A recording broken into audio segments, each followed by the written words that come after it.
Okay, let's call the December 7th meeting to order, please. Roll call. Weir. Aye. Pater. Here. Larson. Here. Shannon. Here. Morris. Here. Schneider. Here. Casanello. Here. Okay. Okay, we'll start the meeting with a pledge of allegiance. I pledge allegiance to the flag of the United States of America and to the republic for which it stands, one nation, under God, indivisible, with liberty and justice for all.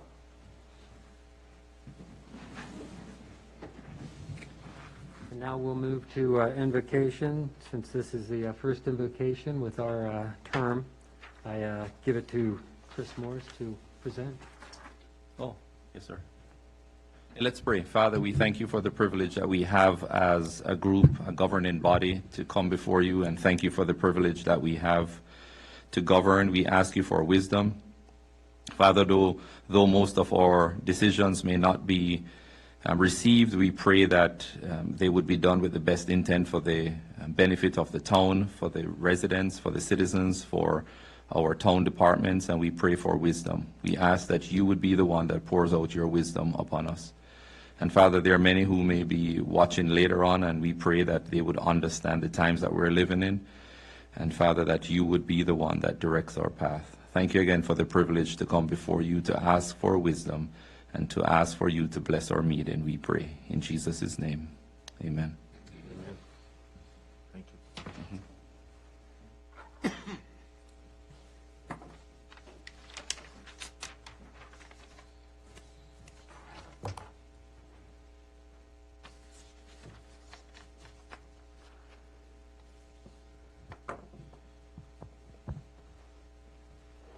Okay, it's time for citizens' time. I don't have a list to go by. Okay.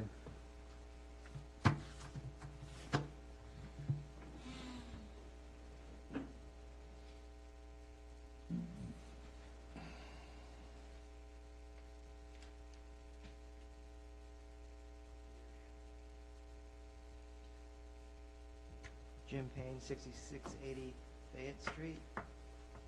Is that on, Chris? Is this microphone on? It's on. Okay, all right, just want to make sure.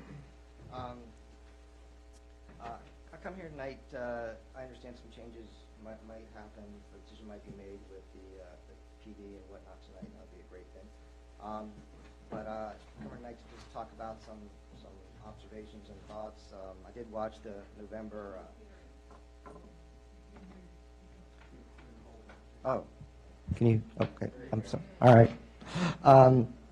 Yeah, I did watch the November 30th meeting till around 11 p.m. I understood it went a lot longer than that. I did, watch the, watch the other hour or so of it in the next coming days.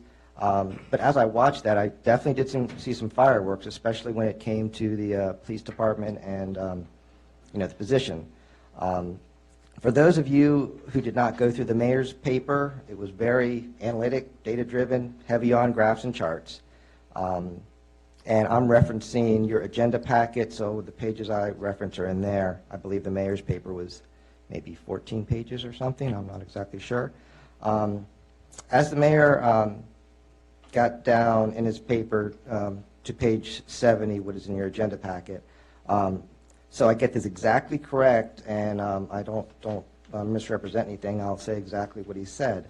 I would assume as we get data on this, we might find reduced activity between 2200 and 0600, which once gathered may show we only need 16 hours of coverage during the week, end quote.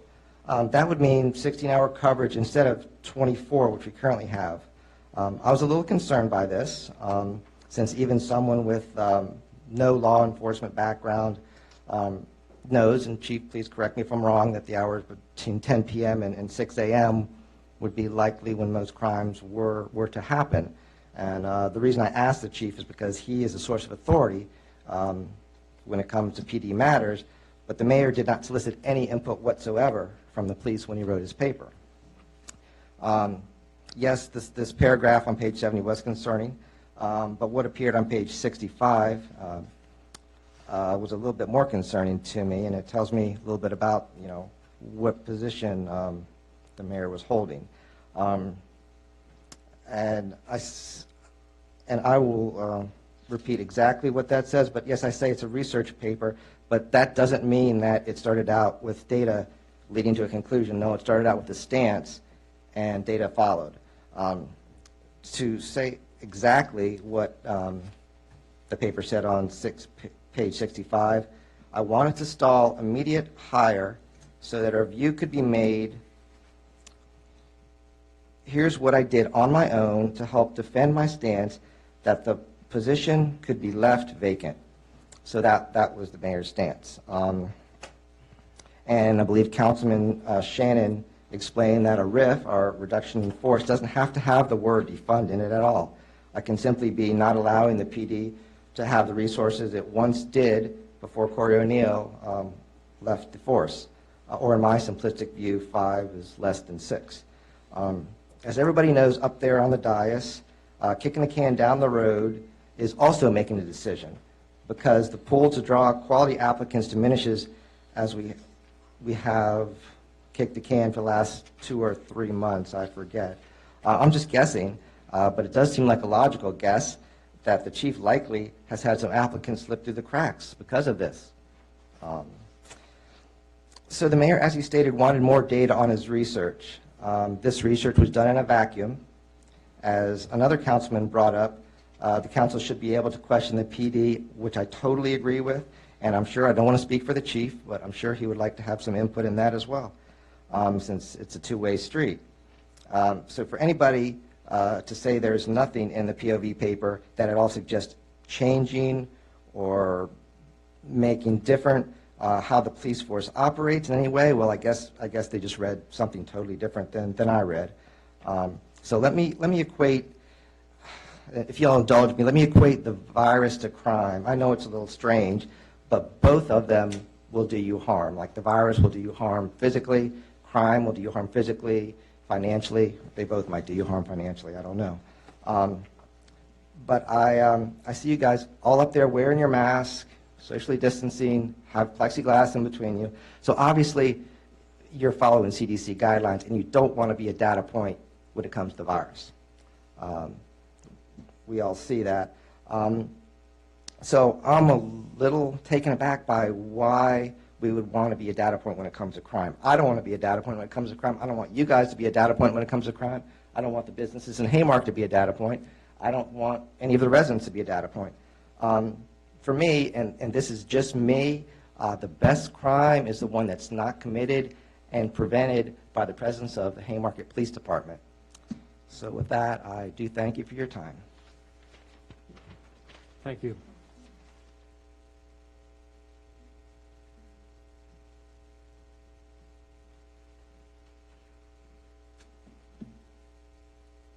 Hi, I'm Mary Ramirez, 1474 or 19. Wow, sorry.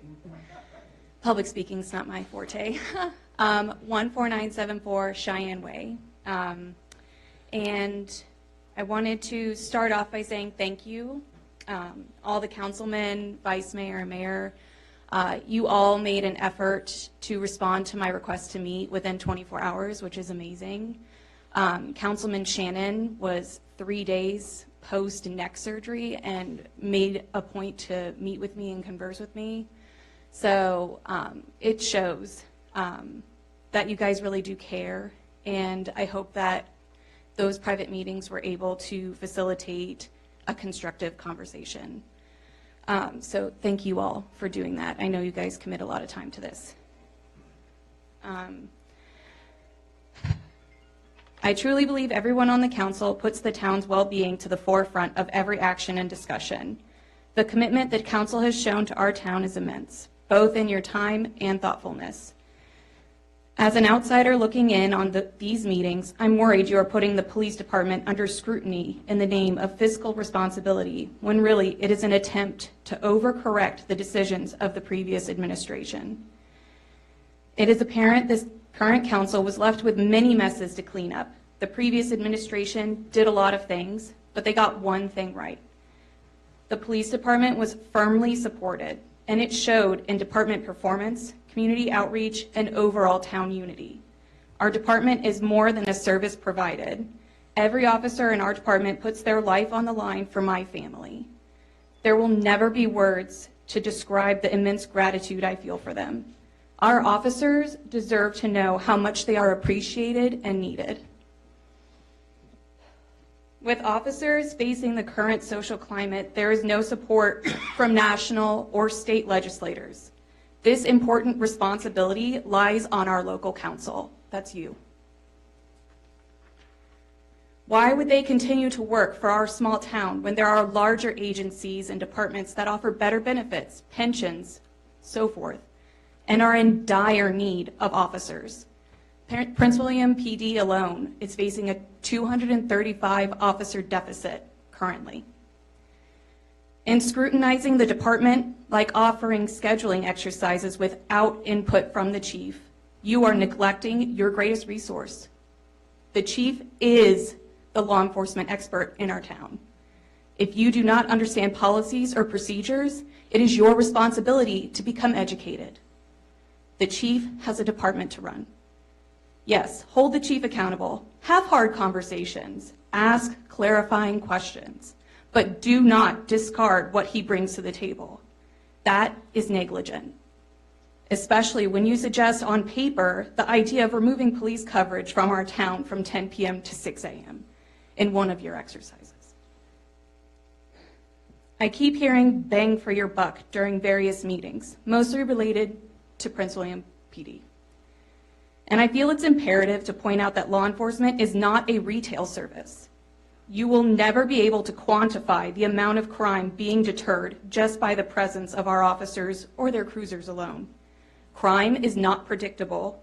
Statistics, graphs, scheduling sheets, they can never validate our department and what it offers to our residents and businesses alike. 1 minute, ma'am. Okay?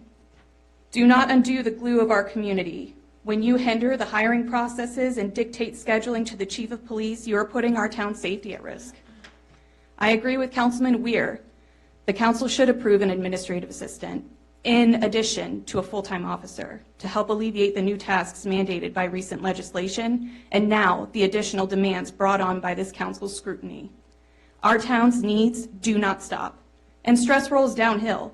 If you do not support our chief, if you insinuate he needs to prove his worth, his officers will feel the same, on top of the public scrutiny they're already experiencing. I strongly feel that part-time officers do not offer the same commitment to our growing town as full-time officers.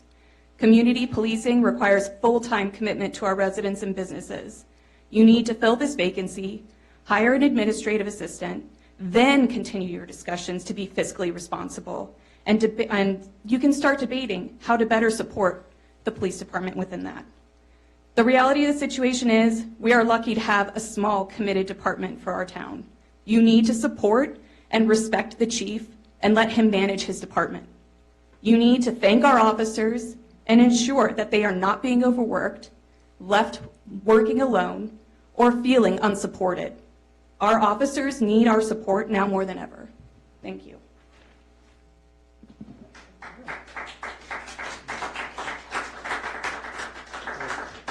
Thank you. That's all we have on the list here. Anybody who wants to walk up? I phoned in that I was coming. Dottie Leonard, 14801 Washington Street. Again, I'm going to be speaking this time for a couple of minutes, whatever I'm allowed, on behalf of myself. But initially, I'm going to speak on behalf of the citizens group, Citizens for the Betterment and Harmony of Haymarket and Western Prince William County. I'll say again, this is the tallest man in the room. I have been in this town 48 plus years, almost 49.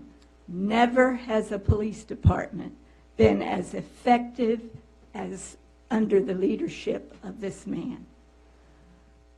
I can tell you that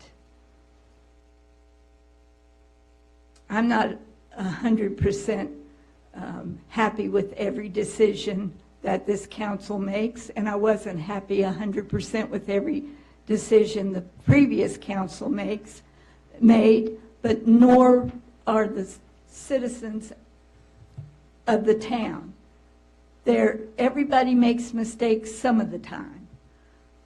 But I will say this, on behalf of the citizens who I've reported my videos I've taken of you and some of the things that you've said, and they are not happy.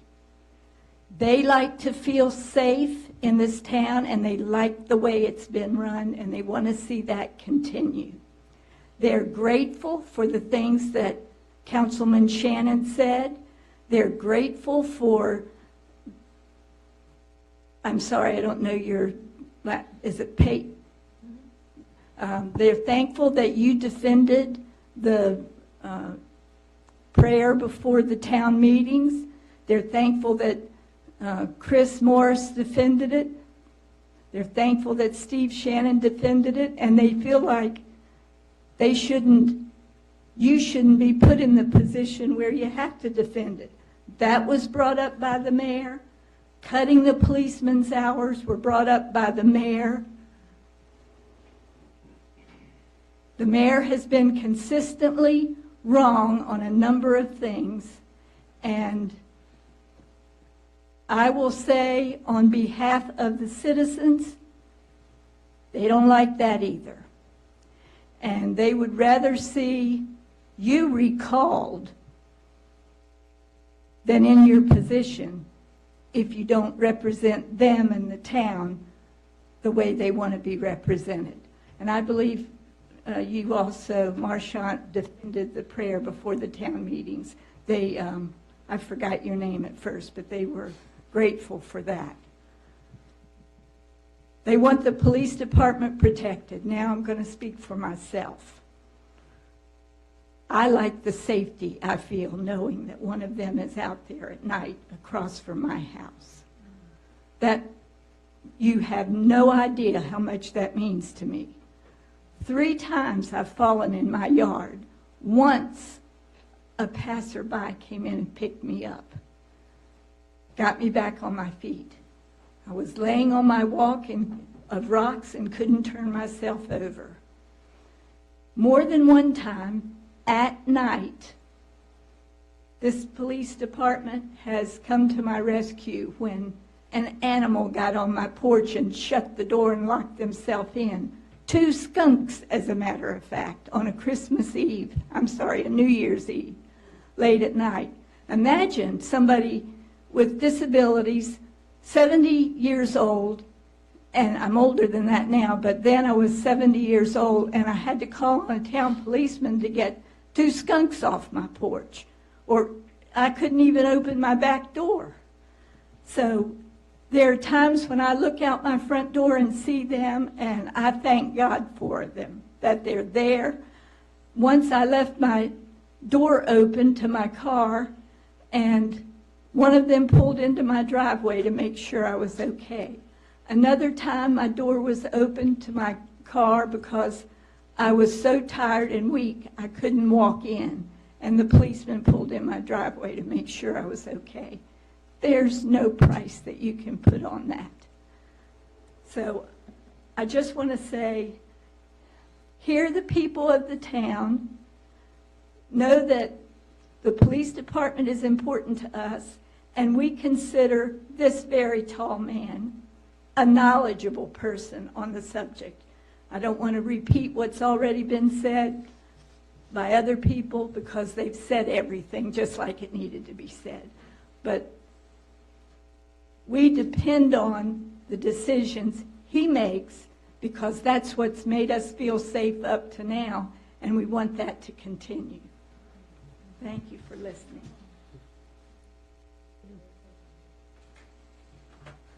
Thank you.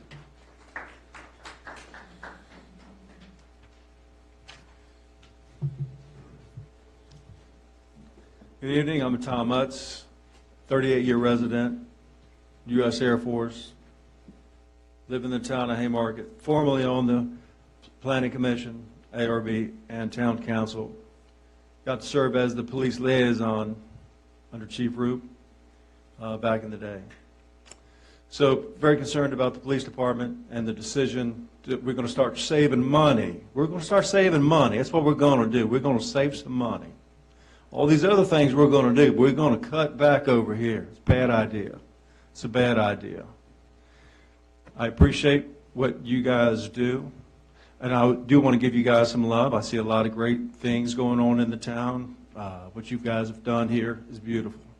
But I just want to say, saving money at the police department is a bad thing. And I will tell you, the police department for the town of Haymarket and the history of the town of Haymarket, as a kid, it was always really cool because guess what? Everyone hated going through the town of Haymarket because everybody knew if you're speeding, you're going to get a ticket. Nobody liked that. But you know what that does? That keeps a lot of riffraff out of your town. Nobody needs riffraff in our town. Nobody needs bad actors in our town. Nobody needs people with the intent of doing bad things, bad actors. And guess what? When my kids were going out, they were going to go out, Dad, what time we got to be home? I said, 10 o'clock. Because guess what? Nothing happens good after 10 o'clock. So you got to be home at 10 o'clock. That's when we need these guys here to do their job. Going up and down the road, you see their car patrolling. That gives us peace. That gives us comfort. I don't care about what kind of coffee shop we got, what kind of flowers we got out here, how big that Christmas tree is. I don't even care because none of that matters. It's that he's doing his job and we can go to bed at 10 o'clock and not have to worry about it. We don't need a big Christmas tree. We don't need a big coffee shop. We need safe and security for our families and our children. That's what we need. We don't need to cut our budget. We need to keep this man what he's done. Let him do his job. You guys do your job. Thank you.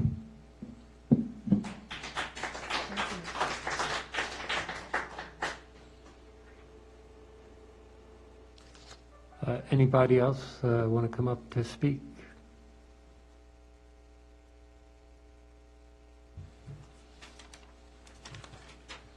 Okay, we'll move on to emails. All right. Good evening, Mayor and Council. This is from Robert and Rebecca Hancock. Please record my objection and read it aloud during citizens' time in Town Council meeting on December 7th, 2020. My name is Robert Hancock. My wife and I reside at 6717 Sycamore Park Drive, Haymarket. We chose this location based upon low traffic, quiet neighborhood in the town of Haymarket. We have lived here for over 4 years. During this time, we have seen an exponential increase in traffic on Route 55. For those who live in this neighborhood, all can testify that it has become increasingly difficult to make a left turn off of Blight onto Route 55. I strongly believe that the Town Council were to approve the proffer amendment application for QBE Business Park. The result in increased traffic and difficulty to exit Blight Drive onto Route 55 will become even more difficult and increasingly dangerous. Furthermore, I am deeply concerned for the probability of increased noise that would accompany such a development in addition to vehicle and foot traffic. I also believe that there will be considerable parking overloads. Other concerns I have are the impact on current and future real estate values and tax increases. With all of the new and pending construction going on in Haymarket, no longer feels like a quiet town that is safe to walk alone at night. We enjoy watching the activities on the ball fields and feel that this recreational area is a great place for our children to play and develop. Perhaps the town of Haymarket should purchase this land as designated town recreation area, preserve baseball, soccer, and other activities for our children. Thank you, Robert and Rebecca Hancock. This email is from Nick Polari at 6740 Blight Drive. I hope things are all going well. Please read my email comments below and submit to the official record for tonight's town meeting in reference to the proffer amendment. My name is Nick Polari and I live at 6740 Blight Drive. This is at least the third time I have written and submitted my comments into the town about the QBE proffer amendment. My other comments go into more detail, so I'll keep this letter relatively brief. The town needs to reject the proffer amendment request by Mr. Landry. The town entered into an agreement with him with the condition that the ball fields would stay and he was going to revitalize the old school. The original deal became more appealing when Mr. Landry took the old Sears house that was located in what was now the town park, moved it over by the school, and is the building that Cookies and Creams occupies today. The town also worked to move its boundary and rezone the old school to B1 as part of the original deal. Now the town is being asked to reverse the conditions of the deal. The ball fields and Cookies and Creams will be demolished, and it is proposed to be replaced with max density townhomes and commercial units. I'm hoping some in the town that remember the original deal will come forward to speak their mind. It seems that Mr. Landry was able to buy the property for a reduced rate with the above stipulations so he could get the town's approval. About 3 years later, he wants to reverse course and amend the part of his deal at the detriment of the town's original intent. The town should keep the ball fields in any way possible, and I feel should do what it takes to keep them indefinitely. The ball fields and the green space provide our town a center location where people meet for ball games, ice cream, car shows, and other events. Changing this plot of land will change some of the character of Haymarket forever, in my opinion, for the worse. So please reject the proffer amendment. Thank you, Nick Polari.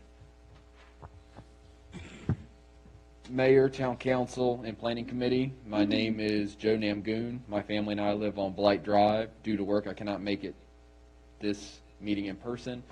So once again, I am writing you a letter on the same issue because it is still important to us and my neighbors. My family and I are 100% against the proffer amendment. We are asking you to vote no on this issue. The land was sold to the QBE owner at a reduced price, so the residents would be able to use the land and ball fields. By changing the proffer amendment, QBE would be avoiding their portion of the deal. When QBE purchased this land, they agreed to the terms of the contract. They should keep their word and honor this contract. For the past several months, many residents, not just the people living on Blight, have written emails, letters to voice their opinion on the proffer amendment. The majority of them, once again, not just the people living on Blight, have expressed that they are against this. I hope you hear our voices and vote no against the proffer amendment. Thank you for your time.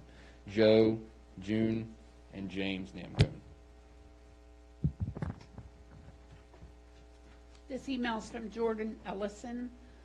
My name is Jordan Ellison. I live in the Villages of Haymarket community since November 2019, and I am unable to attend tonight's meeting, but wanted to share my concerns regarding the special use permit application and proffer amendment application for QBE Business Park. I ask that you please record and read out the following comments and concerns during tonight's meeting. My wife, 2-year-old son, and 5-month-old daughter moved into a single-family home in the Villages of Haymarket at the end of 2019. Since then, we have experienced nothing but complete satisfaction and joy with our decision to move to this community. Our neighbors have been very welcoming and helpful in getting us given us our first home. Our goal is to raise our children in this community and live here for as long as we possibly can. Recently, I was notified of a potential change in the community that will greatly impact our everyday lives and present obstacles in our goal to reside here for the long haul. I ask that you please consider voting in support of amending the proffer amendment for rezoning the QBE Business Park property, and here is why from a newer resident of Villages of Haymarket. One of the reasons for our move to Haymarket was to get away from the busy and hectic areas we previously lived in between Fairfax and Reston, Virginia. I can't begin to explain to you how nice it has been to live in a quiet neighborhood, especially one where both my son and daughter can comfortably play outside with other children and not have to worry about constant pedestrian and vehicle traffic. This will dramatically change should the proffer amendment get approved and we lose access to our ball fields and other property to mixed residential and commercial buildings. Our long walks up Blight Drive all the way to Washington Street would be nearly impossible with 2 small children, given the vehicle and pedestrian traffic we will face. The addition of a drive-through restaurant, 4-story commercial building would also make our family's walks and outdoor activities extremely difficult. Going to our favorite ice cream spot, Cookies and Creams, or our favorite restaurant, Xandra's, would be unsafe with all the construction that would be taking place. Our small businesses will continue to suffer during this pandemic with all the inbound construction and lack of pedestrian foot traffic. What will happen if parking is full on Blight Drive? What will happen to our property values down the road if we are interested in selling our home? How will my commute to and from work now be affected when trying to leave and enter my community? Why is this being expedited so quickly when it's against the recommendation of key town officials, including the town planning manager? These questions, along with many others, were never taken into consideration for those of us who live in the villages of Haymarket. I'm thankful that our neighbor decided to take action and inform us months ago. Otherwise, we would be clueless to the possible changes coming to our community. Everything I've mentioned thus far proves that our best interests were never taken into consideration. Villages of Haymarket is a tight-knit community, and I have found that out very quickly in our 7 months of residing here. It would be unfortunate to see this impacted by the possible development plan for QBE Business Park. I ask that you please reconsider approving this amendment for the proper application for QBE Business Park, and thank you for giving me the opportunity to present my comments and concerns in this open forum. I apologize for not being able to attend in person and read my comments out loud in front of you all. I hope this will help everyone understand some of the concerns that not only I, but many others in the community currently have in regards to the future plans of QBE.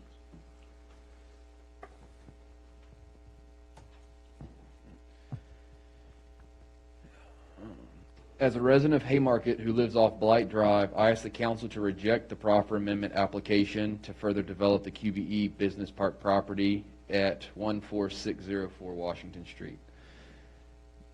Besides depriving youth of recreation space, it will add even more traffic to Washington Street. I am incensed that the council is considering this when it has already voted down less than 3 months ago and the citizens have overwhelmingly opposed it.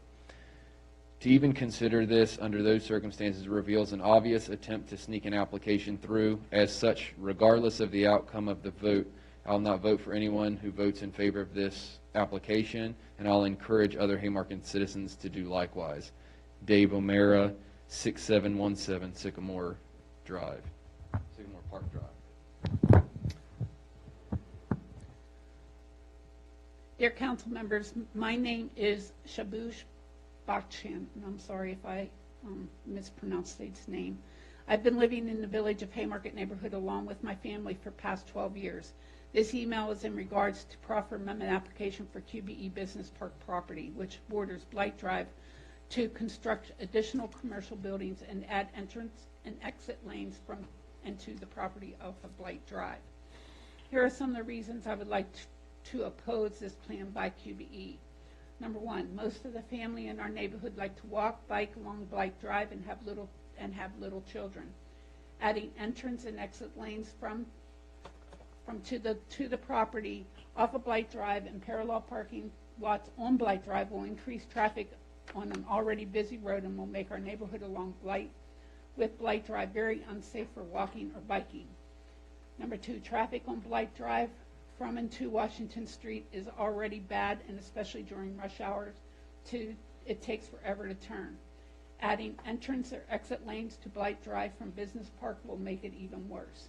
Number three, all of the construction of parallel parking spots all along the Blight Drive will make in and out of the neighborhood miserable, and eventually I believe it'll have a negative impact to the property value of our neighborhood.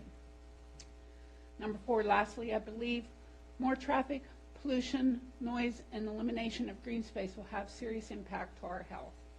I would like to request my concerns be recorded and read out loud during the council meeting on December 7th, 2020. Sincerely, Shabush Bakshan. Good evening. I just want to add my name to the list of families that are opposed to this proffer amendment. I understand that as an owner of property, they have every right to do what they think would be most profitable. However, if the rules say one thing, you should not allow changes to those rules.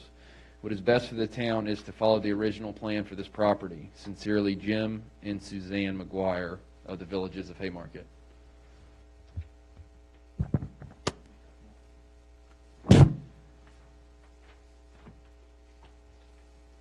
one's from William Wallace.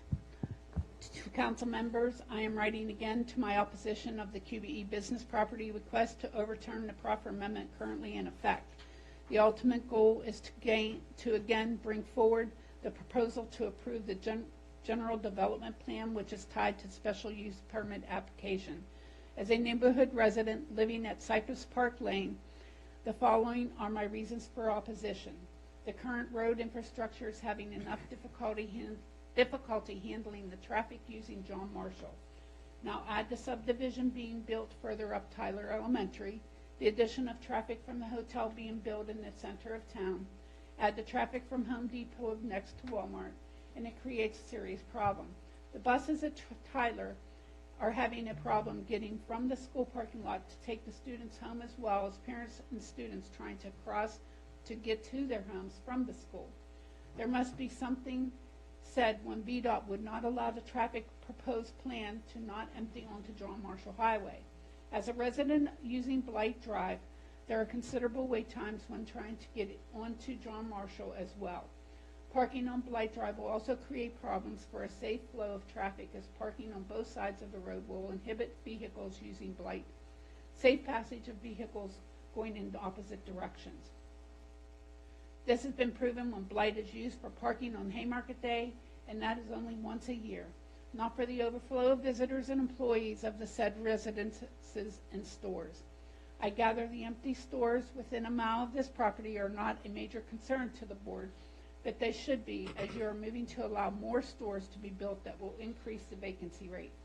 I hope that you will carefully consider the actions that you're about to consider, as I hope you have driven by the said property and want to keep the current status quo and allow the parents and children to enjoy the playing fields.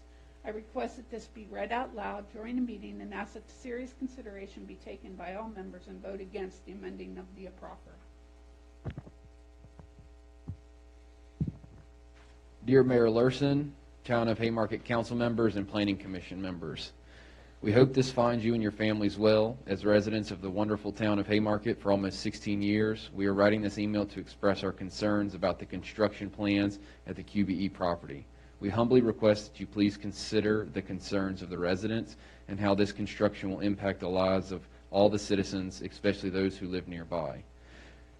We, like the many other residents, still have many concerns, especially about the 30 parking spaces right on Blight Drive and the underground parking as well. We also ask that you consider if you would want this next to your home, and think about the long-term effects of more noise, crime increase due to strangers constantly in our neighborhood, increases in rodents and trash from the retail pads. This is already a challenge getting in and out of the neighborhood, and with only one way in and out and 31 parking spaces right next to our homes, and the consistent extra traffic of people using the only access in and out of our neighborhood will create further issues.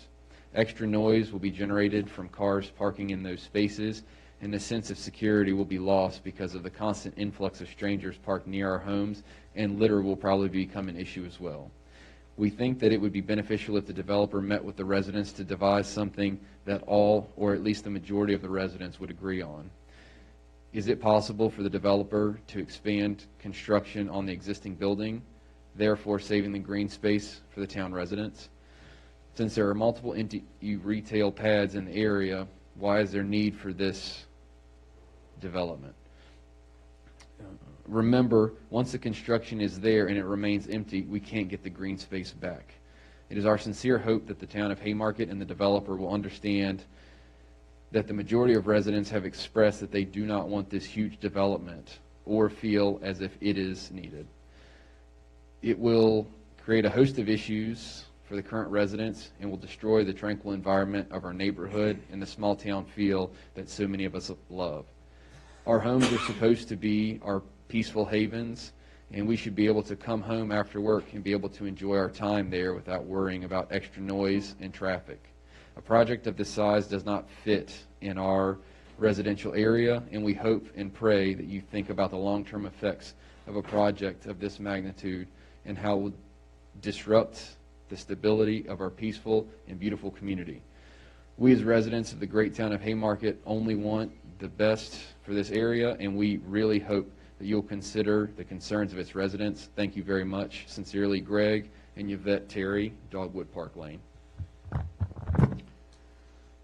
This email's from Jillian Polari. Hello. Like probably many of you out there, I am tired that this issue is still even going on. The clear majority of town residents who have heard of this have been against this special use proffer from the beginning when it was first put into the town agenda in July. There was an overwhelming no response from the citizens. This issue has been dragged out from July to now December before the holidays and during the pandemic time. This should be an easy no vote, and it should have been from the very beginning. I think this is now the 5th time that I have had to write in, but I can't keep track at this point. I'm still vehemently opposed to the special use proffer sought for the QBE property. The applicant was given a sweetheart deal on the property, purchasing the property for the cost of just 2 of the new homes on Blight. And in turn, the applicant had very specific parameters to follow to get such a shockingly low sales price on that property. Part of that agreement hinged on him keeping the ball fields for public use. In seeking the special use proffer, the applicant is asking the town to allow him to breach his contract under the guise of a special use proffer, and I hope that the town council votes no here, ensuring that the applicant's contract is fulfilled in its entirety and as it was intended, and as it was agreed upon when it was entered into. The applicant shouldn't be attempting to skirt his responsibilities to demolish and to turn the last remaining ball fields and green space here into condos, a strip mall, and a potential drive-through by seeking a special use proffer amendment. The applicant wants to put health and safety of the residents in the areas at risk and has shown zero regard for the neighborhood and the residents' way of life and well-being. It is not just Blight Drive that is affected, it is all of the residents in Dogwood neighborhoods, Alexandria Keeps area affected. It's the whole town and the children that would be affected because the last of the green spaces would be gone if the ball fields go. Blight Drive is the only way out for everyone who lives in these neighborhoods, and we have to share the same street to exit our neighborhoods. The applicant doing this without regard for anyone else who lives here and his proposed special use proffer would result in dangerous traffic increases to an area which already has a speeding problem. There are young children residing in these neighborhoods, and this is not the place for something like this, in addition to pollution, noise, safety issues, and endless construction, which would be needed. He could do this anywhere else. There are other places in town he can revitalize that needs the help if he wants to purchase. He is not entitled to a special use proffer for this property just because he is seeking it. It's not right for the area. It's not right for the residents. Residents should not have to live in fear of their neighborhood being ruined by someone who told the town to trust him and sell the property to him at a bargain price, and that he would preserve the fields and rescue the original property precisely so some other developer wouldn't come in and seek to do the exact same thing that he himself is seemingly attempting to do right now. The applicant should be held accountable to the deal that he agreed to when he purchased the property, just as everyone else is expected to. There is no more information to find. Residents are not fooled and know exactly what he's trying to do. I'm tired, I'm angry, and I can't believe this is still going on and being debated. Please save the last community green space in the town and protect these residential neighborhoods and vote no. Thank you, Jill Polari, Blight Drive.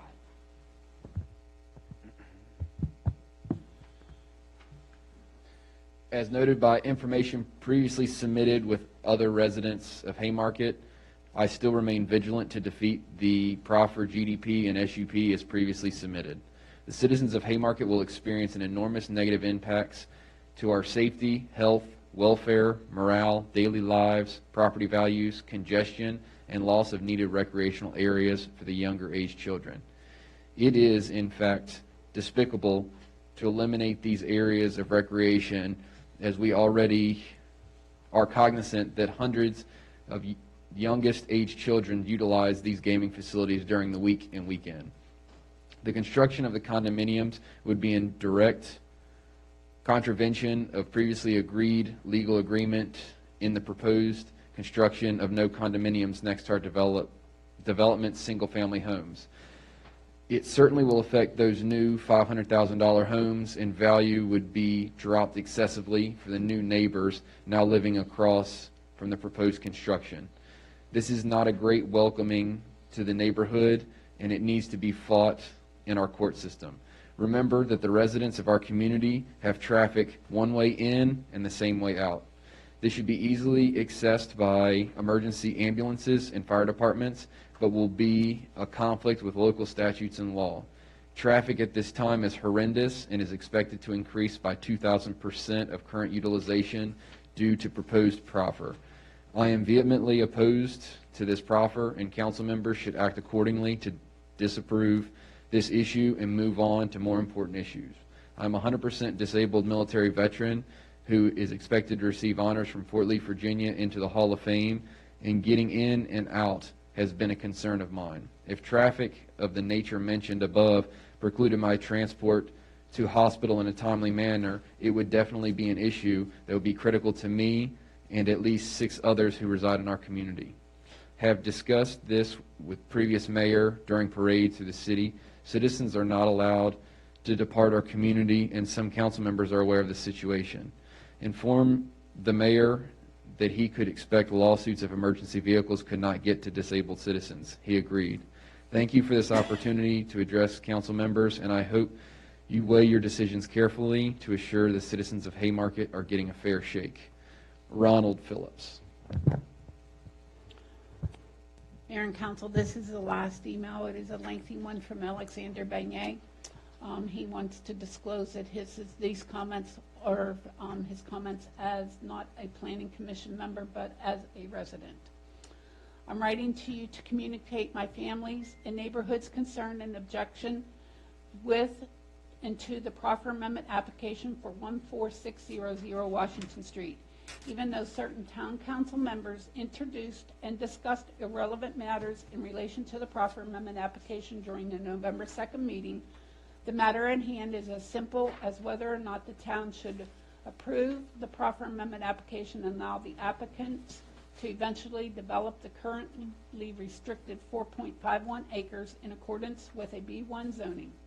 You should not approve the proffer amendment for the following reasons. As you know, back in 2013, as part of the applicant's rezoning application, the applicants proffered, in other words, promised, to maintain and make available for recreational fields use approximately the 4.151 acres, so long, in quotations, so long as the public or private partner is willing to enter into a commercially reasonable form of lease agreement, end quotations. As a result, even though certain town officials keep on bringing up use by right in relation to the proffer amendment, the applicant has forfeited the right to develop any portion of the 4.51 acres, that is, in quotation, so long as the public or private partner is willing to enter into a commercially reasonable form of lease agreement, end quotations. We understand that the proffer exists as a result of the town having realized the importance of preserving the recreational field use of 4.51 acres, but would like also to think that the towns knew in advance the negative impacts that may be realized to our safety, welfare, health, and property values if the 4.51 acres is developed in accordance with the B1 zoning. Let me ask you this. Do you honestly believe that surrounding residential property owners and residents will not be negatively impacted on when a 4-story building is erected in front of their homes, when commercial traffic and parking is introduced to what is so far has been residential street? Not to mention the many other negative aspects of living next to a commercial property. Do you honestly think that this such commercial development makes sense and is appropriate for our residential area? We are in this situation as a result of the town's decision to rezone the property to B1. The right thing to do is for the town not to allow the negative impacts to us by denying the proffer amendment application, thus making the applicant live up to the promise they made to the town and to the town residents. Based on the applicant's rezoning application dated May 28, 2013, Contrary to their current plans for the property, the applicant withheld their true long-term intentions for the property, which is very unfortunate to say at least. Thus, back in 2013, the town approved their rezoning application with the understanding that the applicant was going to continue to maintain the recreation field use land. So, in quotation, so long as the public or private partner is willing to enter into a commercially reasonable form of lease agreement. End quotation. Actually, in addition to their proffer, the following are what the applicant stated in their rezoning application. Quotations. Our plan for public space use will allow for the county parks and rec use of the fields. QBE is currently working with the county parks and recs to propose adequate access and parking for the efficient use of the sports field. As the property sits today, it is situated exactly for the proposed use as well as the developed as long-term growth and plan that will allow for expansion without the disruption of the park's use, end quotation. To repeat, in quotation, we have developed a long-term growth plan that will allow for the expansion without the disruption of the park's use, end quotation. While based on what the applicants want to do now, we now know that the applicant's long-term growth plan all along was to disrupt the park use of the 4.51 acres. Contrary to their above statements and proffer, during the planning during the Planning Commission meeting on September 21st, 2020, the applicant did actually admit to the Planning Commission about having the commercial development plans for the 4.51 acres go from the get-go. This means that all along the applicant didn't have the intentions of living up to their promise to the town and the town residents, which once again is very unfortunate to say the least. It is also very unfortunate the town approved the applicant's rezoning application back in 2013 without having full knowledge of their true long-term plans and their intention of not living up to their promise. When it comes to whether or not the proffer is in perpetuity, contrary to some town officials mentioning sunset provisions and or attempting to tie the proffer to the current deed of lease for the 4.51 acres between the applicants and Prince William County Parks and Rec, there is no ambiguity about the proffer. The applicant needs to maintain and make available for recreational field use approximately the 4.151 acres, so long as the public or private partner is willing to enter into commercially reasonable form of lease agreement, end quotation. In other words, as long as the public or private partner is willing to continue entering into a commercially reasonable form of lease agreement with the applicants, then yes, the proffer is in perpetuity. As you know, based on the comments from the citizens during previous and recent town council and planning commission meetings, many town residents are against approving both proffer amendment and the SUP. These are town residents who have set roots in the town for decades and have collectively invested significantly more than applicants' $2.1 million capital investment. It is obvious that for many years the town has overlooked town residents' wants, needs, and concerns and elected to favor the wishes of those with commercial development plans, which we hope will not be the case this time around. Many times the applicant has asked, what does the town want with the 4.51 acres of recreational field use? While I and others would like to think that the town wants what many of the town's residents want and need, which is, in this case, maintaining the recreational field use of the entire 4.51 acres. We hope that you do not approve this proffer amendment and choose to reduce the overall size of the recreational field use proffered from 4.51 acres to 0 acres and leave the door open for the applicant to develop the entire 4.51 acres. I think you realize that by reducing the overall size of the recreational field use proffered from 4.51 acres to 0 acres is tying a portion of the 4.51 acres to a deed of lease.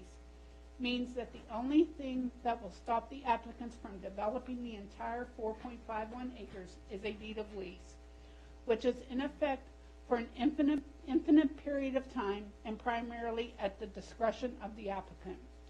But if you do choose to approve the proffer amendment, then you owe me, my family, and many other families in town and residents an explanation of why you elected to ignore our needs and wants and concerns and objectives in favor of the desires of the applicant.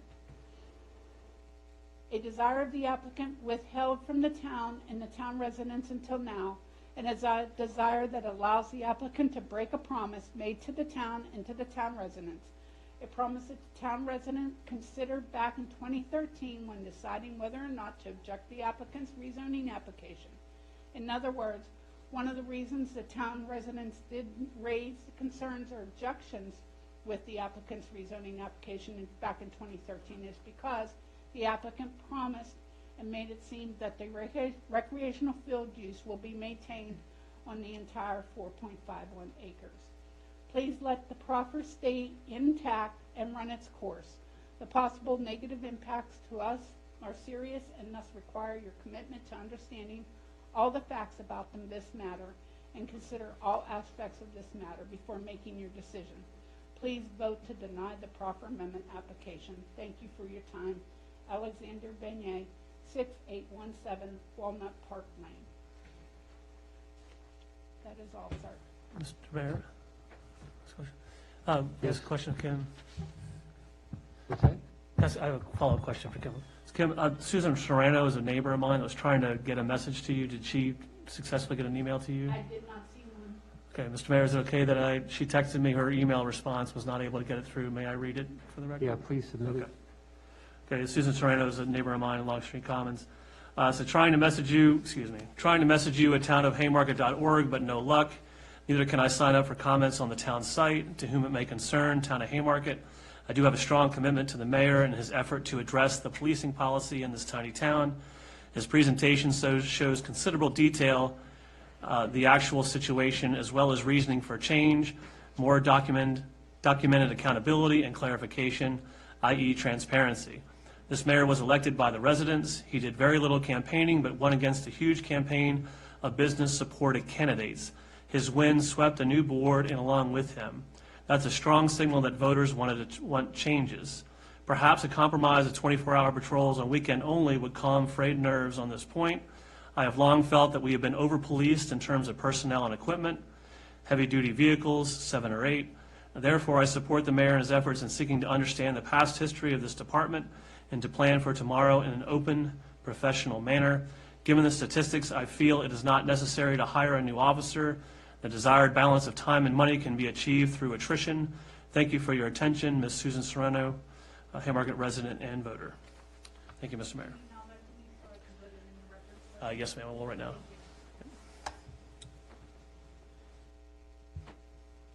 Okay, I guess that's it for citizens' time. We'll move on to minute approval. We got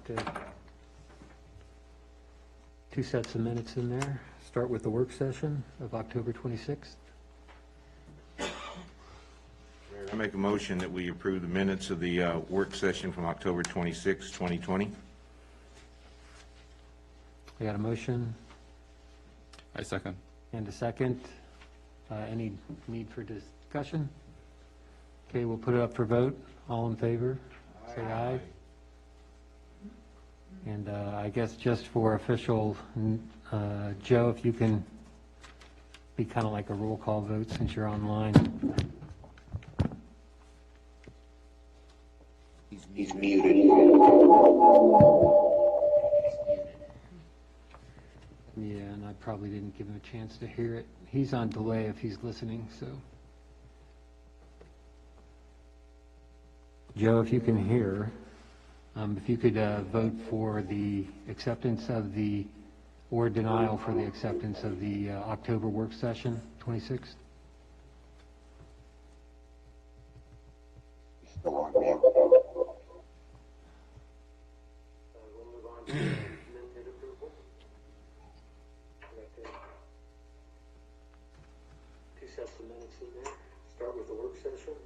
October 26th. Did you catch that? Motion that we approve the minutes of the work session from October 26th. He's rewinding it.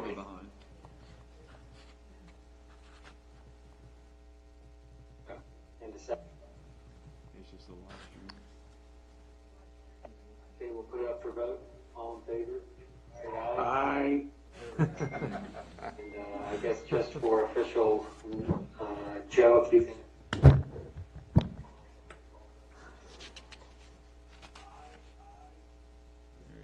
You got it. Okay. We'll move on to the second, which is the public hearing, regular meeting of November 2nd. Mayor, since I'm on a roll, I'll recommend we approve the minutes of the November 2nd Town Council meeting. I second. Okay, motion and a second. A motion and a second. All in favor, say aye. Aye. We got one, Joe? Okay. Yeah. Okay, so that looks as if it was approved, so we'll move on to the next set of agenda items. First thing we have is the landscaping.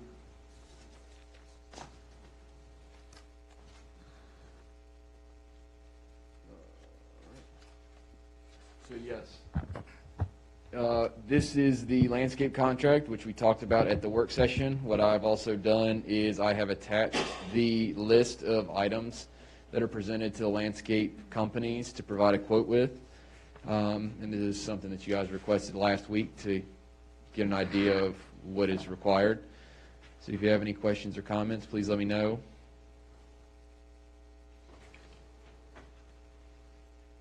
Mr. Mayor, I have a draft motion. Go ahead, Chris. I move the town of Haymarket enter into a contract with Premier Landscaping for landscaping services.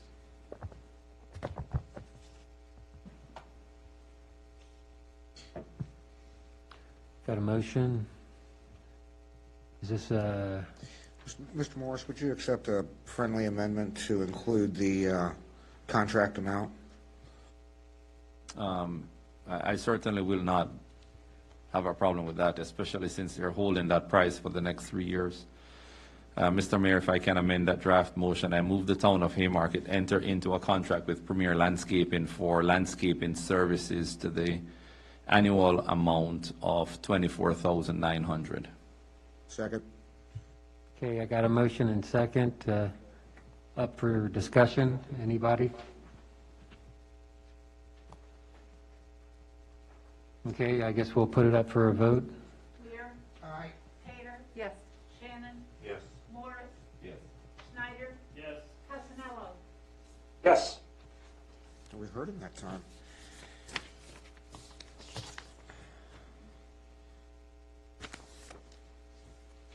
Okay, the next agenda item is the proffer amendment application.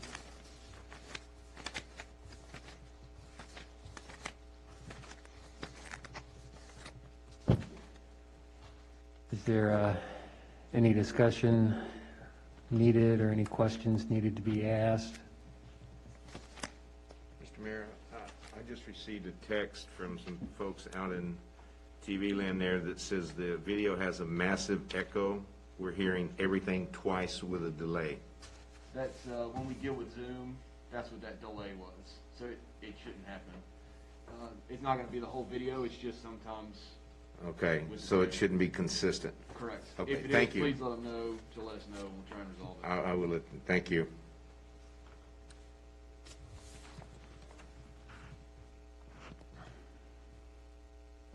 Marchand? I was just going to offer that we had, I think it was at the public hearing, we'd requested a number of emails about timelines and responses. We did get those emails electronically, so we do have those responses for our evaluation tonight. I was going to recommend with the adoption of the November 30th minutes that we include those emails with those minutes. So just wanted to point for the record that we did receive the information regarding the timelines and responses from Parks and Rec and the timeline of the application. So. Okay, I guess we so noted. Anybody have any discussion or any type of questions? We do have a presence here for the applicant if there are any questions. I don't have a question. Well, I do have a question, mostly for the representatives that are here.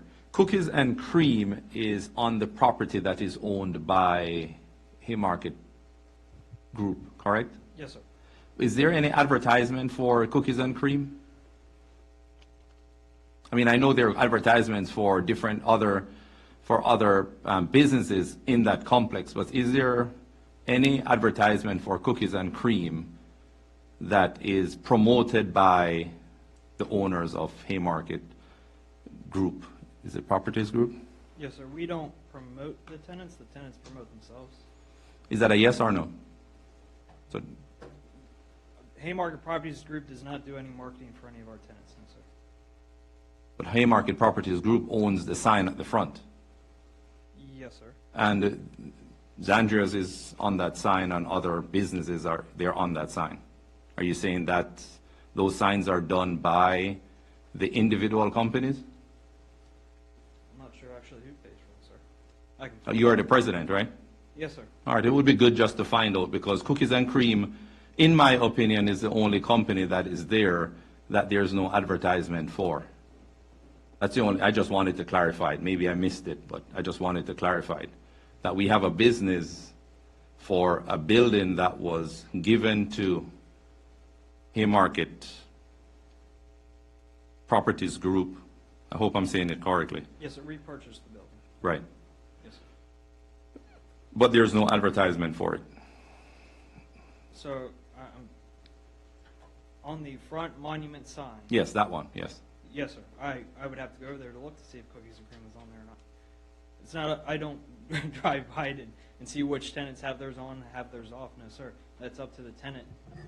As the president, maybe you should drive by there. Okay. It's not that long of a drive. It's not. Thank you. Mr. Mayor, I do have a resolution to make, and I think it is beneficial to read it in its entirety. Is that the proper? That is correct. Bear with me, please. Haymarket Town Council Resolution 2020-20, resolution denying request for amendment to proffers in REZ 2013-0528. Whereas the Code of Virginia empowers the Haymarket Town Council to review land use applications to ensure the health, safety, and general welfare of the public. And whereas the Town Council in 2013 approved rezoning REZ 201-30528 for the former Pace West School property, subject to the proffers, in connection with the sale of that property by the Prince William County School Board, and the creation of a long-term lease for use of the existing ball fields, and further contingent upon a boundary line adjustment to bring the entirety of the property into the town limits. And whereas the proffers included a commitment to maintain and make available for recreational field use approximately 4.51 acres adjacent to the existing school building, as illustrated in an attachment to the proffers, the ball fields. This commitment was to continue so long as a public or a private partner is willing to enter into a commercially reasonable form of lease agreement at a fair market price, subject to termination after 1 year of non-use and notice to the town of such non-use. And whereas the town has adopted a zoning ordinance codified as Articles 1 through 19 of Chapter 58 of the Town Code of Ordinances for the purpose of promoting the health, safety, and general welfare of the public, and of further accomplishing the objectives of Code of Virginia, subsection 15.2-2200 and 15.2-2283. And whereas Virginia Code Section 15.2-2286A7 provides for amendment of existing zoning ordinances whenever the public necessity, convenience, general welfare, or good zoning practice requires. And whereas Section 58-3.9 of the Town Code provides that the Town Planning Commission make recommendations and the Town Council make decisions regarding any proposed zoning amendments based on criteria set out in that section. And whereas Haymarket Properties Group, LLC, the applicant, the owner of the property, has requested an amendment to the proffers, which constitutes an amendment to the zoning ordinance. And whereas applicant submitted a proffer amendment application dated June 1st, 2020, requesting an amendment to the proffers, reducing the acreage for the ball fields from 4.51 acres to 2.5 acres, the June 1 application. And whereas applicant submitted a proffer amendment application dated June 24th, 2020, the June 24 application, which without seeking to withdraw the June 1st, 2020 application,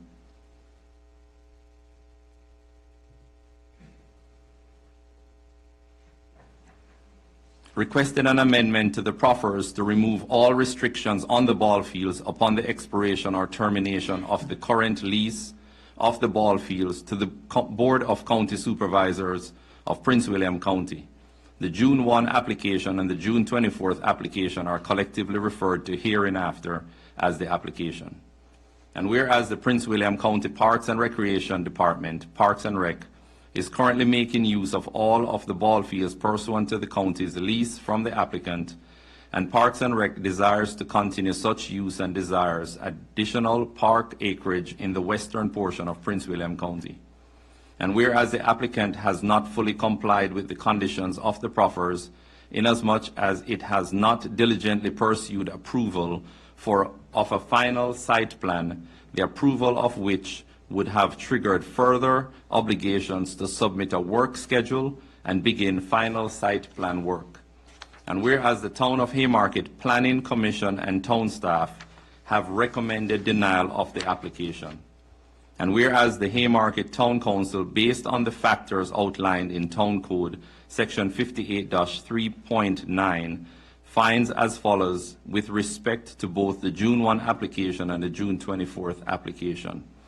The factor of existing use and character of the area weighs against the application because the ball fields continue to be vital to the life and character of the neighborhood and the town as a whole.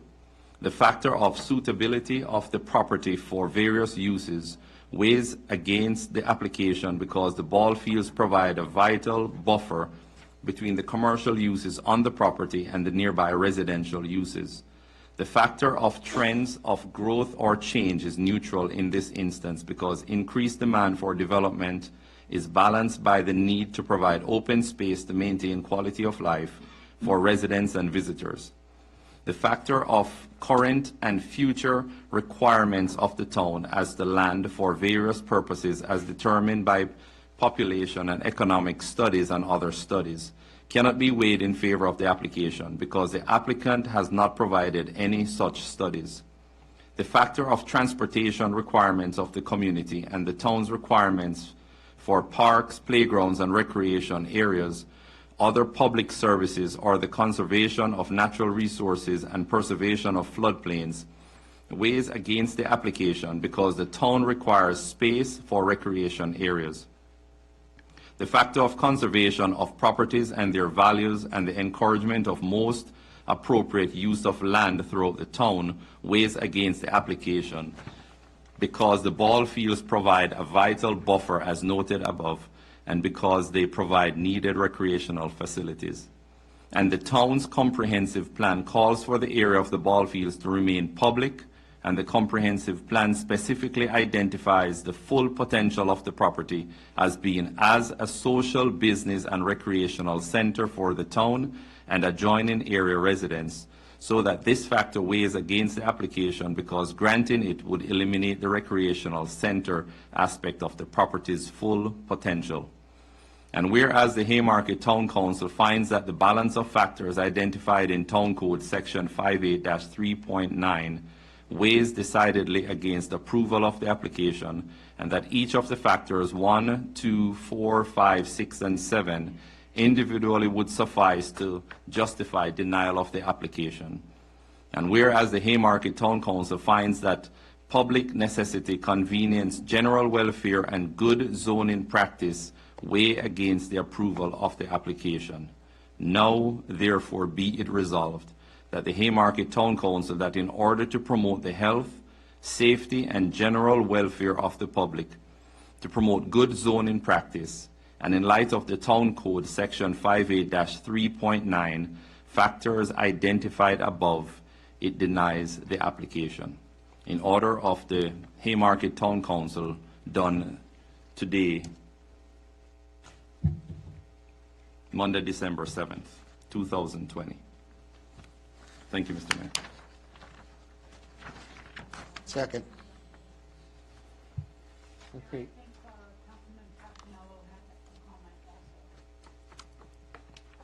I got a motion and a second, so it's up for discussion. The motion. Yes. Hey, does Joe want to Joe, speak do you have first? something to speak? Oh, is the mic? Can you hear me? Yes. Okay. No, I just wanted to know who made the motion and who seconded. I didn't hear that. Are we supposed to unmute? Are we supposed to unmute when we're talking? Yes, he can hear you better if you guys unmute. Okay, when we're talking, okay. That bottom left? Yeah. Okay. Yeah, when you're talking, Yeah. yeah, but they can't hear us there, so if you unmute. Yeah, the motion was by Councilman Chris Morris, and the second was by Councilman Bob Weir.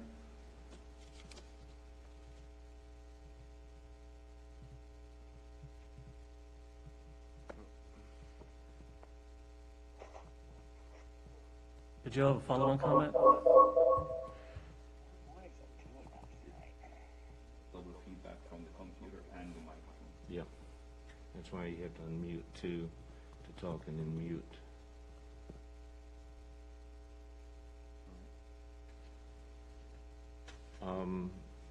We still up for discussion, Mr. Mayor?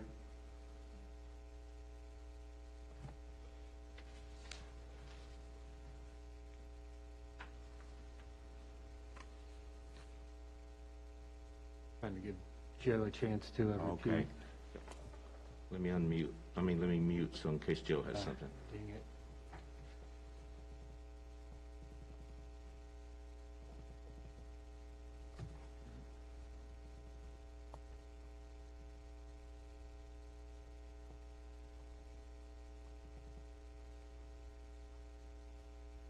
Joe, if you could repeat yourself? Oh, okay. What I said previously was that I'm fully in favor of this resolution, and I'm ready to vote in favor of the resolution when you do the roll call. Mr. Mayor, I just had a question for the applicants and then just a comment. So I'll ask Mr. Leek there. Connor, good to see you. You as well, sir. Is there still, so my wife and I moved in town April 1st, 2016. I got on the planning commission a couple months later. Then a couple months later, I was confirmed by the town council to replace our vice mayor, who had to step down for personal reasons. At that time, I remember having discussions about the QBE building, about building going up above the first floor. Is that still in discussion or consideration for QBE or? No, sir. So our 27 site plan that we have approved by a legislative act of the Planning Commission, we are not acting on or don't look to act on at this time. And the reasoning behind that is the shift in the market. As you can most likely see in the shift with the different developments that have come into town, is more of a mixed use between a retail, smaller office, and then residential as well. So that's to where we were seeking to have the proper amendment and then the SUP for the residential use. Okay. I just want to let you know where I stand and why I stand, why I will vote for the resolution. Number one,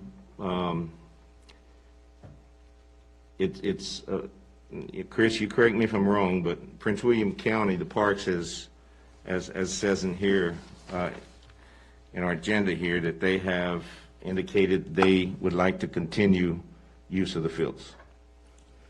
I am very pro-business. I will tell you, I've heard other comments about so-and-so's anti-business, so-and-so this or that. I will tell you, I am very pro-business for our little town. That's why I voted for the hotel across the street, which was not a popular decision to some. I still stand by it. But it's over the last 2 months, the number of citizens that we've heard from just swayed my vote and my feeling and everything, because I'm not concerned about anybody that makes threats about they won't vote for us, because we don't even know who the heck's going to run next time. We may all decide we want to go fishing. But I think the citizens have pretty much spoken. And I don't have the citizens that live on Blight, and I know a couple of them because he served on the planning commission. He's a good man. The one gentleman, I won't mention names. We talked about this before with the other site plan that we talked about, that with the second story and the entrance onto the park from Blight. That was discussed before those houses were ever built. So as I told him, that doesn't hold water to me, that people exiting, lights would shine in the windows and everything. That doesn't really pull anything with me as far as swaying me to vote one way or the other. But what does is the towns, the citizens that we've talked to, not just the ones that have shown up here, but the ones that stop us out here or see us at Foster's or Chick-fil-A and talk to us about that. And I guess my concern is, another big concern is traffic. Now, I love Chairman Caudill from the PC. I have so much respect for him. And we talked about this when Doggy Day Out, when they were talking, when they were going through their process, when we were talking about traffic out here on Fayette. And I live off of Fayette. It affected me, but I will tell you, that little business, they're doing very well, thank God. I've not had to wait any extra time at all. So normally, the traffic factor doesn't really weigh with me in most cases. This time it does, because of only one way in, one way out, no traffic light. I believe a study was done, and VDOT said they would not put a traffic light there. Is that correct? Well, again, sir, a traffic or what type of traffic calming measures that would be necessary due to the impact would be handled at a site plan phase. When we send those site plans off for VDOT comments, that's when VDOT would tell us what would be necessary at that time. So at this stage, it's not necessary for VDOT to tell us unless we were to send something to them. But without having a site plan put together to be able to send over, they want to be able to give us a full insight. And I will say when we did the last site plan, when we last did the site plan, VDOT looked at the increased trip counts and did not see an impact enough to make significant changes to the traffic pattern around. And we don't see a significant difference in the trip pattern from our previous site plan and this one, at least enough from our discussions with traffic engineers that would impact the environment. But again, like we were saying, we were looking at doing traffic calming. One of the options of traffic calming is the on-street parking. So there are options that we would want to put in to assist us with that traffic calming. Mr. Shannon, did you receive the email that I forwarded from Mr. Seth Handler-Voss from Prince William County? No. Oh, wait a minute, which one was it? If you don't mind, I can read it, because it kind of answers your question that you asked Chris earlier. But we had, since there was some discussion at the last meeting in regards to that front ball field, I had sent an email to Seth, because at that time it was only a phone call with us.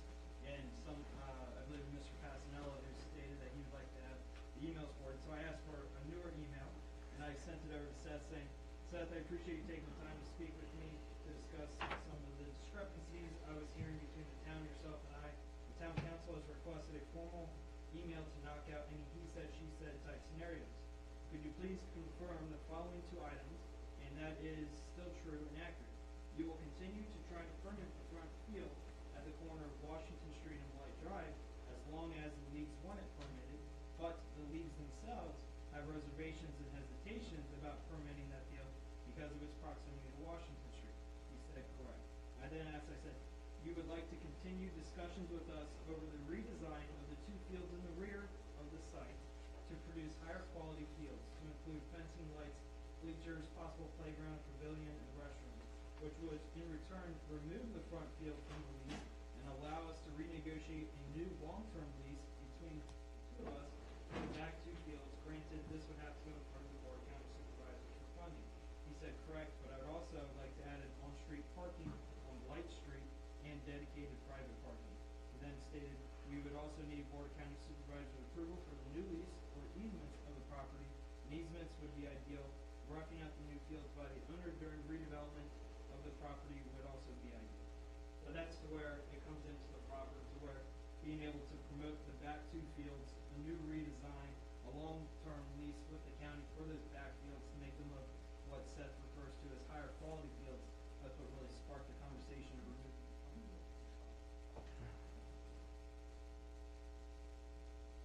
And that definitely addresses, in my opinion, that addresses the issue of the space there to be used by our youth, because that's important. We need that here. Unfortunately, it doesn't really have anything to do with, I think, the parking issue. Working for VDOT, I can't speak for our traffic engineers. And they're smart. They're criminal. I'm actually a criminal justice major, and they're engineers, so they know better than I do. But I find it hard. I would find not hard to believe, because you have no reason to lie to me, and I know that. But to accept that traffic there with the current building and the parking would not severely affect Blight Drive. But that's, I definitely have that concern, so. And stating that the impact of residential use is a less impactful use than an office use. Understand. Okay, thank you, sir. Yes, sir. Okay. Thank you, Mr. Mayor. First of all, I wanted to say I had expected this to kind of start with opening comments, not go straight to a motion, so I'm going to offer some of my comments and observations quickly. First of all, thank you to all the residents that came out doing this full time. That is legislative applications. It takes a lot of time and effort for someone, member of the public, to come take the time to put their. Oh, Joe wants to hear me? Okay. Joe, can you hear me now? Okay, just want to reiterate, I appreciate the time that folks take to put their thoughts on paper to come in during these conditions to state their comments. I will say, and I've said this before, that I consider Sean Landry a personal friend, and I would have first-hand knowledge that him and his family have put considerable time and effort into adaptively reusing that space. The QBE Foundation has put considerable resources and efforts into programming that property and try to make that space a community amenity. So I do respectfully disagree with some of the character comments or comments about Mr. Landry's character and his family's character. That's just simply not the case in my opinion. Nonetheless, I've recused myself based on the relationship that I have with Mr. Landry. But some comments on the application, I would look at it's a land use question. I would look at it as sort of three options. One is the fields. We publicly rejected or gave notice to the public that we had rejected the offer of first refusal. and said a willingness to counter or to discuss in detail or further discuss either a leasing or purchase of those fields. And I believe the applicant has agreed to enter into those, at least entertain those discussions for the future. That would require an amendment to the proffer, as we see tonight, to be able to allow that discussion to happen. Second option is the development proposal that was tied to the SUP, which develops the front. I believe the applicant has said before they're willing to reserve the space in the back for some sort of sports or other public programming.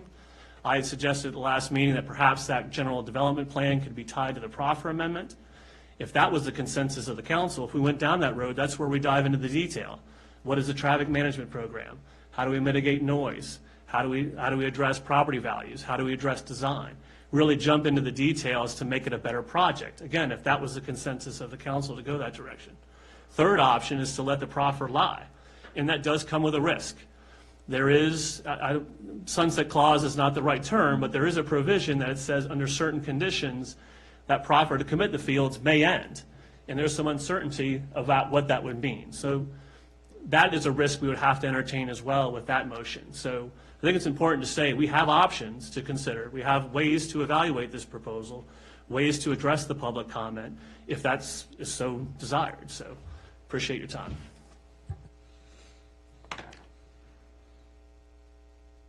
Bob? Mr. Mayor, I absolutely agree. This is a land use question, and it's not a land acquisition, and it's not a leasing question at this point in time. And I personally do not believe it's appropriate to discuss the latter when legislating the former, particularly given the applicant's formal threat of litigation or possible litigation. The goalposts are always moving here, or have been since the initiation of this application. Partial reduction of the ball field acreage to a full elimination of the ball field acreage within the proffer. Due to that final rendition of the amendment, bringing the preserved acreage to 0, that does have an impact on the entirety of the proffers, the easements, and then there's the whole issue of, on-street parking on Blight Drive, parking that's not controlled by the applicant but sits on a VDOT easement, and which we've heard any number of people speak in opposition to both tonight and previously. At this point, to me, it's an all or nothing thing. It's either adopt the proffer amendment or deny the proffer amendment. The motion is on the floor to deny the proffer amendment, and I would move the question.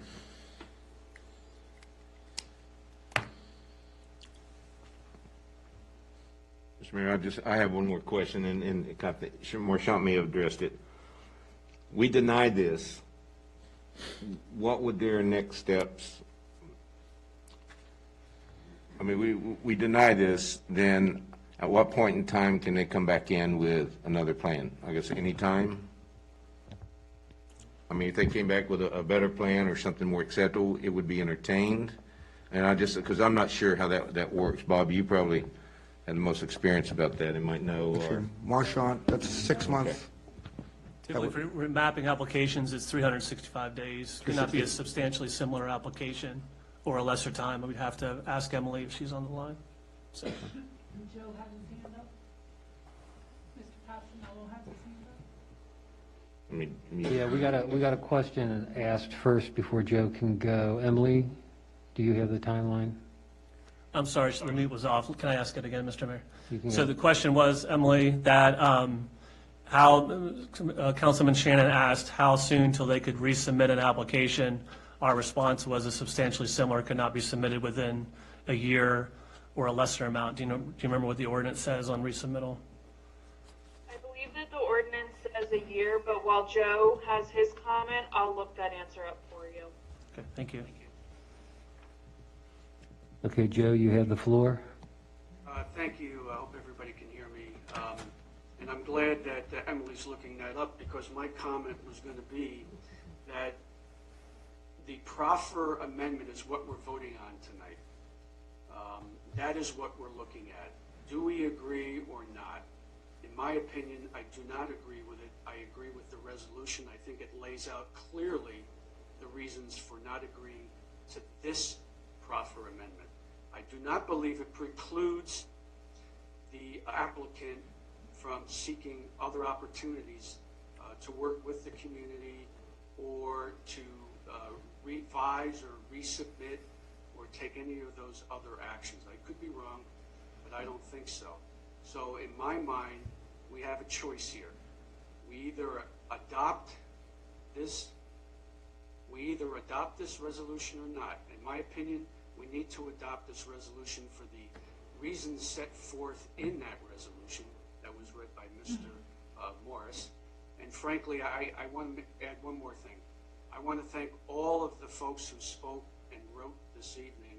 I think there were some very good points made.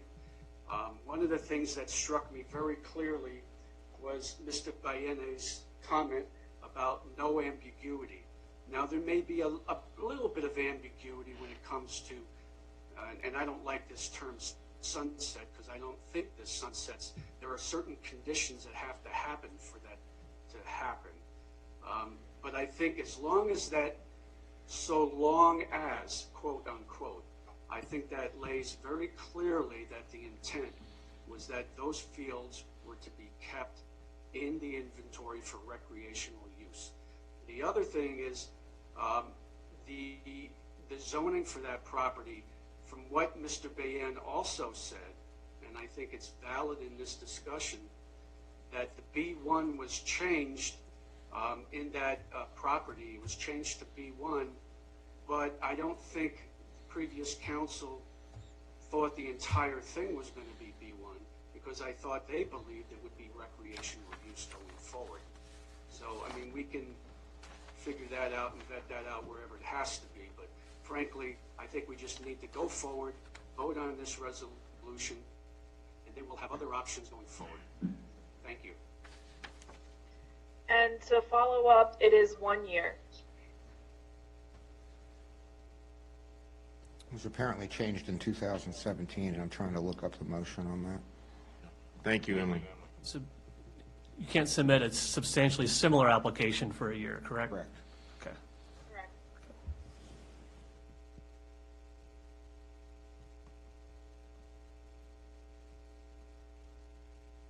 Okay, anybody else with a question?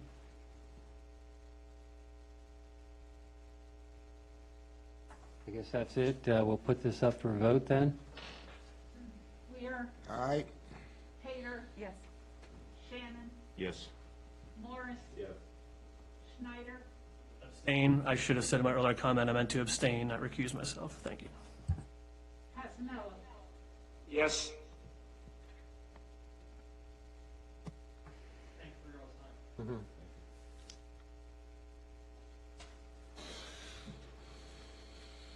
Okay, we'll go on to the next agenda item. That's the 2021 meeting schedule. Yes, Council, this is what was presented at the work session last week, and as I asked, if you guys could just take a look at the meeting dates. However, it was brought forward that an option that we could do is just schedule,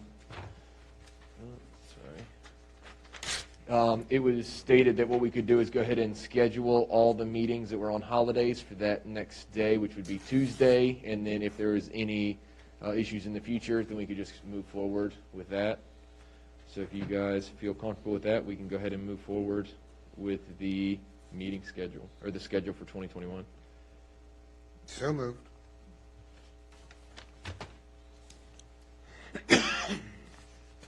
If it needs one. Do we need a Yes, it vote does. on Yeah, that? it does need a motion. Yes, this is what allows us to vote during action items. Mr. Mayor, I move we adopt the 2021 draft, our meeting schedule as Unmute, please. presented.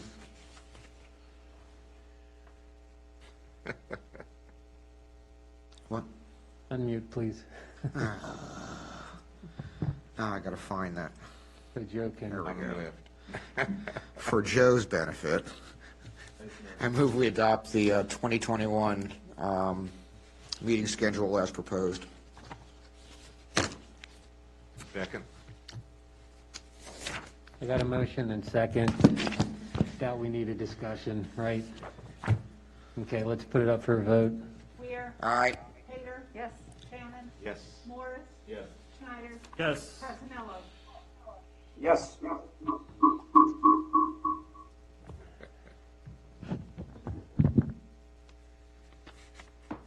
Okay, next agenda item, we got the bond release. Wait. Emily, did you want me to take this, or did you want to?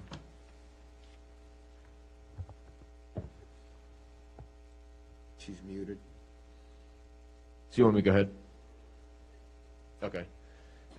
Yes, so this has been a long process. We have reached out to the 3 homeowners. While there is one homeowner that is unhappy with the landscape and its current proposal, if you look back to the July meeting when this first was brought to town council, it was recommended for approval because they did meet the requirements, and that was inspected by Emily as well as Katie, the town engineer. So at this point, I think that we've exhausted what we could. We reached out with the applicant and had him try and work with the homeowners, and 2 out of the 3 of them are happy with what has been completed. So I think at this point in time, unfortunately, we'll need to touch base with those homeowners that are unhappy and explain that he did meet the plans that were required of him, even if that may not have been to their satisfaction. It was to the plan specs. So with that, I think the motion should be to release the bonds, the remaining bonds for those 3 properties. And Emily, correct me if I'm wrong, but I do believe there is some that is retained, so it's not the entire bonds, correct?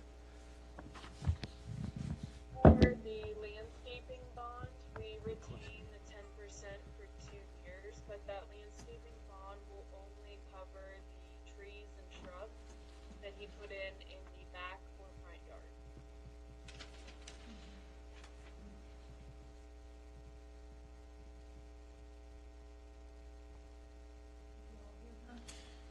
If you could repeat it, that would be great. Can you repeat it one more time? Yes, so the 10% is from the landscaping bond. That's held so that if the trees or shrubs were to die in the front or backyard that he put in, we could put money towards replacement.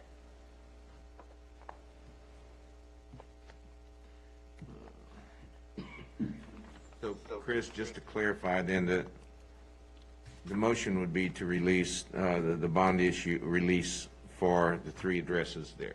Is that what the motion is? Except for If- the 10% for the landscape bond. Okay. That will be retained for those shrubs.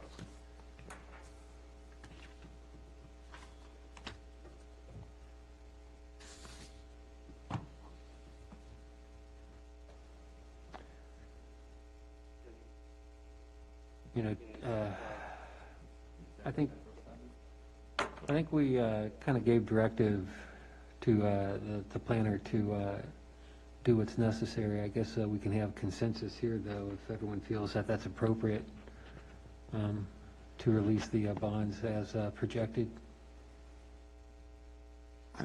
I'm still not satisfied, but that's just me.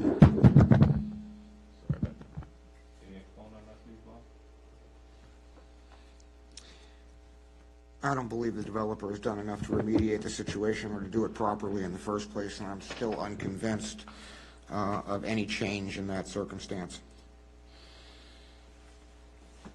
I was of that opinion too when he first came here, but now we're hearing from 2 of the residents that their place is satisfactory. Is it that in their minds they think it's satisfactory and that's what they're just accepting? I agree with the mayor that we should lean on the town planner for her. I think she understands our heart behind it in not having the residents pay the ultimate price for a land developer who comes in and just doesn't want to give what they deserve, what the homeowner deserves. But I think we should lean on the town planner to find out if in her opinion, in looking at other cases, if what the land developer has done is sufficient. Because I want to defend the residents And I don't want to say this disparagingly, but I want to defend the residents more than the land developer, because the land developer, the residents don't have a voice if something goes bad. I love the fact that we're holding back 10% because I think every development in our community, we should always hold back a portion just in case something, you know, shrubs and trees die over time. But I would love for you, Bob, to expound on it to see if there's any more facts just before we move forward. You want Emily to chime in? Can everybody hear me? Yeah. Okay.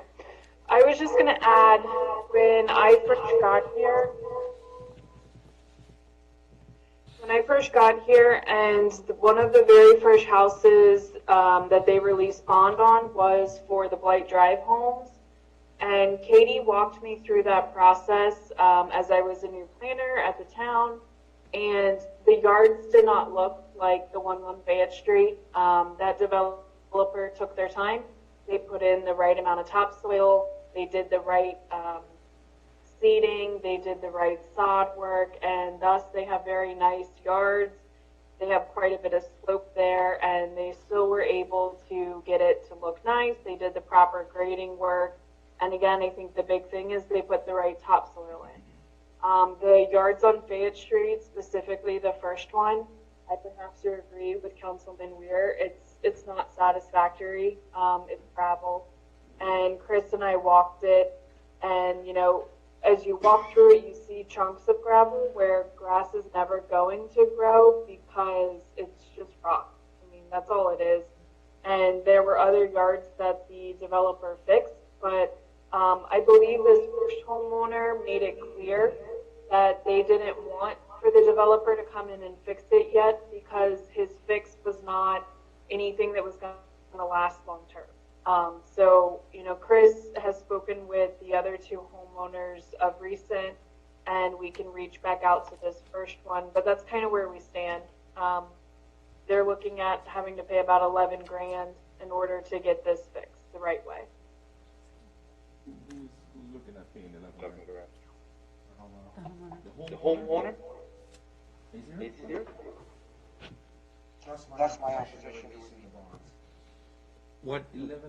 What is the issue then?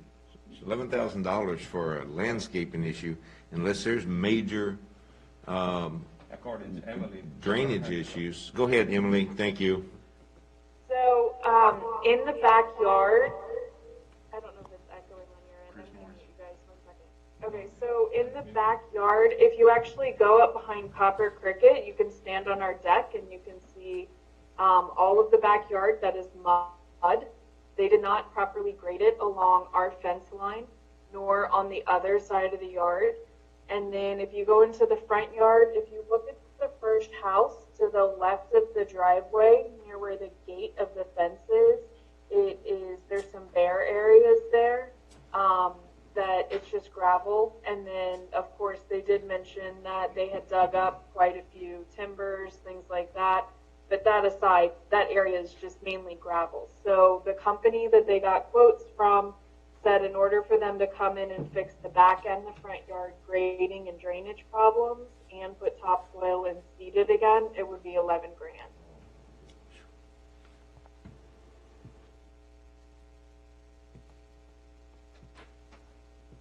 I think, Bob, this is a record setting, because I'm agreeing with you again, but I've been doing that a lot lately. I got to tell you, it's, you know, drainage issues are more, can be more than just water settled during the summer. I mean, you have ponding water and everything, and you have mosquitoes, you have other issues and everything. I personally walk by there just about every day or drive by there, and of course, Vice Mayor lives right across the street. I can see some of the improvement on two of the houses, but I have not really looked in the back for the drainage. I will tell you, if there is a drainage issue, and I certainly accept Emily's input on that, then if that's a major issue, then I'm not in support of releasing the bond at this time. And I will agree. If you go upstairs on the deck, I can show any of y'all tomorrow, you can see the pretty substantial section right next to our fence line that is mud, and that's the one homeowner that, No one can hear you. so I was just agreeing with Steve and letting all council know that if you guys want to come upstairs and we can look at the, from the deck of Copper Creek and we can look down at the property, or we can touch base with the Blakemans and see if they would be interested in providing, I'm sorry, Martin just provided a comment. It says section 58, 3.6, limitation on refilling of petition following denial. Upon denial of any petition to change a zoning district. That's for the last one? Yeah, he's late. Okay. Sorry about that. It popped up, so I wanted to make sure I addressed it. But anyway, what I was going to say is any accounts that we can show you, that is the one property owner that has continued to have an issue with it. So, like I said, the two homeowners that are farther down the street, they had said that they were okay with it and that everything was fine with their landscape. But the Blakemans have had substantial issue. So, just like Emily said, and I'd be more than happy to show you guys. Now, I will tell you, I'm surprised because the developer, I'm sorry, Chris, you may go ahead, since I started. Go ahead. I'm close to the mayor over here, so. I'm surprised because I know the developer, not personally, but I mean, I've obviously had many discussions with him, and I'm kind of surprised if there's a major drainage issue back there that it hadn't been addressed. So, Emily, has that been brought up to the builder about the issue, the drainage issue? Okay, all right. I have no more questions, Mr. Mayor. Thank you. Can I go now, please? Yes, you may go. Thank you. Chris, you can go now, Chris. Thank you, Mr. Mayor. Emily, I think this question is mostly for you. In October, when the land developer came here, said he needed pictures, and he said he was going to walk it, and he made all these promises. What has been done, especially to this property, since him being here in October? So, to clarify, so nothing has been done to my knowledge. The homeowner has actually asked him not to come on the property. I think what was happening was he, in the beginning, was told of the issues. Nothing was done. He said there was nothing he could do. He provided the house just as he said he would. That is my understanding from the homeowner. And then when we came to releasing the bonds and the discussion, they were contacted by the developer. He asked them several times if he could come talk about it. They told him this was the existing issue that had happened before, that they had already talked to him about, that he said he would not fix, and so that they were contacting and talking with the town in order to get our assistance for this, because, again, he previously said he wouldn't do anything. And so in the meantime, he's not made any other offers to put more topsoil in, to scrape, or anything of that nature. Thank you very much. So just for clarification, this land developer came... You're muted. This land developer came here in October, wanting the bond to be released, knowing that he spoke with the landowner who bought the house from him, and also knowing that there were issues with it that the landowner had brought to his attention. Yet still he came here in October, and I think in November, wanting for the bond to be released, knowing that there are issues there. But in October, he demanded pictures. So he demanded pictures in October, knowing there were issues to the tune of $11,000 to be reviewed. Thank you. Tracy? I have a real quick question. What is the total bond that is on the table? Oh, thank you. Oh my goodness, I finally speak and then you can't hear me. You can also touch the screen. Oh, thank you. I try to teach our touch screen. What is the total bond in question? Let me see if Roberto can actually help look that up for us real quick. If I'm correct, it's roughly around $2,000 for this portion of the ENS because the council already released the performance bond last month.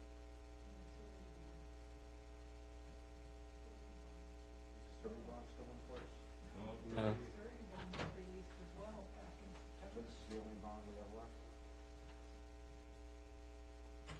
Yeah, I think this is the only bond. Sometimes it's not helpful to rush, This is the landscape bond? Okay. Marchant, the landscape bond. Yep.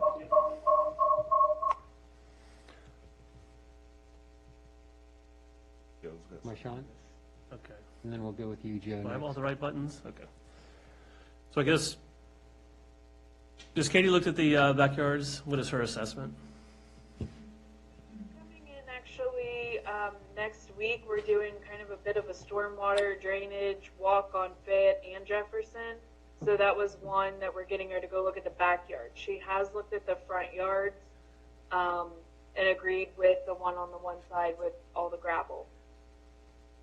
Okay, well, it seems pretty obvious we've created our expectation already. It just needs to be clear. I think we need to be clear in our direction moving forward, exactly what we expect and by what time we need to expect it and have Katie's blessing. Most bonds are pretty clear about the test to be able to be released.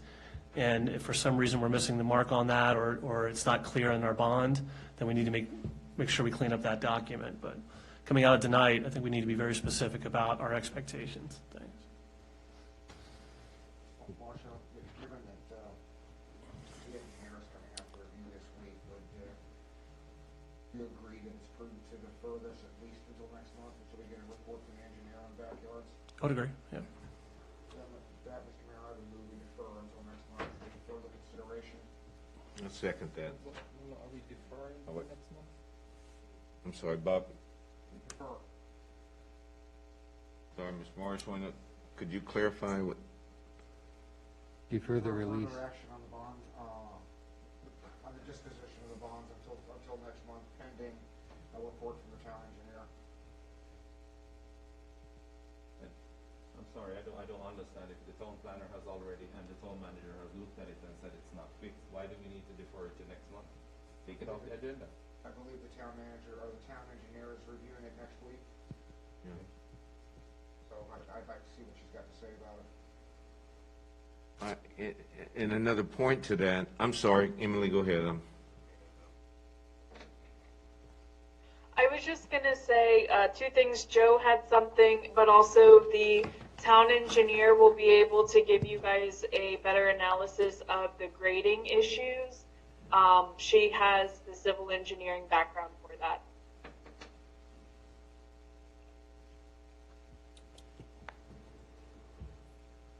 So, Mr. Mayor, as a follow-up to we're belaboring this, my point of my comment earlier, to defer it, have the engineer review it with the planner and the manager, get a full assessment of what the issue is, its relationship to the initial development of the property, and what is the remediation necessary to fix it, and what is the cost associated with that. Thanks. And that's okay with you, Bob? I understood him the first time. Okay. Joe, did you have anything? Made the point I was going to ask, so that works. I agree. Steve, you Mr. have Mayor, something? last thing I had is, if the homeowner, if I understand what Emily or Chris said, the homeowner's not interested in meeting with the builder again.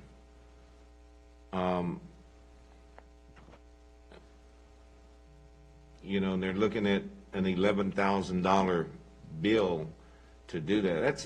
That's a big landscaping project then, or not landscaping, but a big drainage issue.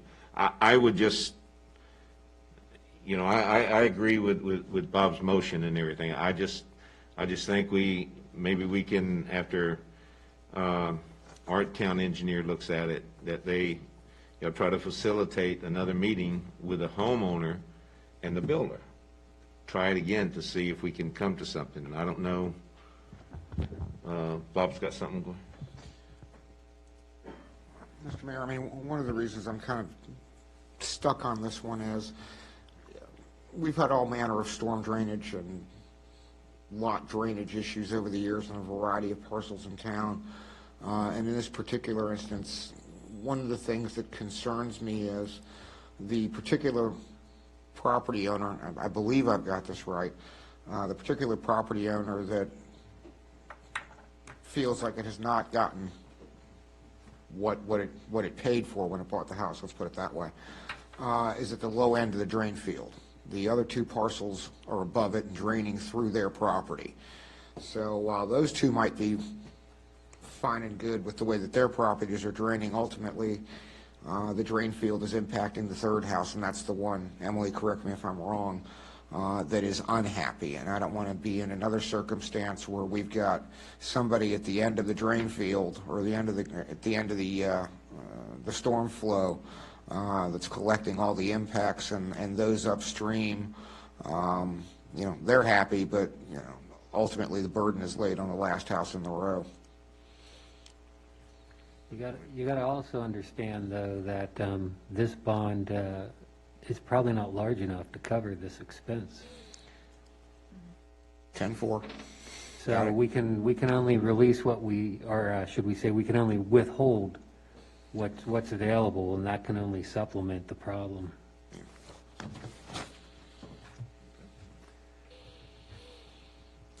So, Joe needs to unmute. Joe? He's still muted. No, that's me. Oh.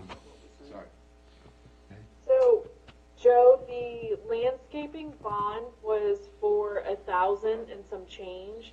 The one that this is, the E&S bond is the $2,000 one, and that's what the grading issues are under. The landscaping one was separate. It only covered the trees in the backyards and the shrubs. And that's the 10% one we hold for plant replacement. Okay, yeah, I missed that, sorry. It's okay.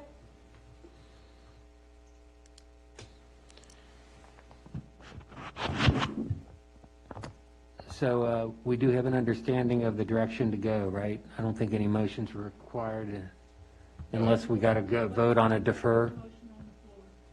There's a motion on the floor. That's to defer, correct? And who seconded that? I second it. Shannon? Okay, so we got a motion. I think discussion's done. Is that correct, guys? Okay, let's put it up for a vote. Weir. Aye. Pater. Abstain. Shannon. Yes. Morris. Yes. Schneider. Yes. Fasenello. Yes.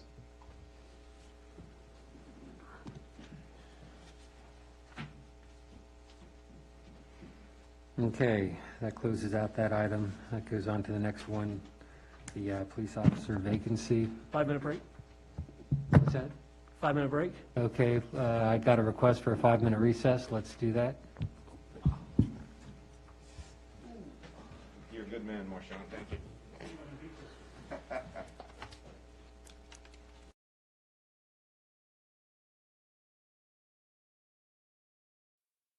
Yeah, Martin's gone.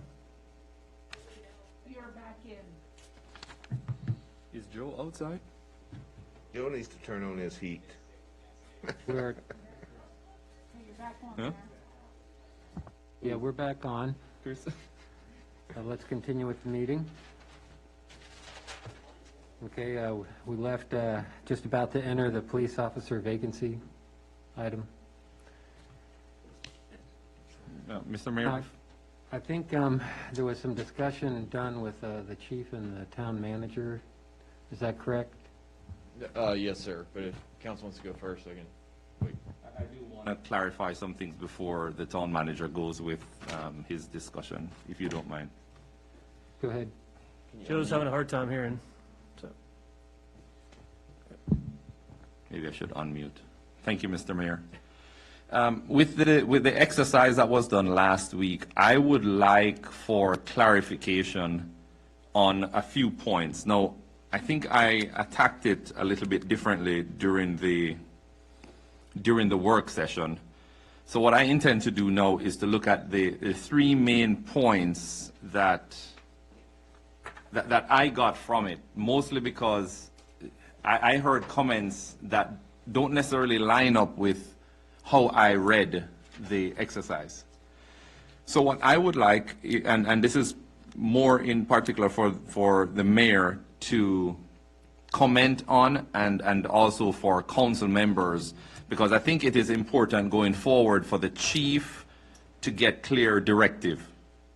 And with the exercise that was done, I, in my opinion, I felt like once that exercise was completed, there should have been follow-up discussions with the chief, getting his concerns, getting his comments, getting the feedback that he would be able to answer some of those questions. And whilst the exercise was good, I did not feel like it was successful, because I felt like it left the department in a worse position coming from the exercise. I felt like the exercise was good, but I didn't feel like it achieved its goal. And I would love to see all the points that were discussed in the mayor's presentation to now be taken to the chief for him to highlight the areas, find out the deficiencies in the report, to find out if there's anything that was legitimate during the report, to take it further. So what I'm trying to do now is to look at the report in three main areas that I believe are the three concerns from the report, to ask the mayor to address it, or address them, and also if the council wishes to address it, because I believe the chief needs directive. The first one has to do with 24/7 coverage. And the chief needs to hear from the town council if that is our wish for the next year and a half. I think this is what's going to help him to develop his plan. This is what's going to help him to determine whether he's compromising on manpower or he's looking at an admin staff, whatever it is that he's directing. I think we need to clear the air concerning the 24-hour coverage. So, Mr. Mayor, here's a direct question, and I'm not going to threaten you like the work session. I'm basically just asking, is it your intention to continue providing 24/7 coverage through our police department to the town? Yes, my intention, I feel our mission is 24/7. My intention is to keep 24/7, to keep the services we have, but to address the staffing, to see if the staffing is too fat and can be done with part-time help and the 5 full-timers we have, or if we needed the 6th person. And I think it was revealed in the discussions that the 6th person is what's needed if you don't have any part-time help or any type of, and so the question now is, how do we assess our part-time help? Are they considered part-time? Are they considered reservists? Because one thing that flag that came up is, well, we only reserved 14,000 for it. Right. So, you know, what we're trying to do is to make sure that none of the services change, the hours of operations don't change. You know, I think there was some misrepresentation and also misunderstanding from the comment that you had in it, because it was just an exercise based on what you saw.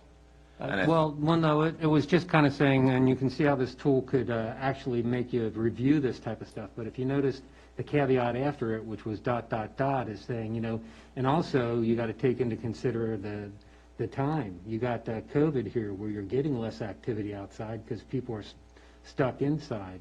And also it says in there, and if the mission says 24/7, it doesn't matter what's being revealed. Thank you, sir. And that was in the document. Yes, thank you. And that's one of your first clear objective or challenges, Chief, is that this council is pushing forward for 24/7 coverage. So that's at the forefront of your mind as you go through maneuvering your guys the way that you're the only one who knows how to do it. So that's your clear objective. We are still providing 24/7 coverage to the residents of the town from the police department. So that is not something that you're going to then twist, or someone else is going to say, oh, but it says 2200 to 0600 hours. Your comment to them is that that may have been in the report, but you have been directed to provide 24/7 coverage from the town council for the next year and a half. The new council may decide differently, but for the remaining of this time, and that's what I got from it, that you're continuously providing, but I wanted to make sure that you have the clear directive for it. So that's the first one. The Laney detail was another issue that came up, and a lot of thought and went into the Laney detail. This item may be a mute item because, Chief, if you can offer some input, when is this highlighted to be expired? Okay, so update on that. Contacted Laney last week, 2 weeks ago. Sorry, hold on. Let me unmute. I contacted Laney a couple weeks ago, was told that the end of December was their timeline, mid-December into December. After last week's discussion, I contacted them again, and now I'm being told that due to delays, they're looking at February, March. Okay. So a decision I would like to be made tonight by you guys of what we're going to do with that. And Yes. there's three things I'd like to propose, 1, 2, or 3, or whatever you guys want to do. But the new update is now into March. Thank you very much, sir. And Mr. Mayor, based on the Laney detail, there were a lot of discussions that you provided concerning man hours, who can cover it, especially the part-time guys who are covering a portion of it. And I would like to propose, I'm good?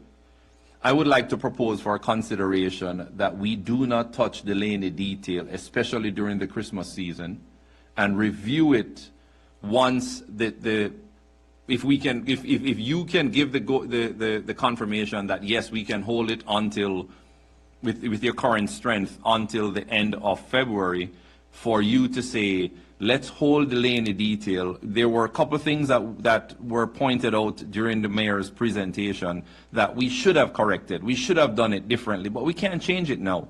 We're near the end of this tour of duty, and we probably need to finish strong. And especially during the Christmas season, we cannot eliminate this aspect from the officers, their income. So, Mr. Mayor, if it suits you and the rest of the council, could we take the Laney detail discussion off so the chief can go ahead, schedule the guys until the end of this detail? I'm not in favor of the Laney detail, but because of the season that we're in and because we're coming up to the end of the Laney detail, maybe we could continue with it until it ends in the next 2 months and then just discuss the other main issue, number 3, that I have on the list, which is the new position, which is really what we're supposed to be discussing. Sir, and the rest of council. What was the third? The third, I haven't touched it as yet. I just wanted to give the chief directive concerning the Laney detail. So he takes his detail, he takes his instructions, and he runs his department. So number 1, 24/7 coverage. Number 2, Laney detail. Bob, you have a question?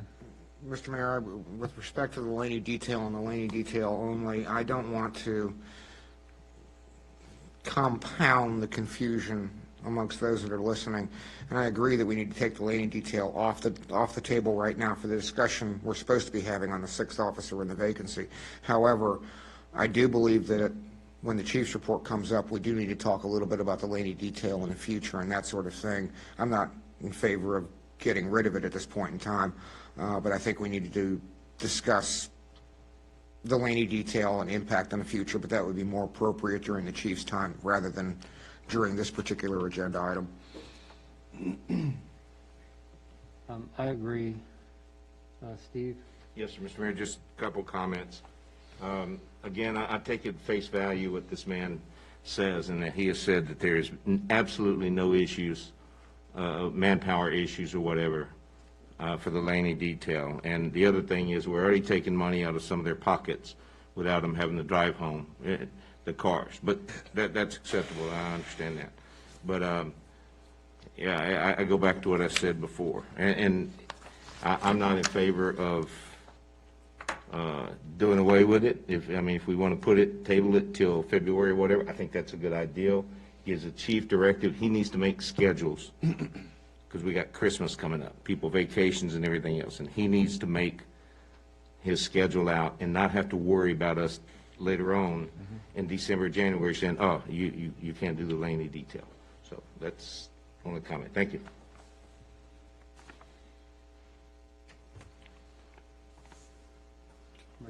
Unmute everything. So on Councilman Morris's first point, some of the discussions we've had, do we want to go a step further? Not only is the council directive to have the 24-hour, or reaffirm the 24-hour coverage, does the council want supervisors on every shift or a designated supervisor on every shift? Do we want to overlap services? Both of the options, which would increase manning requirements.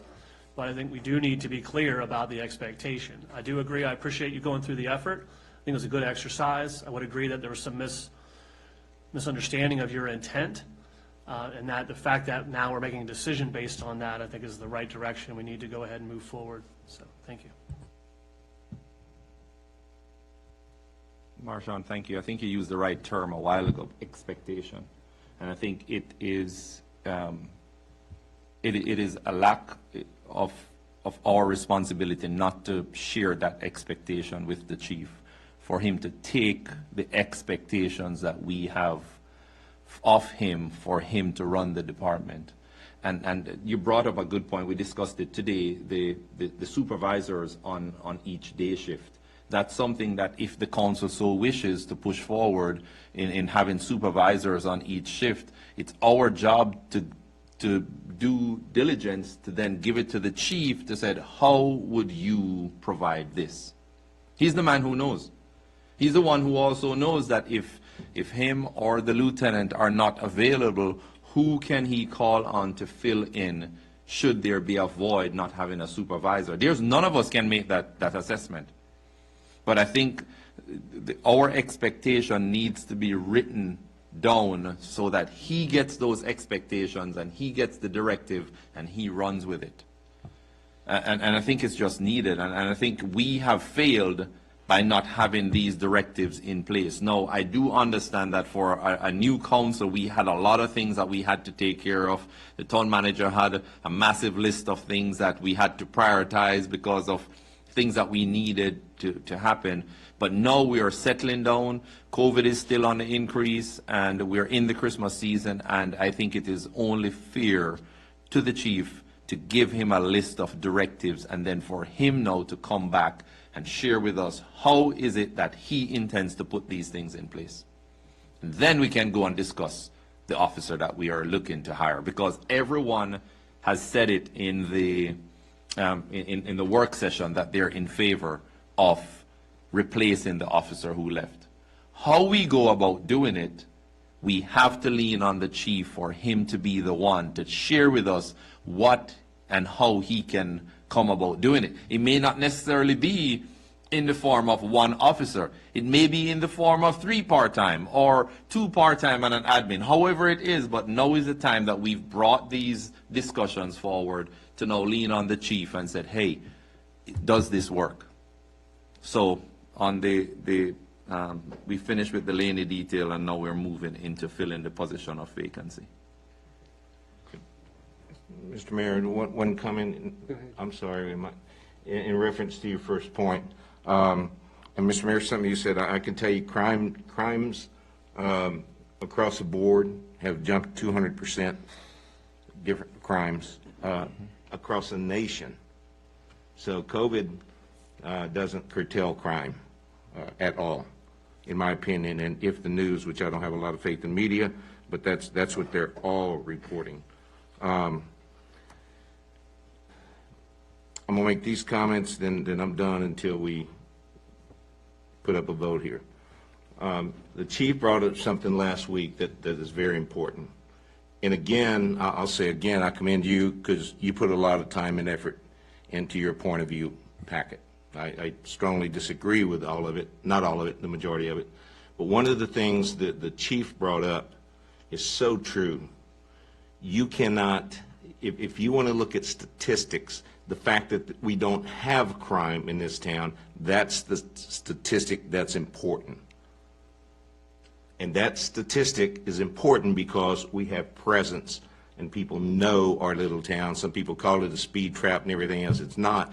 I've looked at the number of citations given or tickets, and they give a heck of a lot more warning tickets and when they don't have to.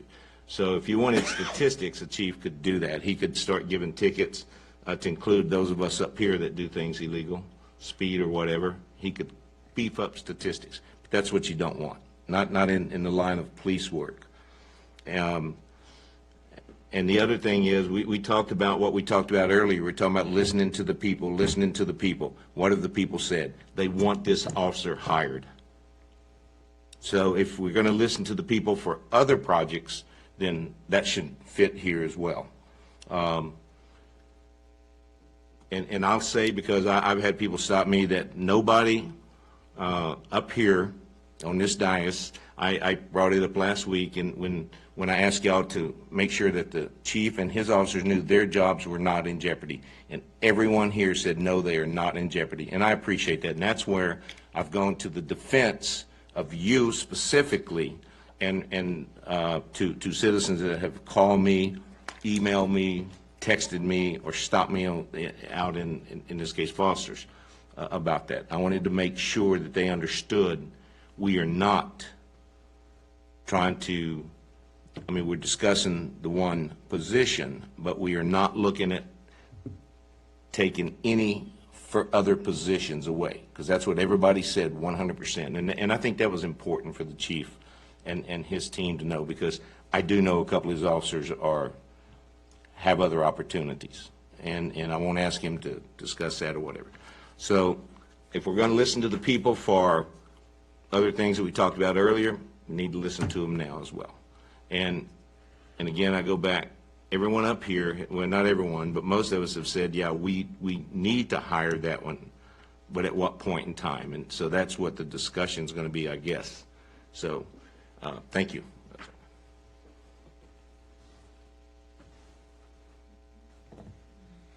Bob? Before, do I have everything on? Okay. Before Chris and the chief get into it, I just wanted to point something out. This is going to be a little bit repetitive to what several people have said. But we basically went through this exercise earlier this year and made considerable number of organizational, operational changes on the admin side of the building. The timing for doing that with the PD is unfortunate, given the present state of the nation and the Commonwealth, and police operations and perceptions with respect to funding, defunding, or whatever you want to call it. It's a real hot button item right now, and it's almost impossible to have a rational public discourse given what's going to be said by various fringe groups on one side or the other. That being said, I agree with a couple of things. One, we have to delineate what our expectations are. And I think we've been pretty clear on what they are. I just don't know that we've been all saying it all at the same time and in the same fashion. And I suspect the 24-hour coverage is absolutely one of those expectations. Similarly, we've got to make clear what our concerns are. And I've heard it here tonight, and I heard it last Monday, is when are their supervisory staff in place?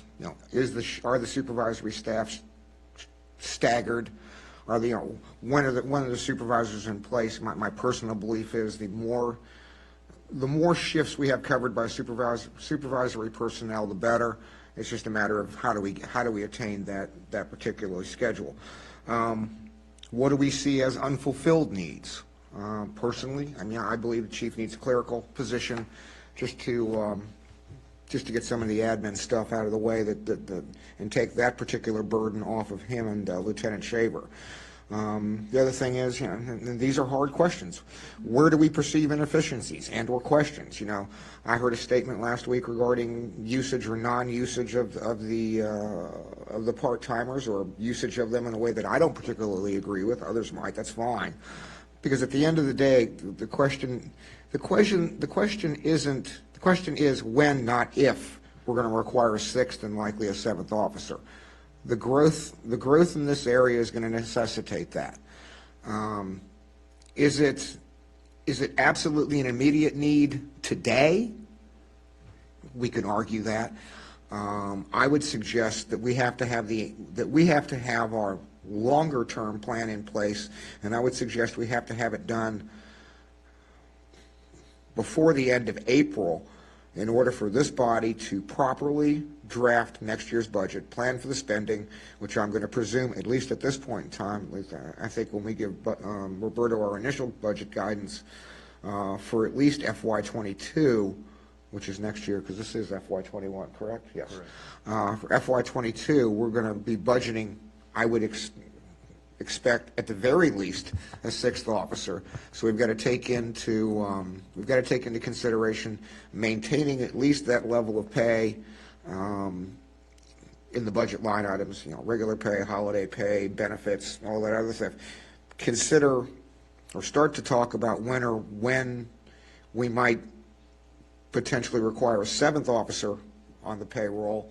And then we also have to consider, it's that time of the year where we're going to have to start factoring into the budget for the current officers. What do we do about COLAs, steps, anything else like that in conjunction with the admin staff?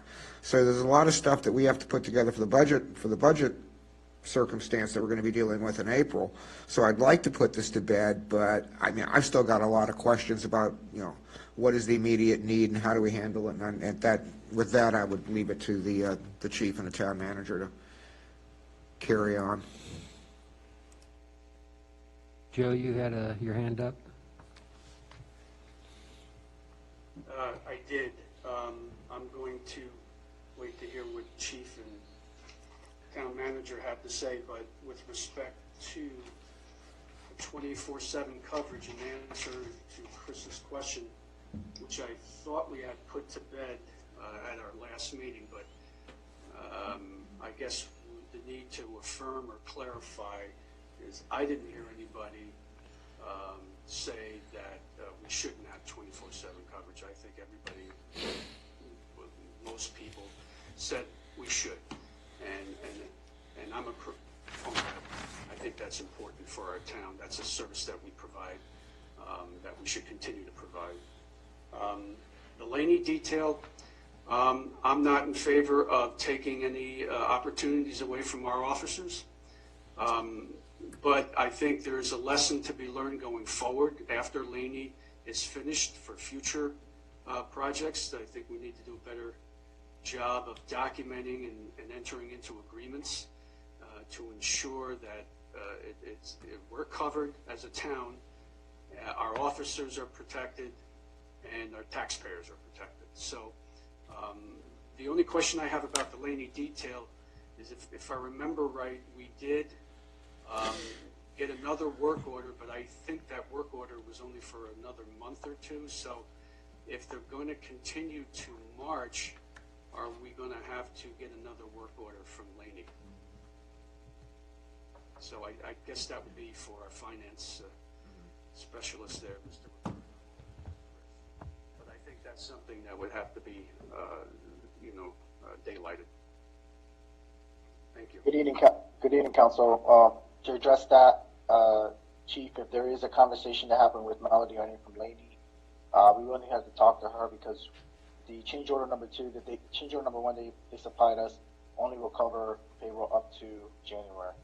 So anything after that, we'll need to include another change order or MOU.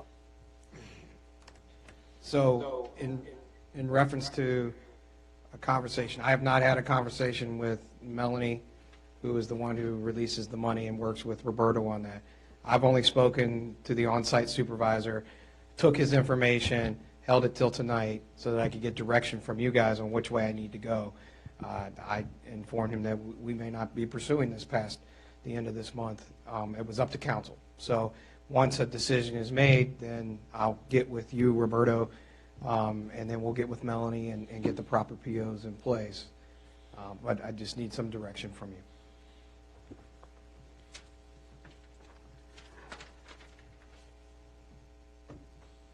Chris?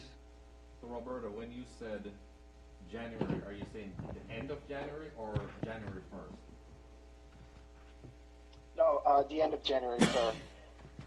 Is it possible to have one point of contact that deals with the Laney detail? Like everything running through the chief of police? I know you're controlling the financial aspect. Maybe I have it wrong, and Chris, you could correct me if this is the way it is right now is the way you want to run it and run your department. But I feel like operationally, even though Roberto is in admin, finance, payments, operationally, the directive should come from the chief's discussion with the point of contact from Laney and not bypassing the chief. So that's accurate. Essentially, that's what's happening is right now Chief is primarily discussing it with Laney. The only thing that Roberto needs to, just like we talked about last week, the only thing Roberto really does is he just needs to make sure if we're going to continue to operate through the rest of February and into March a little bit, Roberto just needs to make sure we accept those funds before we start having our officers work it. So it's not, Roberto's not necessarily like a main point of contact. All he does is make sure he gets the money in.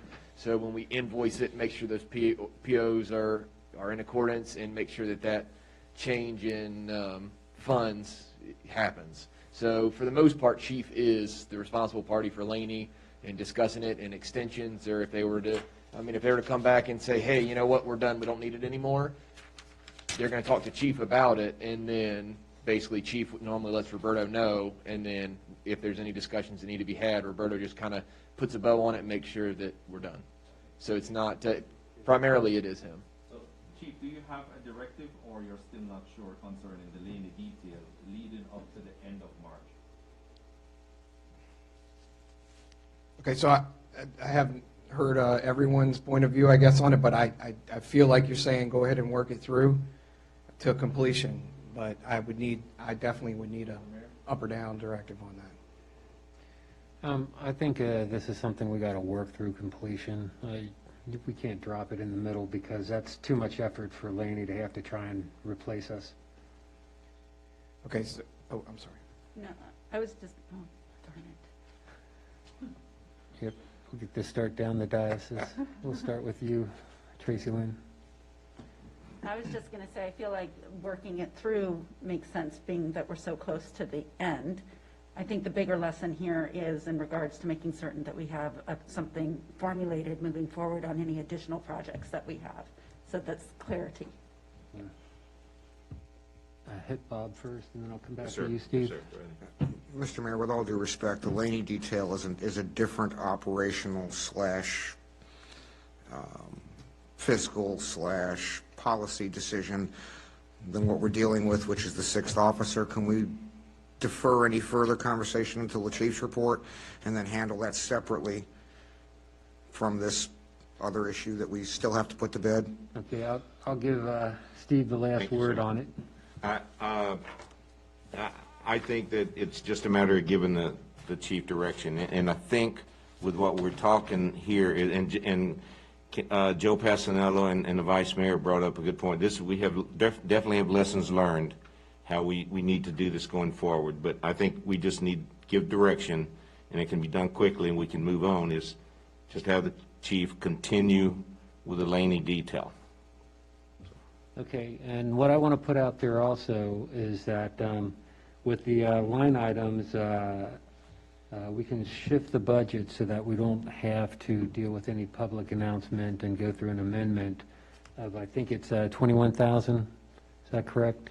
So I will, discuss that. You will discuss that? Because I want to make sure that they have the option, or they understand the option if they vote yes or no. Okay, so anybody have words, and I'll let the chief and the town manager bring up other discussions. Okay, so I've been pretty silent on this. This is a police matter and council matter, but I have been sitting here and listening and taking in information from everybody's point of view. So what I did today is I actually spoke with Chief just to try and get a better understanding. Some of the things that we wanted to make sure that we addressed were the level of service, which, that's something that full-time officer provides a level of service. We wanted to try and do it sooner rather than later, but we also wanted some time to be able to sit back and review some information that you guys were requesting and wanted to dig a little deeper in and all that. And this is something that last week we found out that 2 officers that Chief work with are actually part of our police department, good officers, and I've heard that from multiple of council as well as residents, that the part-time officers that we do have, Anderson and Nugent, are really good officers. However, we don't provide enough part-time funding to allow them to work more than 3 times a month. That's one of those things that came up last week that, we discussed. That's not enough to schedule somebody 3 shifts a month for part-time, and you got 2 or 3 part-timers. One can't work once a month, So Chief has been doing what he can to try and work within the budget. One of the alternatives that I have that I think would work today is that if we move $21,000 from Corey's unused salary, which is the full-time salary and wages, to the part-time salary and wages, we can actually schedule an additional 3 shifts a week to the part-timers for the next 19 weeks, which gets us to the middle of April. What that does is that allows us to have, from December to April, the part-time officers would be able to cover 15 shifts a month, which is very comparable to a full-time officer. So we'd have the same number of shifts as a full-time officer, and just as the resident stated, part-time officers don't have as much buy-in. The part-time officers that we have been here for years. So that's something that I do think, at least with the officers we have right now, they do have that buy-in and they've been here for years. Chief can figure out the breakdown of how that would work. Basically, it would be a pot of money, and some part-time officers are going to be able to work more, some are going to be able to work less. If we need to get 1 more additional officer or something like that, that's Chief's prerogative, and I'm sure he can get that done. But I'm thinking that that is actually an action that can be done today because it's under the 1% budget. If you guys were to move $21,000 from the full-time salary to the part-time salary, it could be done today, and Chief can start scheduling those officers tonight if he wanted to. What this does is there's no 2 to 3 month wait either. So when we're talking about hiring a full-time officer, just like Chief said, by the time you advertise, interview, outfit, do the training to get them acclimated with the town, how the town operates, it does take 2 to 3 months. These officers have been here for years, just like we talked about. I think that would also allow the town council to put a freeze on hiring that 6th full-time position to be able to evaluate some of the information that I know has gone back and forth several times, specifically on Monday. One of the things that it also allows us to do is it allows us to reevaluate the department needs through those 4 months. And then at any point in time, if you see external factors that affect the town, development's coming, you have new businesses, Perando's is opening up, and some of the other Van Meter stuff like that, there could be different calls for service that pertain to those different businesses.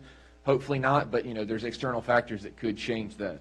COVID ending, and then information that the chief provides. So at any point in time, if council comes to a decision, you know what, hey, we tried the part-time, but it's not working, then you can always take that part-time funds and put it back into full-time and hire that officer.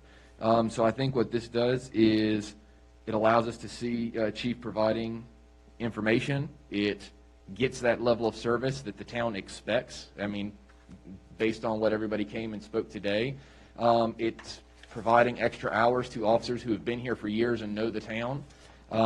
So I think as long as chief's willing to work with it, I know this isn't something that anybody is really 100% set on, but I do think it's a compromise, and it provides that level of service for the town citizens immediately. So it would start, like I said, we could do that action today, and it could start essentially tomorrow or whenever chief could schedule it. And then just like all of council has stated, then that would allow budget season or whatever, you guys can discuss either continuing with the extra time and flexibility of part-time officers or committing to getting the full-time officer, depending on what those external factors are and the information that you guys are able to obtain. And Chief, your take on that? Okay, so first off, let me unmute. First off, I want to start off thanking the residents who came out tonight in support of the police department and myself. Because it pertains to this issue, I feel like I need to thank them for that. And then, my job is to take suggestions from the duly elected council and implement them. You allow me to give my input, and I appreciate that, but I feel like just like over the last 5 or 6, 7 meetings, including work sessions, it's just become a distraction the police department has, and I don't want to be that to this council, to the residents, to my officers. to anyone. Although I still believe that the residents of this town will be better served with a full-time position, and that a full-time officer is invested more in the town than a part-time officer, my primary goal is to maintain our 24-hour, 7-day-a-week coverage. And the only way I can continue to do that, in my opinion, is that the position is filled or that hours are given to me to be able to help fill those gaps. In talking with the town manager today, I was told that members of council were willing, or may be willing to appropriate sufficient funds into the part-time budget line item to fill those hours that a full-time officer would fill, as maybe a bookmark for the time being to see what we needed in the future. And so in the interest of removing the distractions that this has caused, getting my officers, back on track instead of worried about everything, if funds are appropriated, I'll be able to accomplish my 24-hour, 7-day-a-week coverage that we've provided so far. And in the future, it is my hope that the council will reevaluate and decide to fill the position in the next year's budget. But I just kind of want to offer the willingness to compromise, even though I don't have a right to compromise. I do what you guys tell me to do. But willingness to compromise, to try this for however long you want, with the hopes that maybe you would help rethink this and reappropriate the funds back into a full-time position maybe in the coming budget. Vice Mayor, do you want to go first? I'm sorry. No, that's okay. Go ahead. Thank you, Mr. Mayor. Couple things. Pretty much exactly what I said a couple months ago is coming true. When we postponed this, I said, yeah, we're going to postpone it a month, then another month, and then we're going to postpone it to the end of this budget season. That's exactly what I think a couple of you are looking at, and that's sad. Our chief has said this town can be better served with that person. We have the money. Personally, I'm not willing to compromise my belief in supporting this chief 100%. He knows what he needs. He's told us. None of us are qualified to do his job. We're qualified to be the town council and the mayor and make prudent decisions and everything, and that I appreciate. But personally, I will compromise none other than moving forward to hire this vacant position, because you're doing exactly what I told you were going to do, and these were, some people say, promises made back before the election and after the election. So that's, I won't compromise. I will settle for nothing less than moving forward with the hiring. Thank you. Vice Mayor? My question is, during our work session last week, you had stated that the part-time officers, so this was eye-opening to me, the part-time officers are only wanting to work as needed. So even if we have the funds and we have the additional hours, are they going to want to do that based on what they've been given and what that definition of part-time was from last week? So if we spread the load out through a number of officers, that will help greatly. And I would probably be looking to maybe pick up one more additional officer, part-time officer, just to help out as needed. Okay. Did you guys online catch that? Oh, I'm so sorry. Now unmuted, I'll say it again. I believe that our officers, if we split up the duties between the officers, that we'll be able to staff it, and I will probably try to pick up one more part-time officer who will be able to help out. That way we can spread the load off of the 3 officers.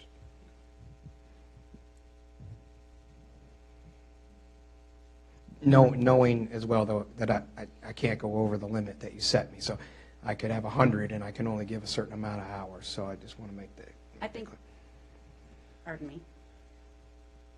Again, I think my takeaway from the work session was the definition of what our current part-time officers are, which for me was we don't have part-time officers that we're putting effectively on the schedule. So that's what I was trying to clarify. Okay, Chris, I saw your hand up. Thank you. I have a different take than Mr. Shannon. As far as increasing, adding 21,000 to the part-time budget for now, because that amount could increase. I like what Chief said in possibly adding a part-time person, and especially if over the next few weeks to that part-time person maybe even turning into a full-time position. I'm looking at the next 2-3 months in a different view. I'm looking at the next 2-3 months as still offering 24/7 coverage, still accomplishing our commitment to the Laney detail. But during the next 2 to 3 months, I think it's going to give us an opportunity to assess what we all agreed on, hiring a full-time officer. But that's not all. I think at the end of the next 2 to 3 months, we're going to be looking at hiring a full-time officer, beefing up our part-time staff, and also looking at, with the chief's recommendation, looking at bringing on a part-time admin person to take off the admin things that he can relinquish to a civilian. Looking at that as the bigger picture that we want to accomplish within the next 2 to 3 months. That is how I'm viewing it. I'm not viewing it as, oh, it's slashing the PD or slashing the budget.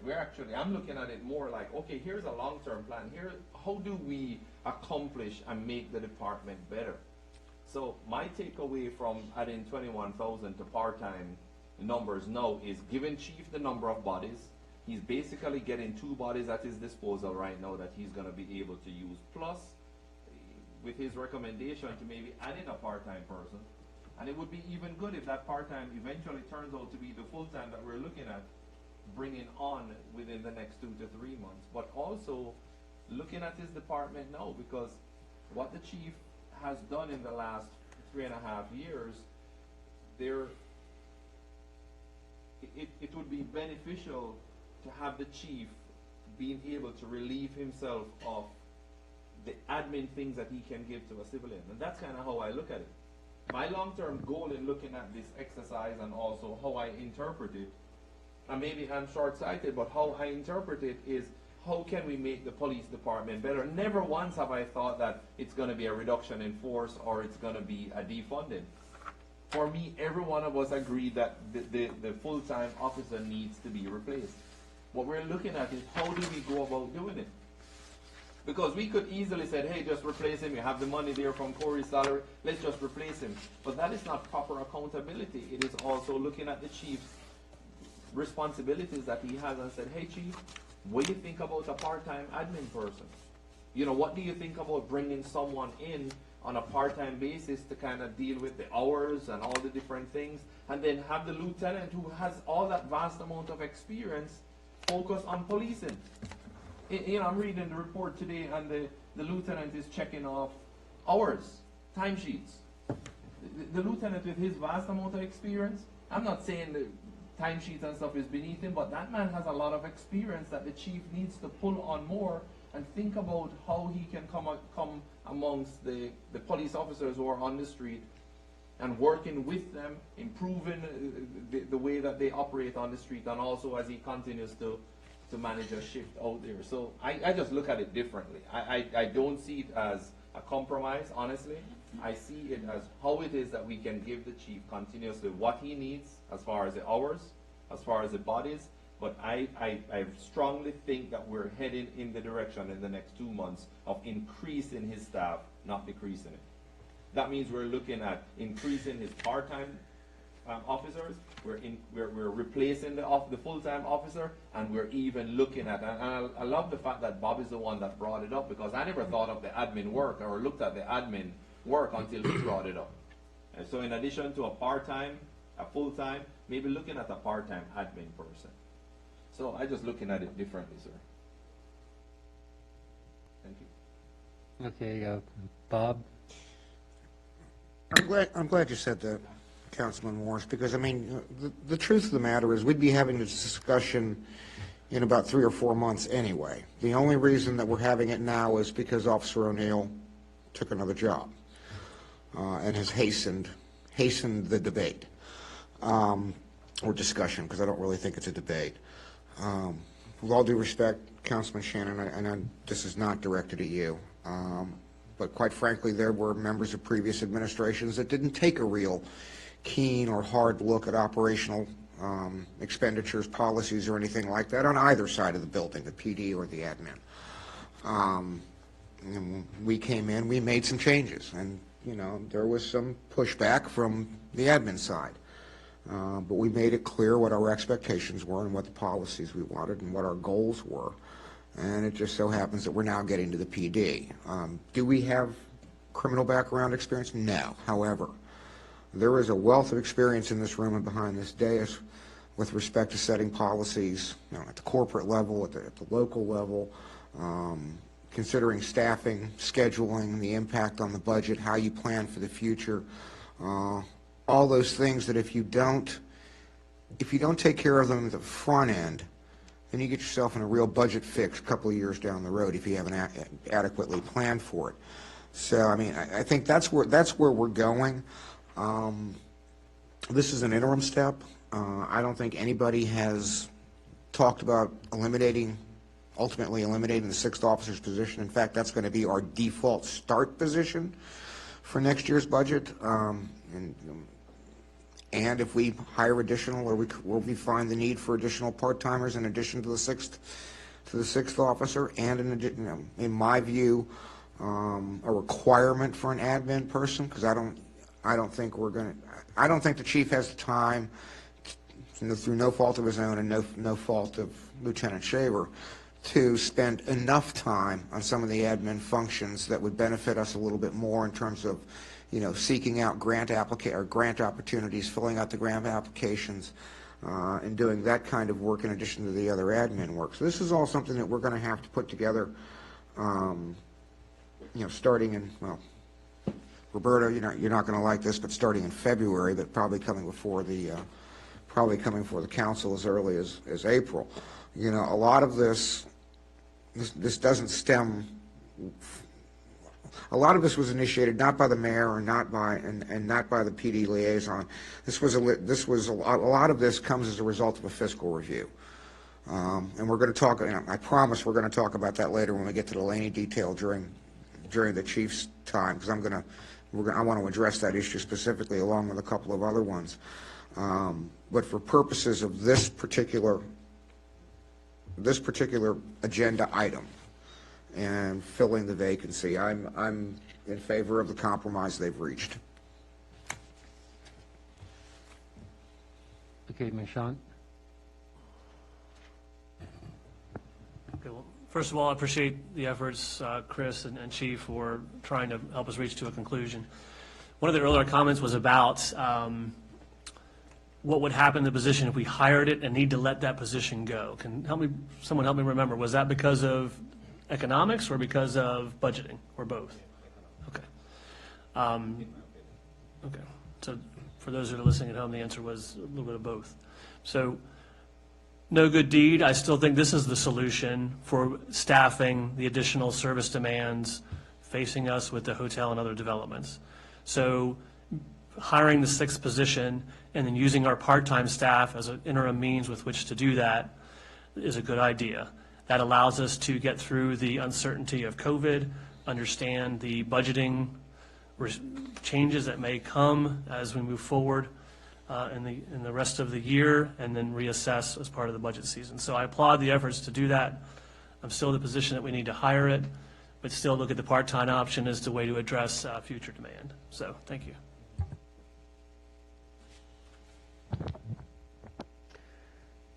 Okay, anyone else before we make a decision? Joe? It's all for you, Joe. Thank you, Mr. Mayor. I hope everybody can hear me. I'll start out with saying that I think the compromise solution makes a lot of sense. You can call it a compromise, you can call it whatever you like, but I think the idea of reframing discussion to FTEs, full-time equivalents, makes a lot of sense. Now, the two part-timers could end up being the full-time equivalent, and budget is part of the discussion. I think people have to recognize that we have a fiduciary responsibility. I don't want to go over all of the issues that we've talked about. A lot of good comments were made here tonight. I think the process going forward makes sense because it gives us the opportunity to really vet this stuff out, which I think we owe to ourselves. I think we owe it to the PD, and I think we owe it to the residents of this town. We can gather critical information to determine a path forward.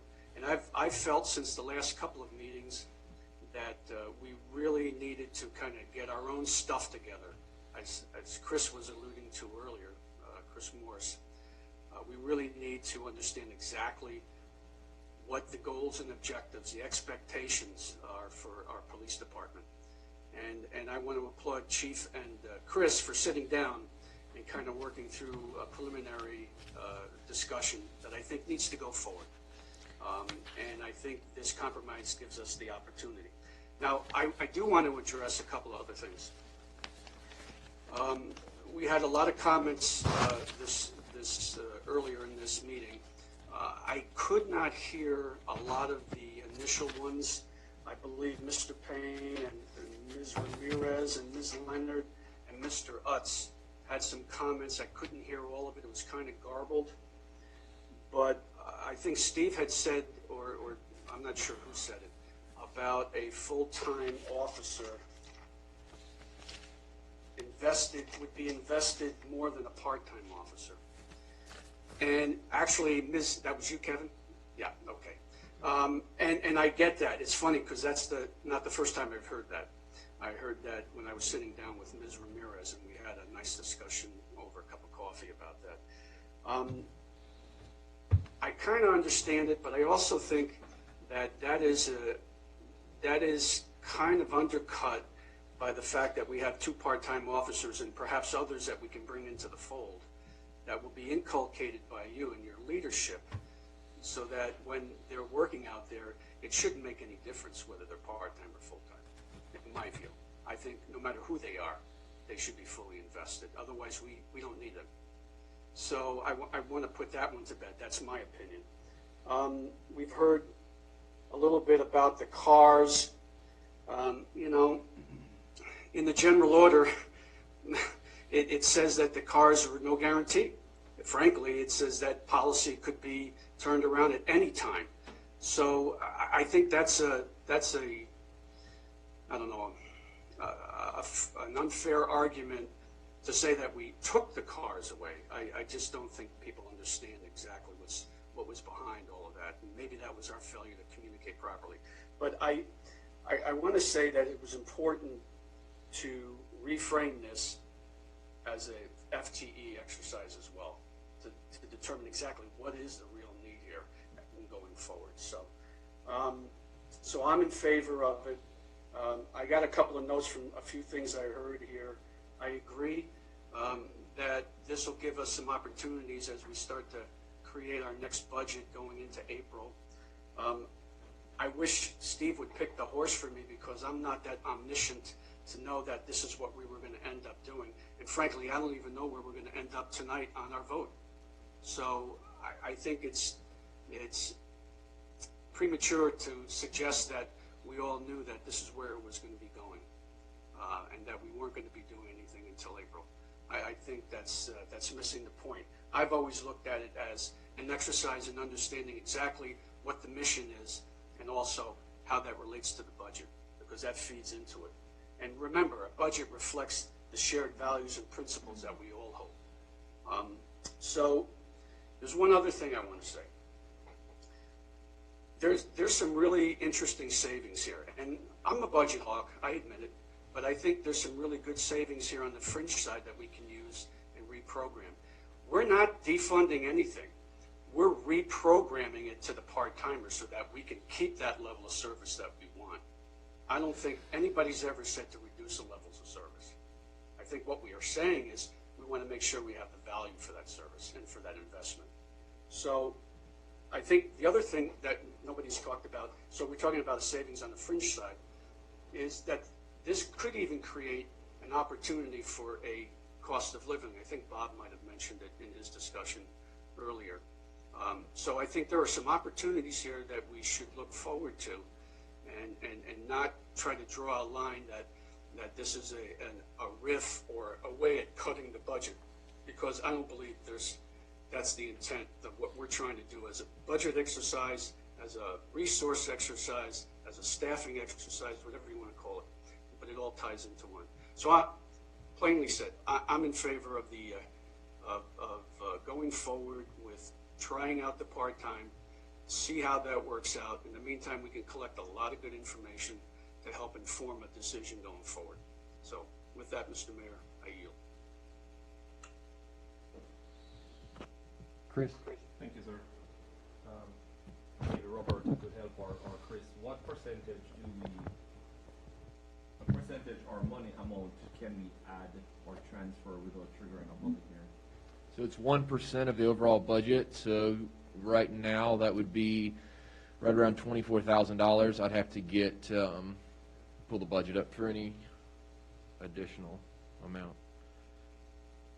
Mr. Mayor, the chief mentioned just now that he may be looking at possibly bringing on one more part-time person to beef up his part-time staff right now to get through this season.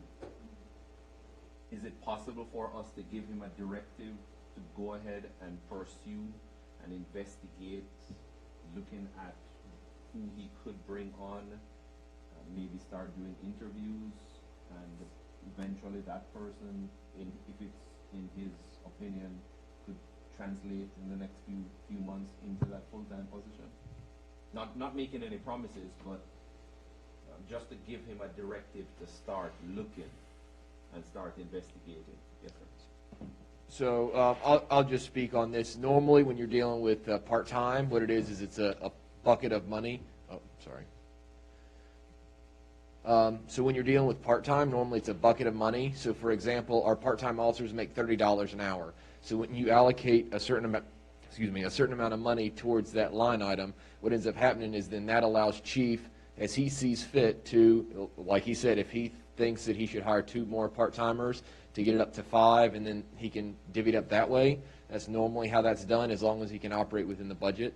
If you guys want to provide a directive, that's okay as well. But normally, like I said, the part-time, when you have it like that, it's just a pool of hours, and then chief is the one that kind of dictates how that is divvied up, or if we need additional officers or whatever, as long as with the equipment and stuff like that, he can maintain in his budget.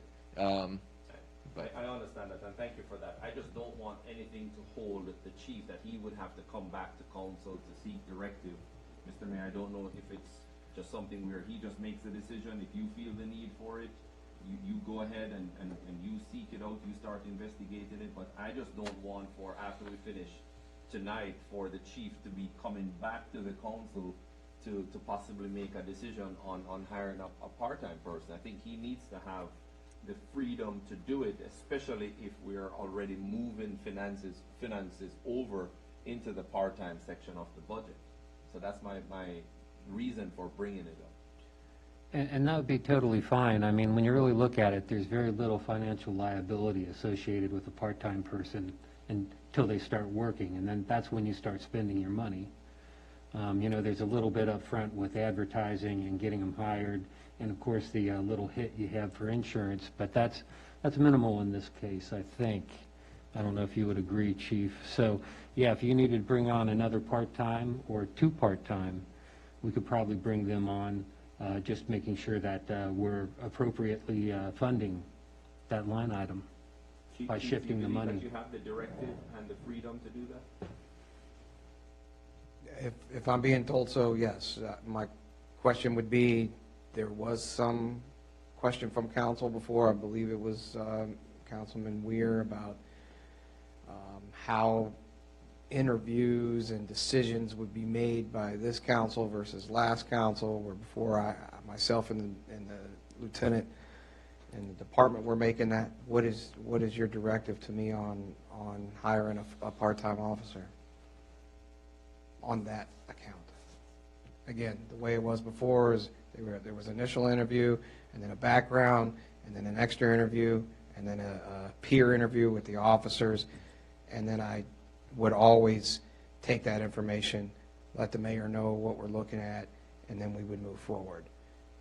Wasn't voted on by council, it was just a decision made by myself. Is that how you still want to do it, even with a part-time, moving into full-time later, interviews later, or do you want to change that now?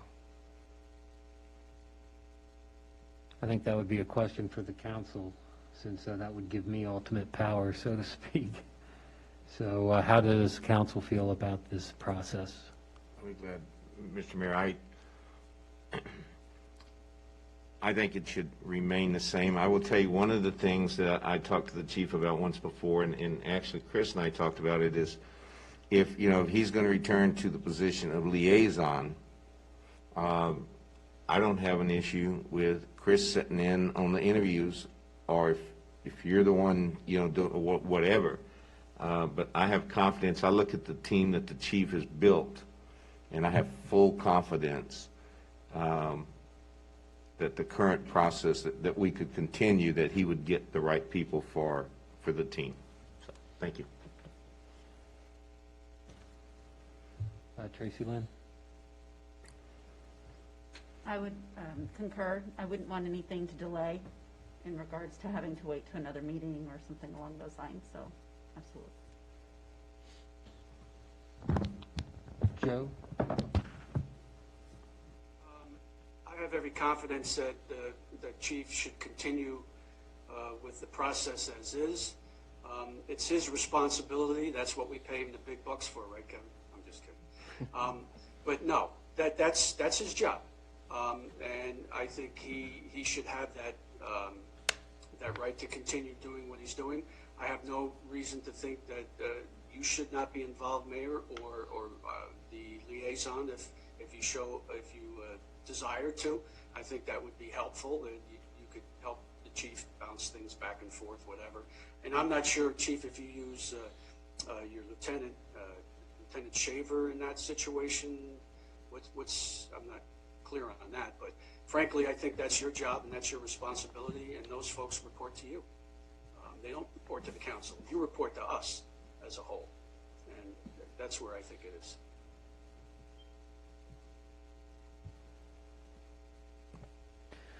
Okay, so I think we need to move forward, I guess, and put up a decision.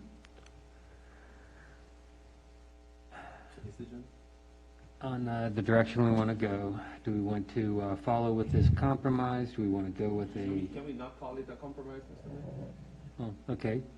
I just don't like the word. I don't think it's a compromise.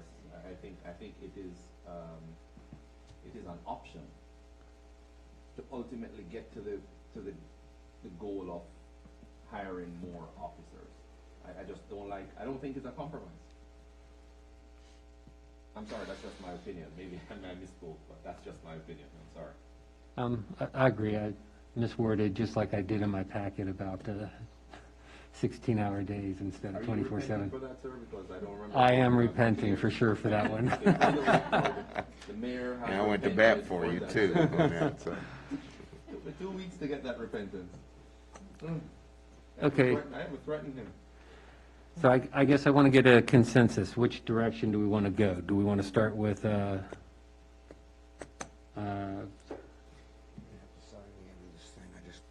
Mayor, I would love to push forward for the option that the town manager and the chief discussed earlier in moving $21,000 over into the part-time, and also give the chief directive to pursue hiring whatever amount of part-time officers he sees fit to cover the schedule, and then we can review it in the next 2 months. Okay, I guess a point of order. Do I need, since we are shifting budget money, do I need to make a vote on that? Yes. So do I consider that a motion? Motion, yes, sir. Okay, I got a motion on the table. So, okay, let someone second, then I'll ask a question. I'll second. Okay, got a second from the vice mayor. Discussions, Marchand? So, I guess process question, clarification question, should we not vote on the position first and then direct the monies to do that, or are we trying to do it with one motion? Well, I'm assuming that the hiring of a position would just be a directive, right? This is a motion because there's money transferring budget line items, right? Okay. It just seems like the order of operations off, so. Okay, well, if you want, we could go with, do we want to go with hiring a full-time person or not? Correct, or the directive to hire a part-time person and then subsequently do the action that's necessary, so, would be my suggestion.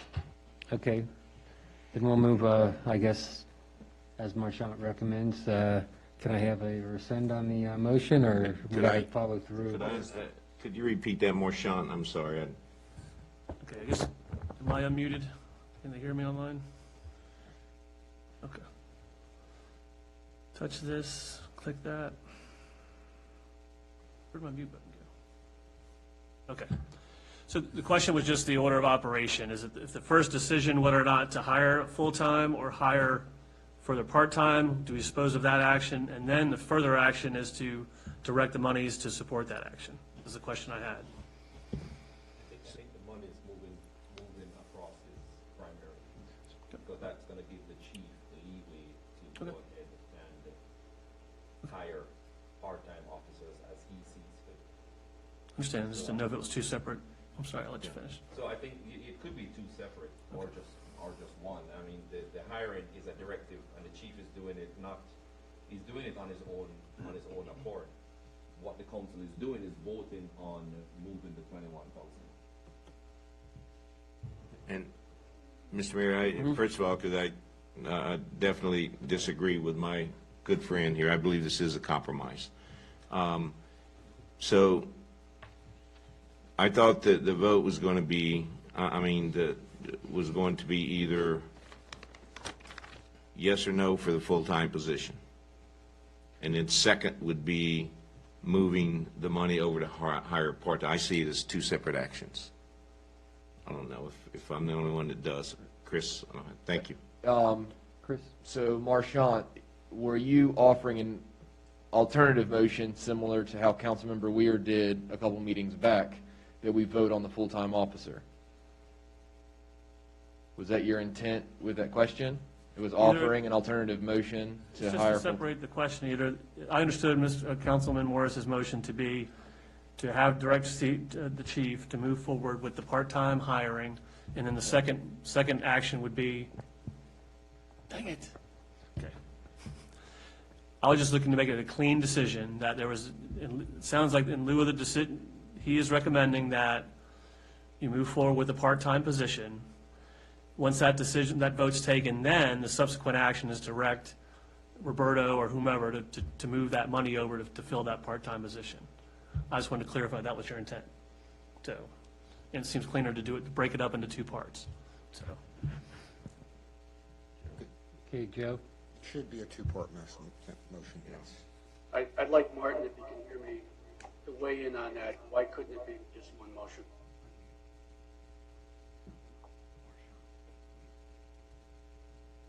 I can't find my password.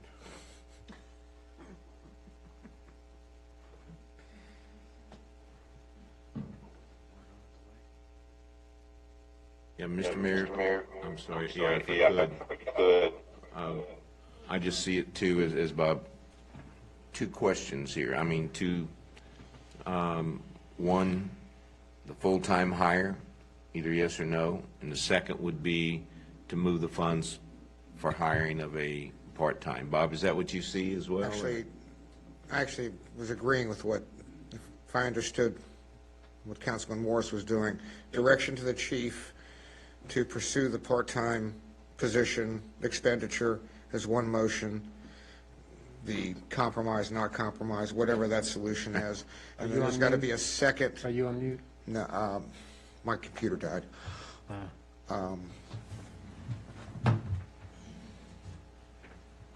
So part one would be the authorization to do this with part-time personnel, either new ones or existing ones, And then the second part would be a motion for the authorization of the funding to accomplish that. But it would, in my view, requires two separate motions. Hold on. So just speaking to that, what that also allows is, like we were talking about, hiring a full-time officer is going to take 2 to 3 months, if not more, depending on how long it takes to get that officer trained. So at least if we move the money to the part-time section, then we can still have that coverage, even if it takes a little while for the officer to get on board and move forward. So that's why I think that the two separate motions, if you move the funding, we can start operating and continue that level of service immediately, and then council can decide on the full-time position, because it is going to take some time to get that position filled. Even if you make the decision tonight, it's going to take some time. It's not a position that can be filled in a couple days. And that's basically what we said, there's two different motions. Okay, thank you. So right now, the motion on the floor is transferring the money. The first motion. I'm not rescinding it. No. And the motion on the floor is to, first and foremost, move $21,000 from Officer O'Neill's salary and move it into the part-time aspect of the PD. Can I afford a friendly amendment to that? The motion would be to move $21,000 from line item 3110001, salaries and wages regular, reducing it from $419,405 to $398,405, and transferring that $21,000 to line item 3110005, increasing it from $16,000 to $37,000. So move, Mr. Mayor. Now, that was a friendly amendment, but there was a second on it, so I got to ask Vice Mayor if she's willing to accept that friendly amendment. Yes. I'll second. Do we have discussion now? Yeah. Mr. Mayor? Just my point is, I will not support that because, again, I believe it's a compromise. The only support I would have is to hire a full-time officer. So that's why I will vote no. Anybody else before we vote? Okay, we'll put it to a vote. Weir, Aye. Cater, Yes. Shannon, No. Morris, Yes. Schneider, No. Casanella. Yes. Mr. Mayor, I'd like to make a motion to give the chief directive to pursue hiring however many part-time officers as he sees fit to beef up his part-time staff as we go through this process. Okay, I got a motion. Mr. Mayor, I would submit an alternate motion that we approve the chief to move forward with the hiring of his full-time officer vacancy. You can't say that when I'm doing the motion. Yes, I We can. actually can. Absolutely. We got an alternate on the table. Do I got a second?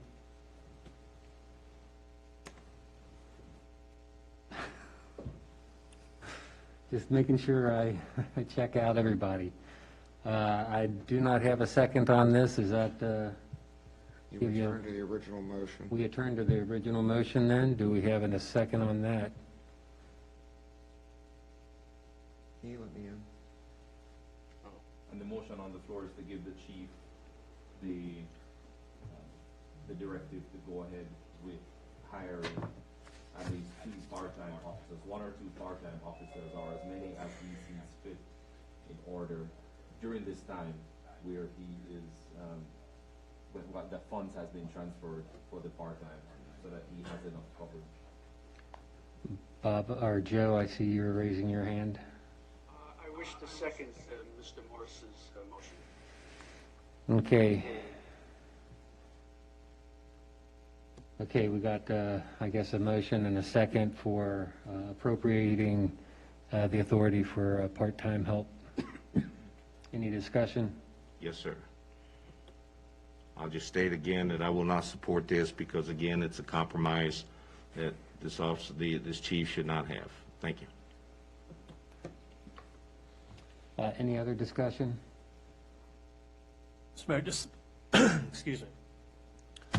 the purpose of trying to organize the motion earlier was to make clear the expectation or to affirm that the direction was that sounds like the majority of the council wishes to revisit the full-time position or has every intent of revisiting the full-time position during budget season.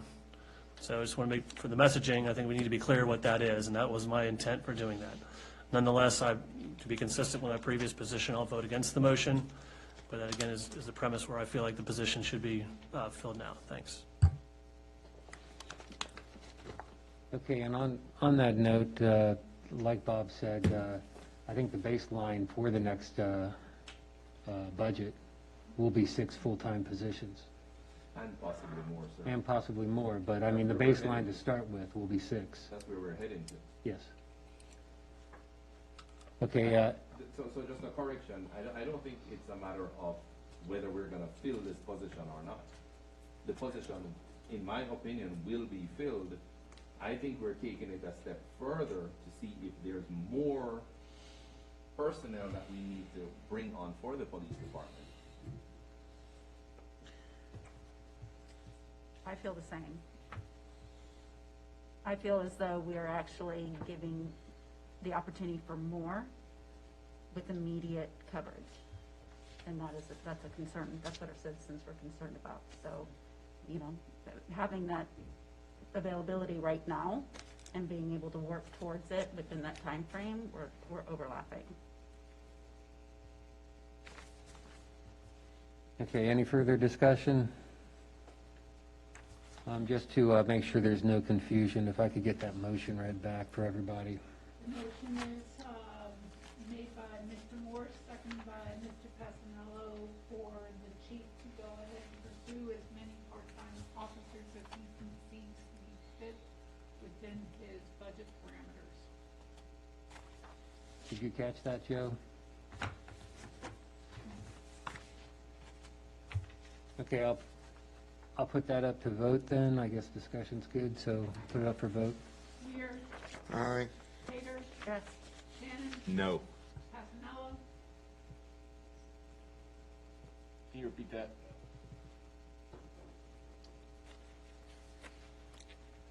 Did you hear me? Mr. Morris. Yes. Mr. Schneider. No. Go back to Mr. Pasanello. Oh, I'm sorry, yes.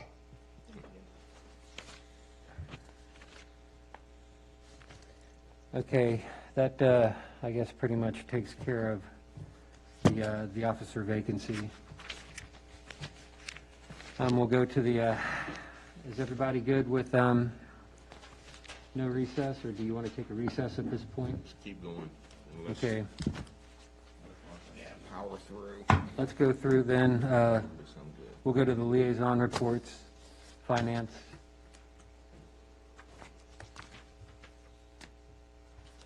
Skipping the town, oh, okay.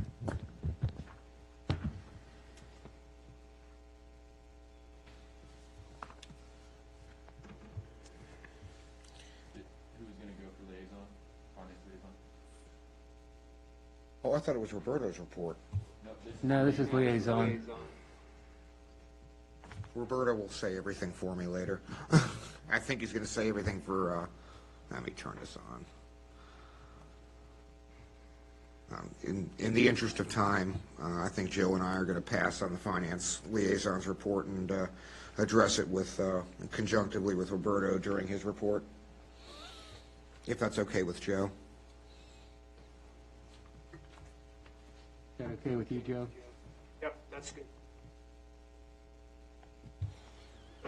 Okay, police, I know, Chris, you've kind of stepped back, but, Except not because of you, Mr. Mayor. I just did not want to have a conflict with the police department since you were, okay, not because of you, Mr. Mayor, because you were doing your investigative work. And I just did not want to have a conflict, as I explained to the chief. So, going forward, I await your next directive. yeah, well, I don't have anything really more to, just with the packet and the communications that we've had in public's about all I've had so far. So, if there needs to be improvement. I'll try to work with you on that, Chief. So we'll move on to the Architectural Review Board.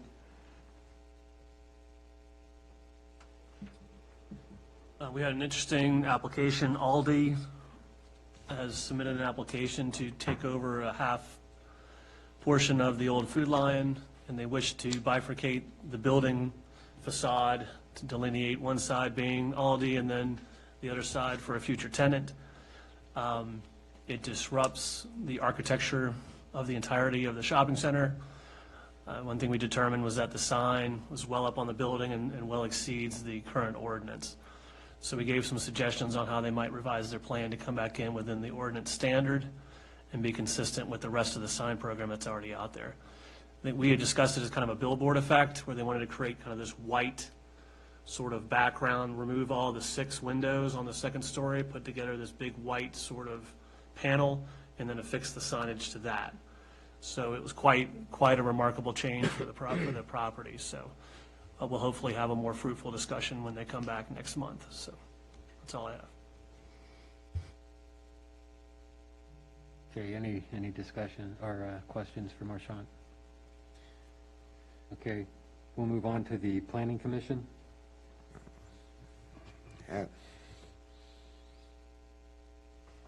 As instructed, we're in the process of reviewing the zoning ordinances. That review has begun in conjunction with some preliminary work on getting the comp plan going again. Updates as they become available, and obviously we'll be dispensing or disposing of the SUP for the QBE property that is still on the agenda for next month. Unless the applicant withdraws it, we'll have to bring it forward with some sort of recommendation this month. We'll see what happens. That's it. Any questions for Bob? Okay, business roundtable. So we deferred business roundtable for the month of December, so we will be meeting the second week of January. We did have Santa this past weekend in regards to the town. Thank you so very much for everybody participating and helping with that. And then we've got some things planned for the kids throughout the weeks leading up to Christmas with some stories read by Santa, but I look forward to the new year. Okay, thank you. Any questions for Vice Mayor? Okay, we'll move on to the next agenda item, Town Administration Report. Yes, good evening, Mayor, Council, residents, and business owners, and anyone else watching. I just want to take full responsibility for the military banners not being up during Veterans Day. It was my responsibility, and I failed. I do apologize. I feel very strongly about this. Sorry.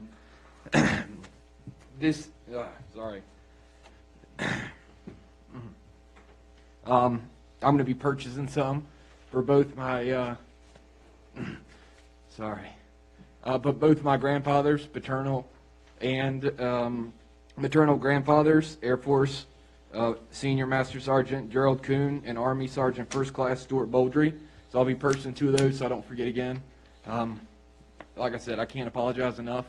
So deeply, I apologize for anybody that I felt disheartened for not doing it. I just honestly, like I sent in an email, I forgot, and it'll never happen again. And I hope you guys understand that. I truly am sorry and apologize for that. There's no excuse to forget something that should be never forgotten. And I'm disgusted with myself. And I think you guys know that. And I reached out to everybody, especially those veterans who served, and I apologized as soon as possible because like I said, that it's unacceptable. So any veterans, active duty members, families, I apologize. It's disgraceful and it will never happen again, I assure you, as long as I'm here. Yes, sir. You owned up to that from the start, because I was one of the first to ask you, because I got calls. You owned up from it from the start. So you could have come up with different excuses, but you didn't. It was a mistake. We learn from our mistakes and we move forward.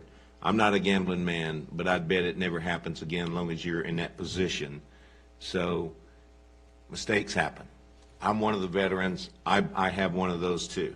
It wasn't a matter of forgiving or whatever. It happened. You owned up to it. I will tell you, for me as a veteran, I certainly hold nothing against you for that. So. Man, we're a team, Chris. And I'm going to speak for Roberto and Emily If you could myself. speak on to the, for Joe. I'd like to speak for Roberto, Emily, and myself. We are a team here. So don't take ownership because we all didn't do it. So we're all at fault.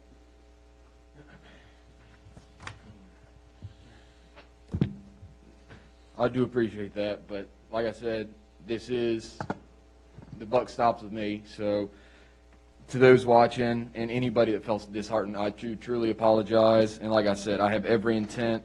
I'll be purchasing them for both of my grandfathers who've since passed away, one this year, so that's a little bit of this. But I'll be purchasing those, so I won't forget again. Some of the other stuff that I do want to touch base on, we have been getting a lot of work, as we mentioned, with the vouchers. I've started collecting them today. We have very good feedback with a lot of those vouchers. I'm going to get a better understanding probably tomorrow when I finally wrap up all of the visiting the different businesses that have participated. Today we also did filming for a tourism video that will be going out here shortly using CARES Act as well. The business grants, unfortunately not as many businesses took us up on it as I would have hoped for. We had 12 businesses end up applying that qualified. One did not provide that final documentation that was required. So because of that, only 11 businesses will be getting that grant here shortly. With that being said, I think I'm going to, as long as it's okay with council, we're going to try and get everything that we can done, spent with CARES Act.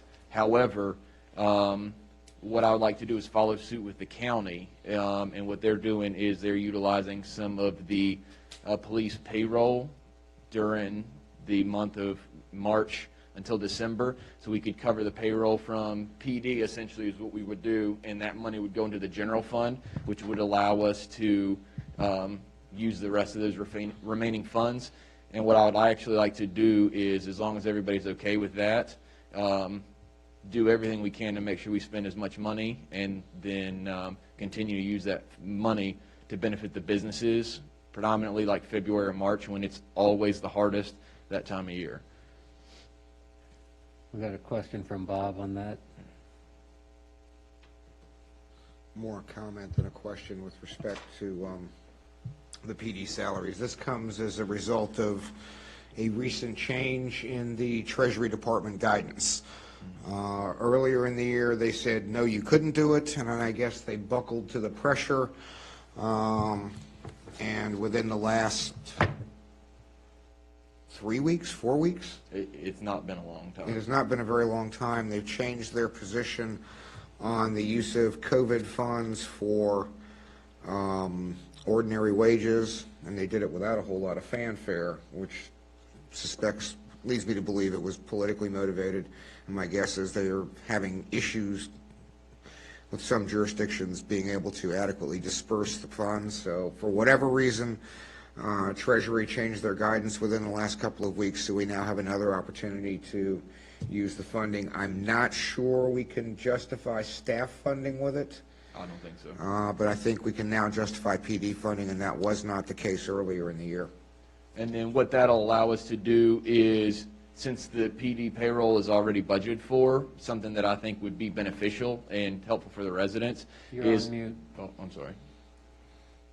So just like Councilman Weir said, that's correct. What we'd be able to do is, since the PD funds are budgeted, if we could, with the CARES Act money, allocate that to cover the PD payroll, there'd be that extra money left over later on.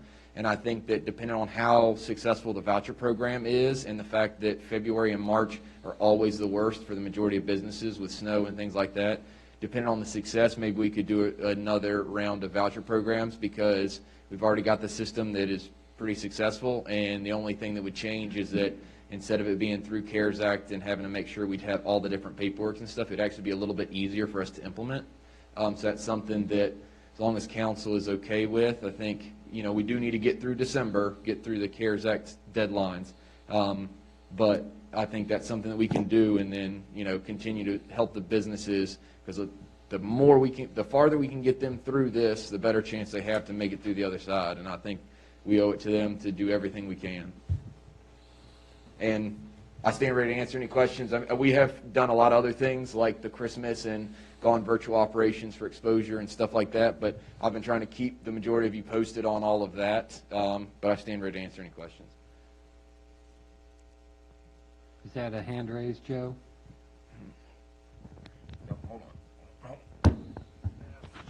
For the mea culpa, and I really appreciate the heartfelt and sincere desire that's been reflected in your comments. So from where I sit,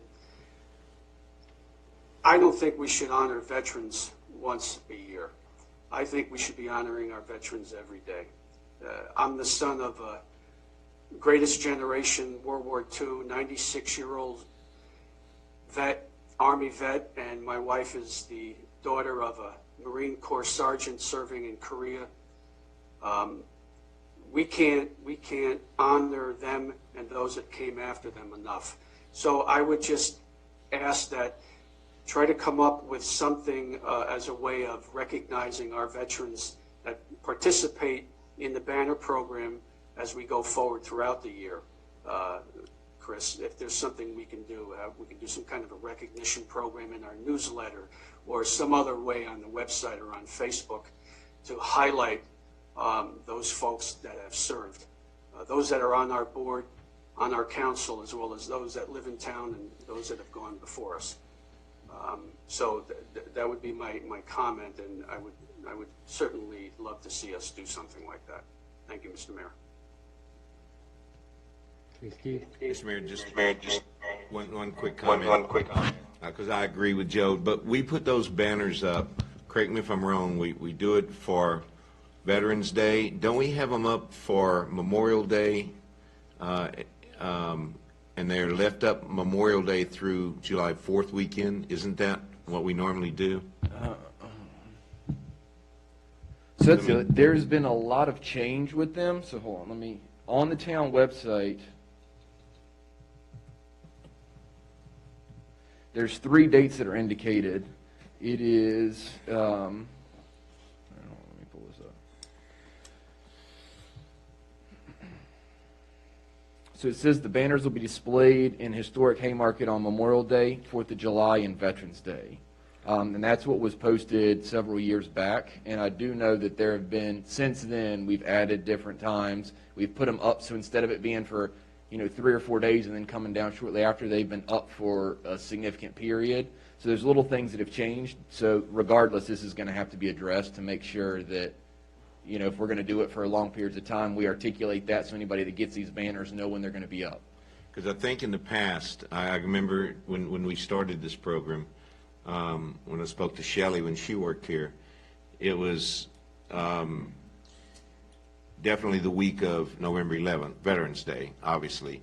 But then when we had it put up, because it cost us, what, $2,400 or so every time we changed those? Yeah, just the wreaths that we put up, so not even every pole, it was about almost $1,500. Yeah, so I'm just, my recommendation, I thought we were already doing that, but my recommendation, we look at, we put them up Memorial Day weekend, and we leave them up through the 4th of July.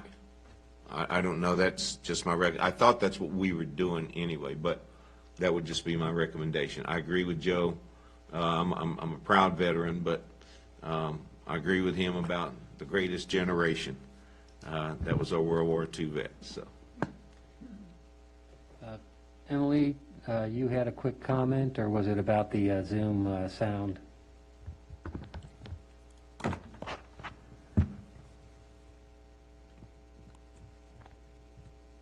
Go ahead, Emily. I said Chris already addressed it.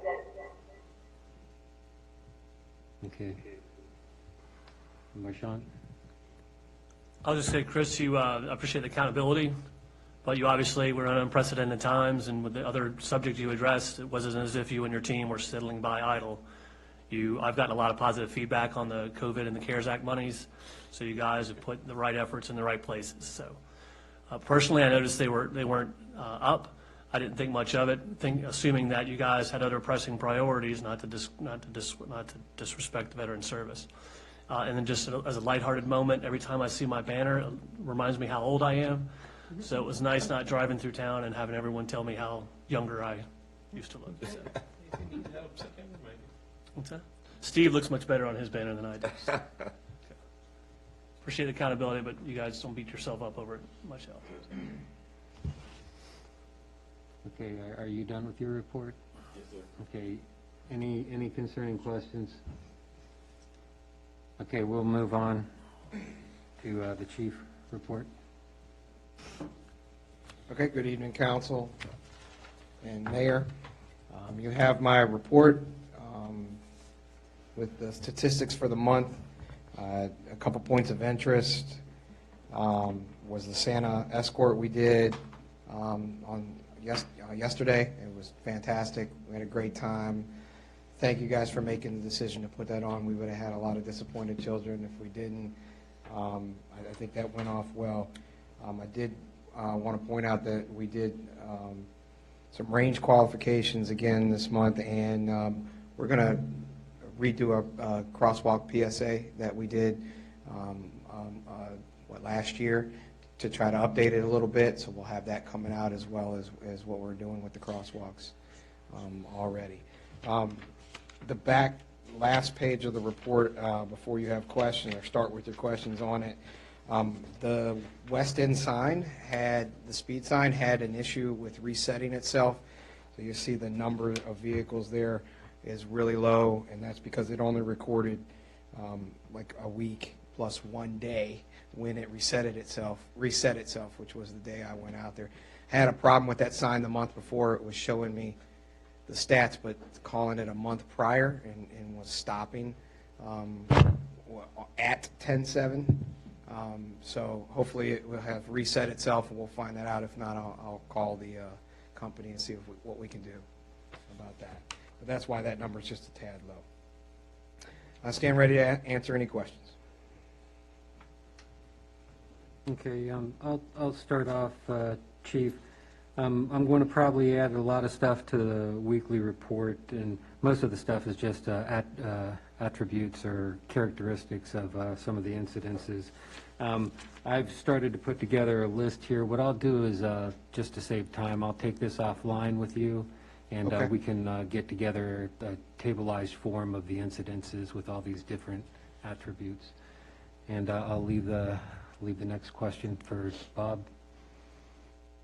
Well, I promised we'd come back to the lighting detail, and here we are. I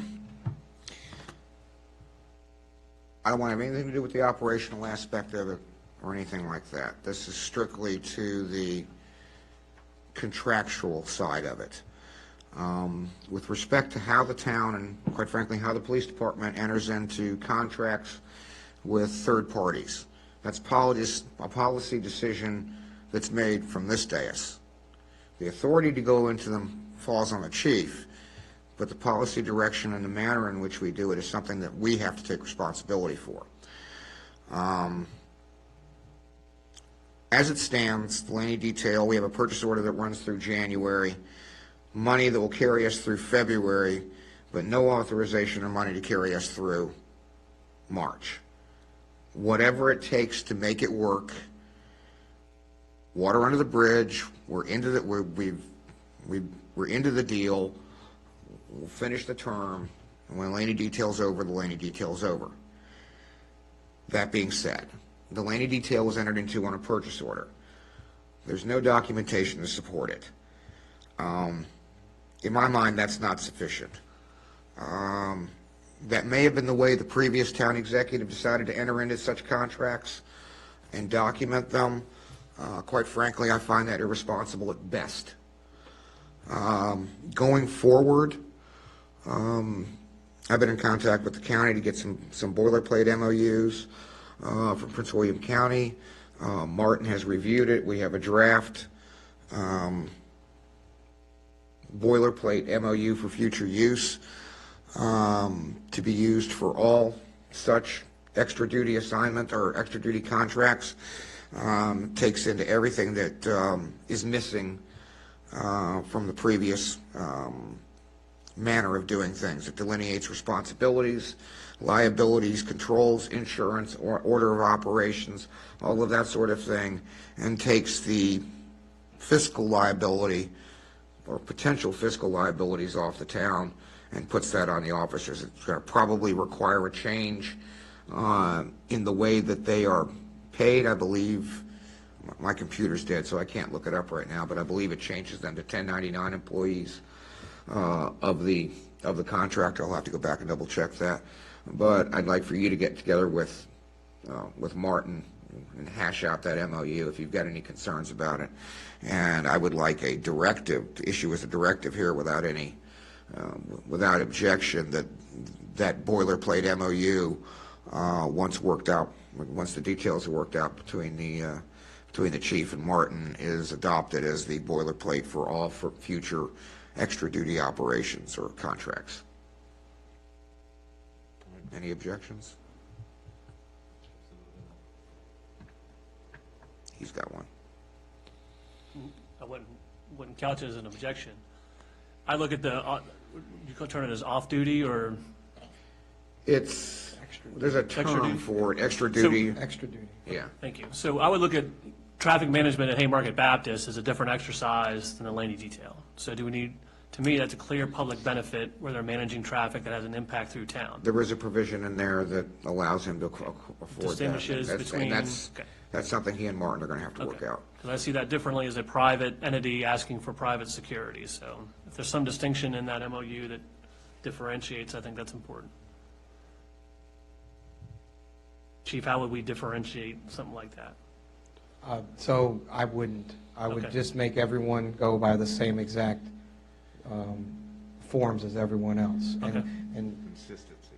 to be consistent. And to that point, I just want to figure out where we're going with this, because I did have a conversation with Martin last week, and we needed to figure out what the powers to be want. Now, originally, it was better to go through the town payroll because of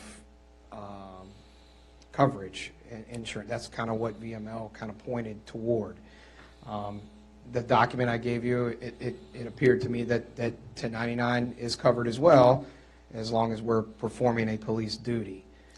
So is that the direction of the council? Would you rather it's all 1099, it's never run through the town? You want everything run through the town's payroll?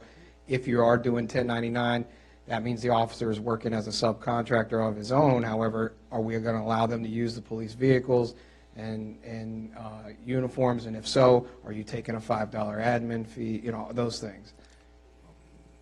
Martin, with my apologies, my computer died that had a copy of this on it. That's all contemplated within the structure of the MOU in terms of insurance, proof of insurance requirements, who's got operational control, how they're paid. That's all laid out all the way through the MOU.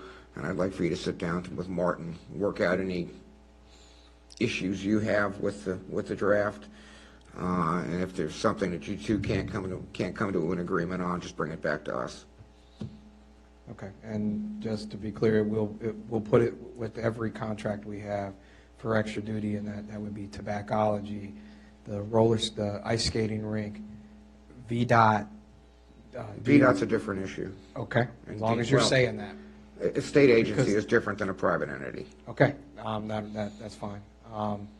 And the church. So those will be things that we'll institute in the future.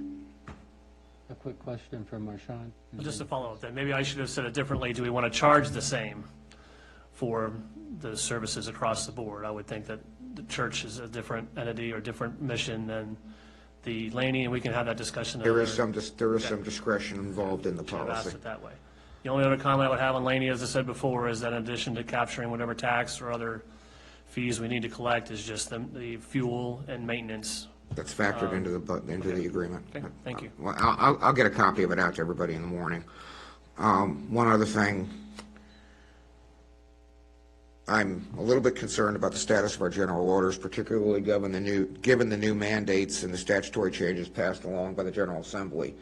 How long has it been since all of our general orders have been reviewed for consistency with the new statutes? And is that something that is that a service that one of the associations provides in terms of legal review, or is that something we have to dump on Martin? It is not a service that is provided by the Virginia Association of Chiefs of Police, if that's what you're talking about. As you well know, new directives have been coming down fast and furious, and I'm sure it will start up again in January. So they're being reviewed as they happen, and either new ones put in place or old ones revised. I don't know if Martin wants to opine on this. Perhaps he does. There are a lot of new directives coming down and a lot of new mandates, quite a number of which I'm very uncomfortable with. However, I mean, I don't know what the impact of the general orders is on those or not, and I don't know what standard of legal review they require. So again, if that's something that you could sit down with Martin and work out which ones he needs to see, which ones he doesn't, what he's got concerns with, that'd make me sleep a whole lot better at night. Okay, that's not a problem. Quite often, the town attorney and he'll forward me a new law that come out, and we'll go back and forth on how, what we need to say, and then we'll institute it. So we'll make sure we continue to do that. Any comments needed from you, Martin?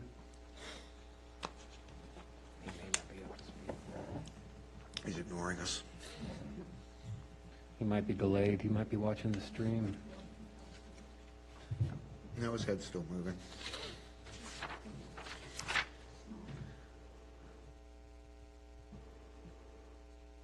No. No.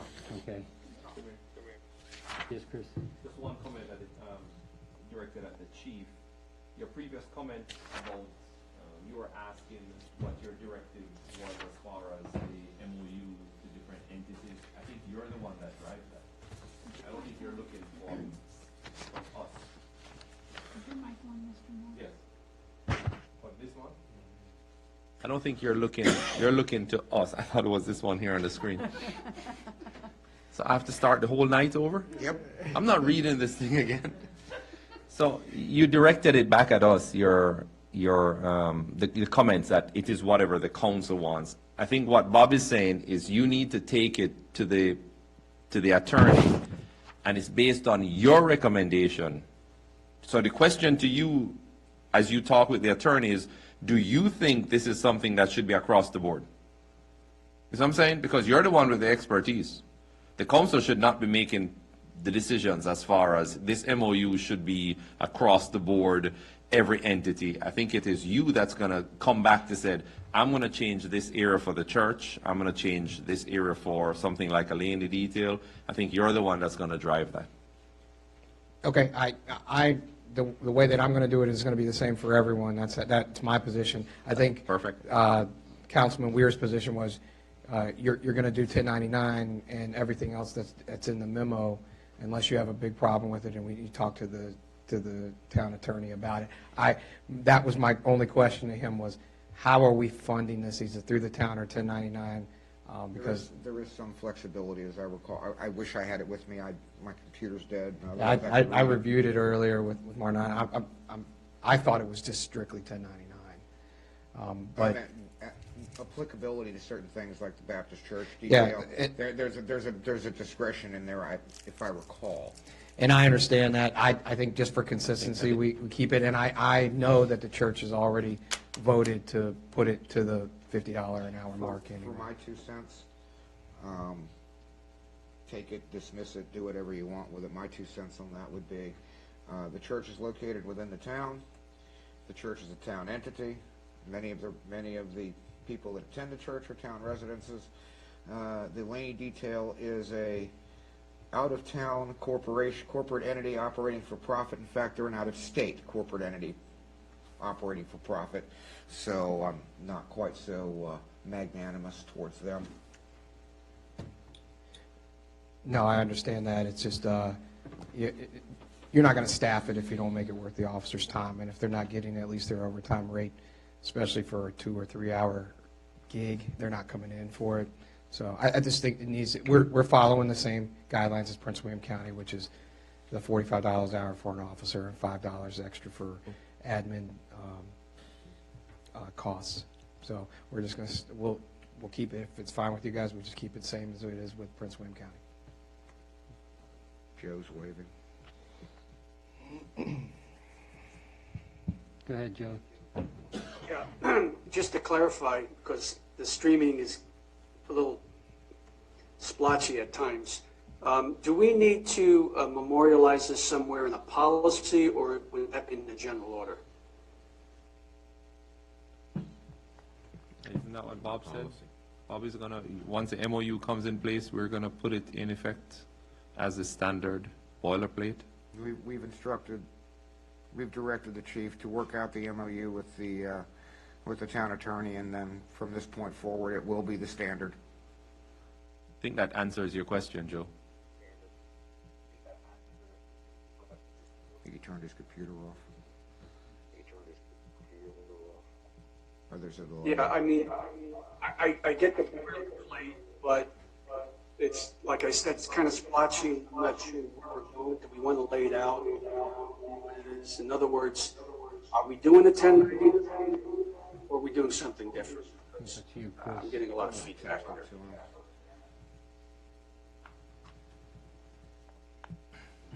Well, there needs to be some clarification for the 1099, because according to the chief, he's saying that would be difficult in going the route of 1099. True, Chief? Because they would be considered as independent contractors. Yes, I just need to know how it's going to go. Some officers won't work anything that's 1099 because they have to keep up with their own taxes and set money aside, and they know they won't, so they'll get charged at the end of the year more taxes. They prefer to do something that's either cash or run through the town. So those are things that if we're going to do something moving forward, I just need to know what it is so I can tell all the officers what we're doing. So is it something, Bob, that you're saying it would be ironed out if the chief talks with the town attorney, or do you know offhand if we can bypass the 1099?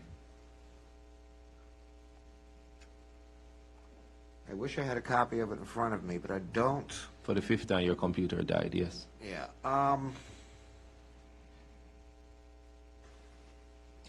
There was a, if I understand correctly, there was a reason for the 1099 from a labor standpoint and from a cost to the town standpoint, and what our ultimate liabilities were. I'll have to go back and look, but I think there was a significant benefit, fiscally, procedurally, liability, whatever, tax-wise, benefits-wise, and if I understood it correctly, placing the proper responsibility with the contracting party by having it done as a 1099, and I think that's the way it is in the body. I wish I had a copy in front of me, but I think it does mandate 1099. It does, and that is directly from Prince William County's thing. Just to give you an example of some of the hesitation by an officer, you figure if you have a 30% tax plus a 10% self-employment tax, then your $45 an hour, $18 of that goes to taxes, so you're really only making $27 an hour, and they make more than that just in their regular pay, not overtime. So that's some of the angst that officers have working 1099s. Now, I'm not saying that you have to take that into account. You do whatever you feel is necessary for the town. That into account, Chief. But are you saying that's the standard that Prince William County exercises right now? That's the contract that he got from, that Councilman Weir got from Prince William County, and that I also got from Prince William County back in the day as well. They whenever we do Haymarket Day and we hire Prince William County officers, we cut them a check personally, and they're 1099. I don't like that. Personally, I don't like that. But we have the option. Isn't that correct?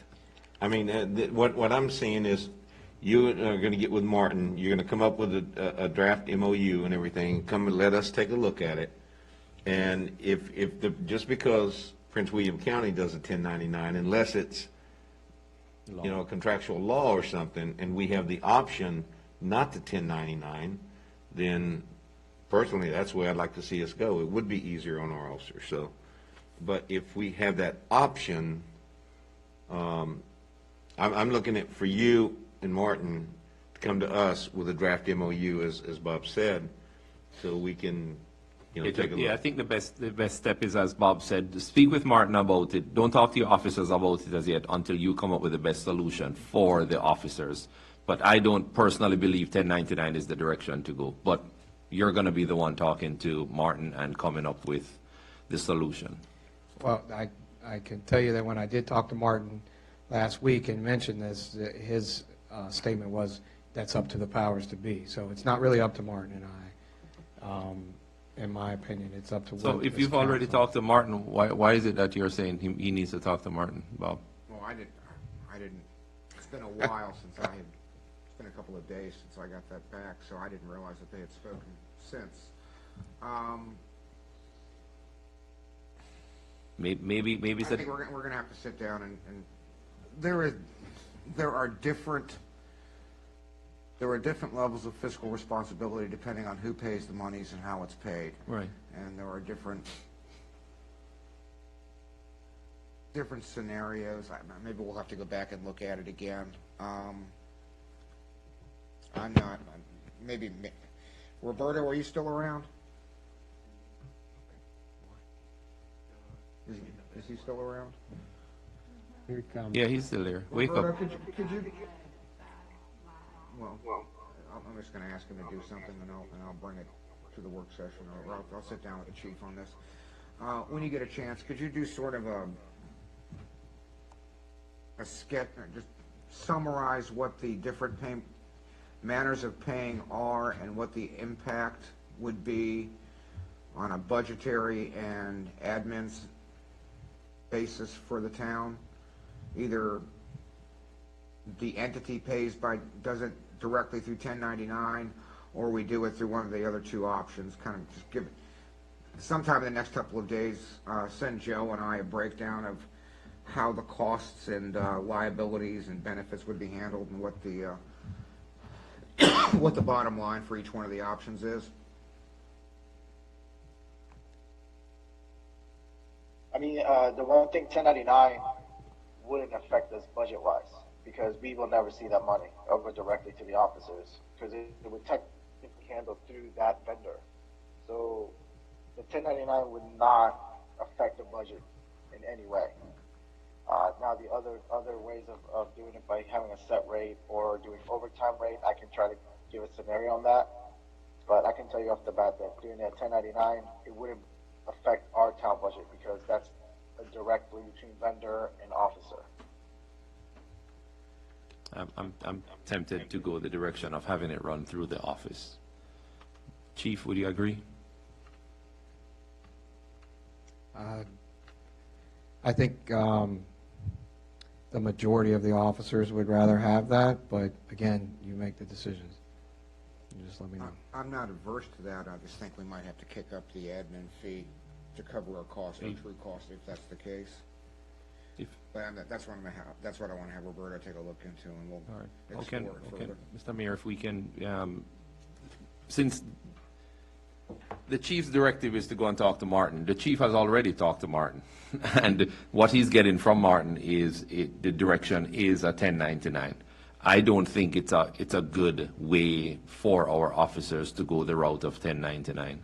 So maybe council can just direct Bob and Roberto to do a little bit more research and see if they can correct that MOU. So I start out with a directive to somebody else, and I get directed? God. Yeah, well, maybe you should make your first directive better. So, because what you're doing is directing the chief to go ahead and talk to Martin when he has already talked to Martin, and you're directing the chief to go ahead and have his officers fill out 1099, which is not a good thing for the officers. I'll take it up with Roberto, and we'll come back with a finalized version. Perfect. And don't get me wrong, what you've done so far has been exceptional. You know, the MOU. I mean, you've done a good job with it so far. I just think it needs to be fine-tuned in the best interest of our officers and the admin staff. Not an issue. Thank you, sir.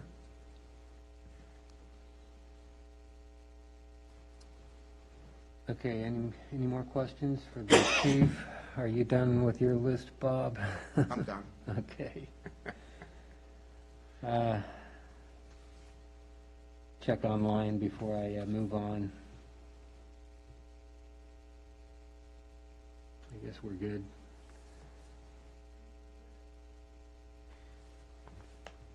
Okay, Roberto, it's your turn. Good evening, council. I just had a few pointers on the budget, which started on page 92 in your packet.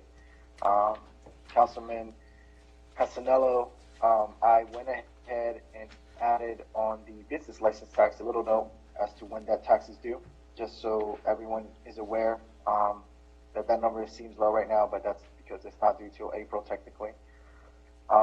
As of right now, currently we are at a 44.6% of revenues versus expenditures spending out 35.7%. That means that basically we're working 8.3% under budget at this time. Nothing that's of major concern. Just a few notes I highlighted that you can see revenue-wise, the cigarette tax have shown an increase. Many theories as to why, but that is still a surprise, just because with the cigarette tax board, the last meeting we had in January, we were actually thinking this was going to be one of the ones that take a hit this year, but with everyone being at home and probably stress smoking a lot more often, it seems to be going up. As you can see, one of our bigger revenue sources, meals tax, is still playing strong. The note I made there on the side is just trying to give you an idea that we should be technically at 33.3%. Obviously, you can see that we are have collected 38.8. It shows it's a steady trend as of now. On the last meeting, we had discussed about the CAFR coming up. I was able to talk to our auditors. We're still in the process. They're still in the process of working of our audit. But I was able to speak to them, and we will get a presentation done by our auditor this year. It's not part of the contract that we signed for this year, but he will definitely want to work with us. So he is going to come in or do a Zoom meeting to present for this one time. I went ahead and asked him if next year we could possibly get a proposal to include a presentation, just to present the contract's already been agreed to. So he's going to do that this time as a one-time favor. I'm not sure if there's any other specific questions council may have. One note: the next reports you'll see under events, I will be splitting the ornaments revenue, just so it's easier to dictate what is coming in versus what we expend out. So far, the ornaments have been selling well, especially the bundle pack. So that will be something interesting to see how it ends out. I do not have anything else right now to point out. See if I can answer any questions.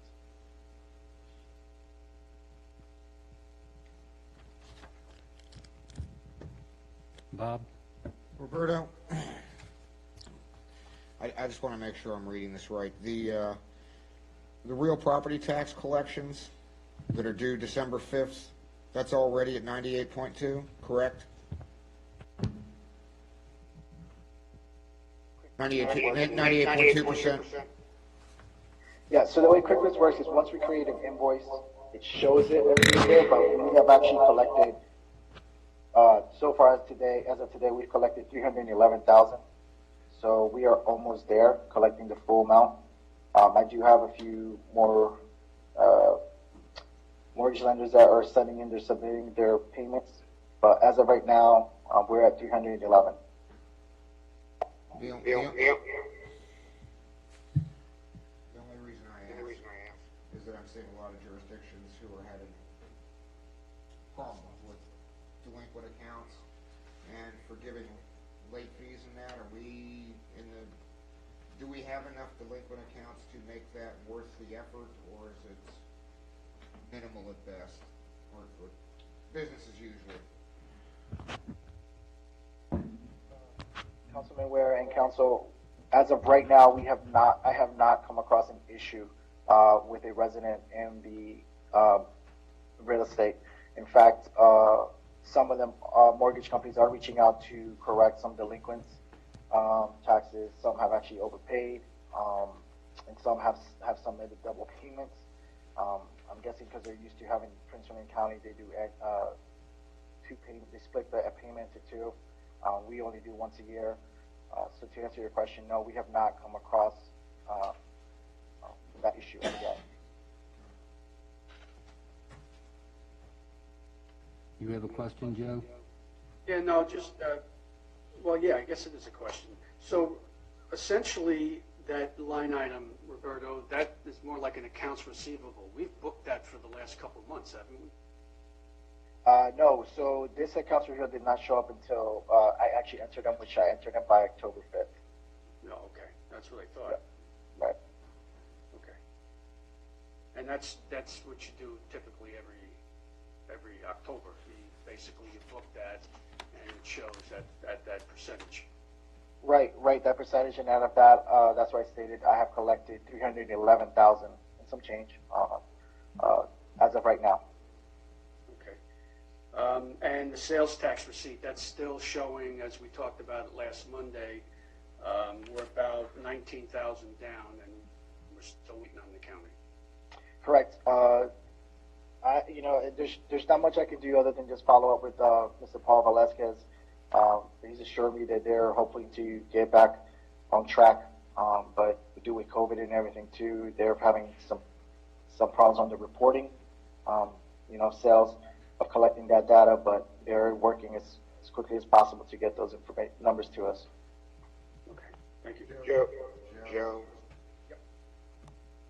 As far as those sales tax numbers go, I was looking at the county's fiscal report for their joint meeting with the school board tomorrow night, and their sales tax numbers are way off, and they're projecting it to be way off, so I don't see us recovering it this year.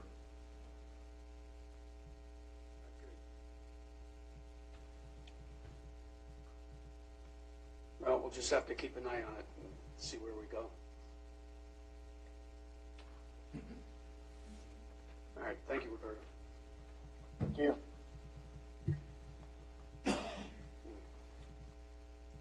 Okay, no more questions for Roberto? Thank you, Roberto. We'll go on to, sorry, guys. We'll go on to the town engineer report. Planner and then Town planner report. It'll be all of them. My eyes are getting. Good evening, council. Can everybody hear me okay? Gotcha. Okay. So I'll just go through this quick. We had our typical ARB meeting. We had Van Meter present, as well as Aldi, a resident, and then St. Paul's. If you guys have any questions about those applications, certainly let me know. I gave a little bit more description in the report this month, and then Marchant already touched base on several of those previously. Planning Commission, we are starting on our zoning text amendment. A reminder email will be going out to all commissioners to remind them that their little homework assignment is due by the end of this week for me, in order to get that stuff squared away for the agenda to go out next week. And we deferred the QBE's special use permit until the next meeting, so that will come back up as well. Crossroads Village was there excuse me, for presentation, very similar to what they presented to council at last Monday's meeting. We worked through some of the 1 mile review cases with the county, and then also just a couple things of note for staff type items. There was a zoning determination that went out for 6712 Jefferson Street. If you have any specific questions about this or would like to see it, I can certainly assist and provide that. And a short story format. It was in regards to them wanting to subdivide the property and not having the proper permits for the second structure. We have had the Pardo house boarded up. Officer Nugent was actually able to help us out, make contact there, so that was very helpful. I really appreciated that from him. And I'll be working on the newsletter the next couple weeks. It'll go out the very last week of December so that they have it just in time for the new year. Ornament sales are going very well. The museum's been doing great with selling them, and they've actually requested to open 7 days a week. So it's really nice now that we're in a different phase that we can send them right across the street, and they've been getting good traffic. So that's a win-win, I think.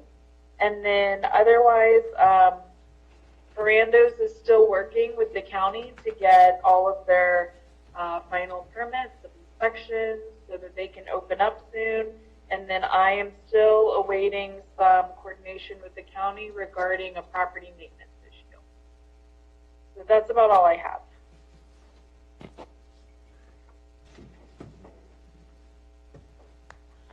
Okay, Steve? Yeah, Mr. Mayor, Emily had two things. Number one, what's the next step on the Pardue house? They boarded up the windows, but what's the next step on that? So the next step would be for council to officially start working on the blight ordinance. So she's been sent the letter. We've notified them through the paper. We need to come up with a plan, and that would probably require us expending some of our blight money in order to take that step. So that's something I can present at our next work session for discussion if that's of interest. I get that. Thank you, because that's an eyesore in this town. But the other question is, the parking lot to my right as I sit here, behind the, is it the Realty? That fence by the private residence, half of it is down. Some trees fell on it and stuff. Do we talk to them about fixing that? That's, I don't know if you've seen it, it's a mess. In the office on Wednesday, so I will take a look at that. I'll take some photos, and then we'll get in contact with the owner of the fence. Okay. Thank you. That's all I have.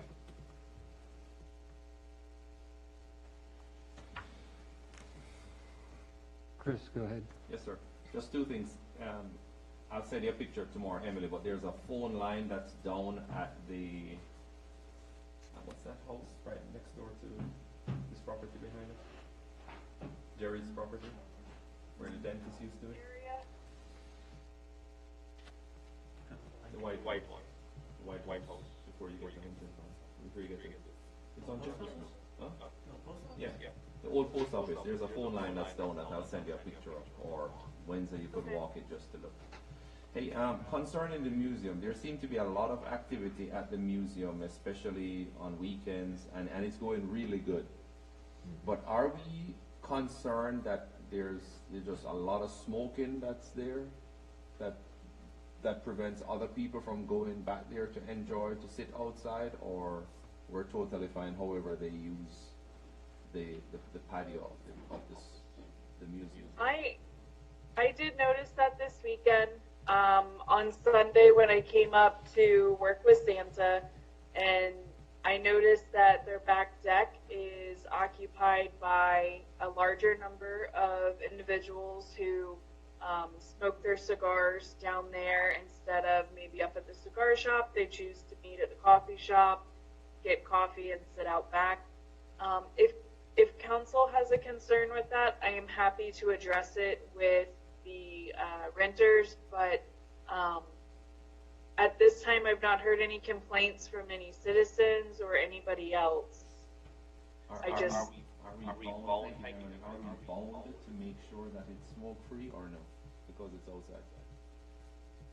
I don't know. I just saw it. I made the observation. I just wanted to bring it to your attention. Why don't we ask maybe Martin that question?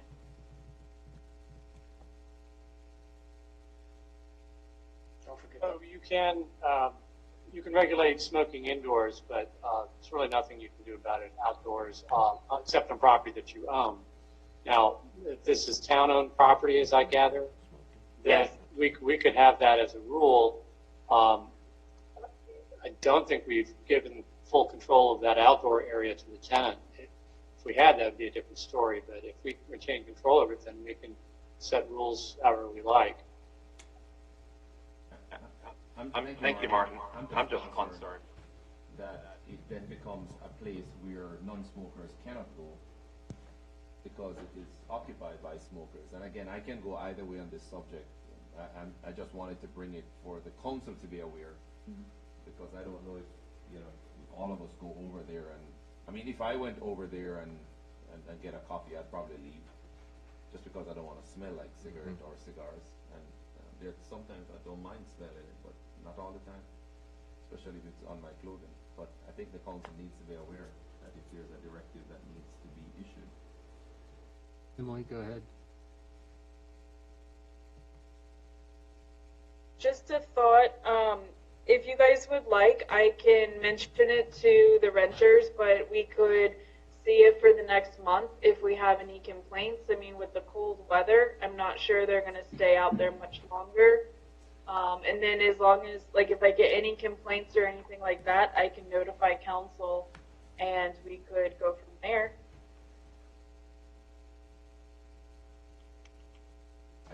I don't believe you get complaints. People would just use as a lounge to smoke, and they just buy coffee and leave and not complain. I suggest we discuss it with the renters and ask for them to gather feedback on it, because I know this is a cigar club that frequents that, so I don't know. I mean, the renters are probably loving their business, so, you know, I don't. Yeah, I don't know what we can do, but we can try and get some feedback and try to come up with a compromise or something if it becomes a problem. Emily's talking. We'll go ahead and talk to Randy or Chris directly about this. Thank you, ma'am. Ken? Yes, Marshawn? I was going to offer, we have the option of trying to create a designated smoking area, probably the path of least resistance if you go to the cigar club and say, hey, can we find another spot to you at the park being the museum site, for you guys to congregate outside and smoke your cigars. They'd probably be very willing to do that. Absent of that, just creating a kind of a designated smoking area is another alternative. So that'd be my suggestion. Don't overthink it. Yeah.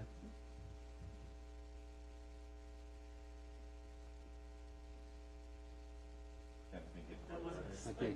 No, I know, it wasn't, and I know it wasn't. I was thinking further ahead that smoke comes inside the museum, and then it's hard to get rid of that smoke.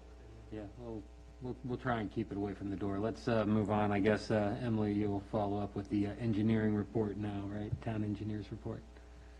Yeah, real quick, I think Joe maybe had a question. What was it?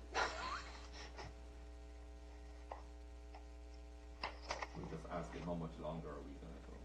Was it about the trees? I don't remember, Emily. What were we talking about? Previously? No, I'm good. I'm good for now. Okay. So then for Katie's engineering report, just kind of an update. She did a walkthrough last week with our Jefferson Street project.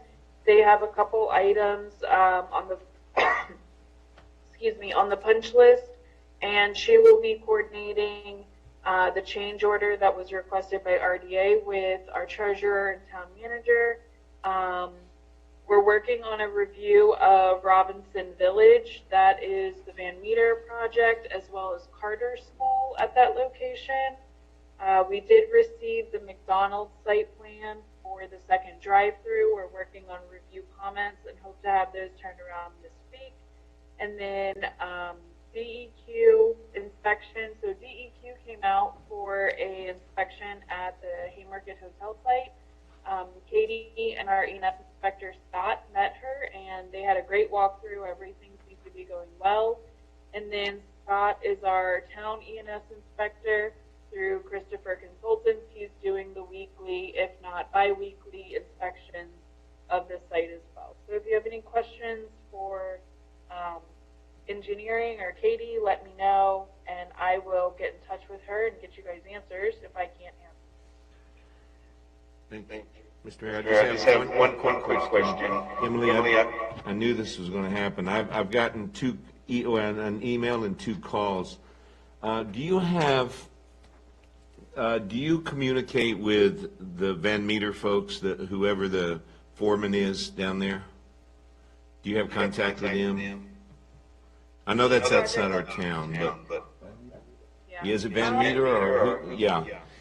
I don't know, maybe Marshawn does or whatever, but I got a couple calls because as I've told everybody, they're not going to be paving that area until they put the roundabout in. It's going to be late springtime before all that's done. But there's a section now. Pardon? That's not Van Meter. It's not Van Meter. Who is it? John Marshall No, Commons? John Marshall Commons, Van Meter. Oh, really? Yeah. So there's just a section down there that is real rough, and no way it's going to make it through the winter. So if you don't have contact with them, what I will do, in case you get any calls, I don't know if you've got any, is I will get with my counterpart here in Prince William tomorrow and have him meet me out there so I can show him, because they're going to have to do some patchwork there, because that way it's breaking off, it's going to become a safety problem with tires getting blown and stuff. So if you get any call, I'll handle that. I'll get with Bobby, the RA, tomorrow and talk to him about that. And they can get Art Claw, so you know, they can get with Van Meter folks and tell them they need to fix that. So, okay, thanks. Get you a contact with Denise Harover. She's been very helpful with contacting that site if necessary. Okay. I'll run this to ground and let you know. You should get a job with Visa. I'm thinking about it. I think it. Okay, any other questions? No, sir. Okay. Mr. Mayor, Mr. Mayor, Martin did indicate that he didn't have anything to report for the town attorney report. So I just wanted to share that with council. Okay. And we'll move on then to the council member times. Chris Morris. Thank you, sir. This past weekend was with Santa. That was a great event, and thank you for approving for Santa to drive through Green Hill Crossing. That was such a cool gesture for our adjoining neighbors. They were looking forward to it. Some of them didn't have any idea that. I heard a couple of comments driving around that, wow, and we're even outside the town and they're coming and they're sharing with us. So that was a really good gesture to bless them that way. Outside of that, the only other thing I had was Christmas is in the air. So have we decided on when to light the tree? That'll be kind of hidden just because of the opportunity for a forum to gather out there. Okay. So it'll be done, but we will be live streaming it on Facebook and noting that to people to go check out. So just like Mayor said, the intent will be to do it virtually. That way we can do it on Facebook and we can do it on Instagram, and this way that people can get to see it online, similar to one of the reasons why we had Santa read those stories, is so we can share it. So this way we can try and provide some, Christmas and holiday gestures, and people can come see the tree and stuff like that. But like we said, we'll prevent the gathering by just not telling people, hey, on X day at X time, we're going to do the tree lighting, because as you all know, the past couple of years we do it, we have quite a bit of people come to watch it happen. So just for it to be safe, here soon we'll end up doing it, and like I said, we'll live stream it on the different social media sites, which makes a video, and people could watch it, for the rest of the season. So like I said, trying to do everything we can, but keep everybody safe. Thank you. And I just wanted to take the opportunity now to wish each member of council and staff and police department a Merry Christmas. Thank you, sir. Thank you. Christmas. Okay, Joe, you're next. want to compliment and applaud all the speakers tonight. Whether we agree or disagree, I thought it was great to see all those folks commenting either in person or in writing. And I hope it continues because I think their input is invaluable in our decision-making process. So I want to thank all of them if they're listening or if they'll watch this later, that keep up the good work. We really need to hear from you. I want to congratulate Chuck Mason as our new PC member. I understand he's fitting in nicely and he's a great addition to the PC. I want to suggest that we reach out to Delegate Rome, Danica Rome. I've spoken with her over the last couple of weeks, and she would be more than happy to give us a legislative update prior to the session opening sometime in January. Hopefully at our first meeting, if we could do that, that would be worthwhile, and we could provide her with some feedback. Sidewalks. I just want to make a note that at the town park, I was out walking on Friday, and a couple of young moms with strollers and little ones walking up and down that area where it's all rock after the sidewalk ends at the south side of Washington Street, looking to access the park. So that's something that really needs to be on our horizon here as we look into the next budget season, in my opinion, and that's something I think we need to discuss. Other than that, I think this was a good discussion, out there, out in the open, very transparent, good communication, and I just want to wish everybody a warm holiday, regardless. I mean, no matter what you celebrate, Merry Christmas, Hanukkah, Kwanzaa, whatever it might be. All the best to you and yours in this holiday season. Thank you.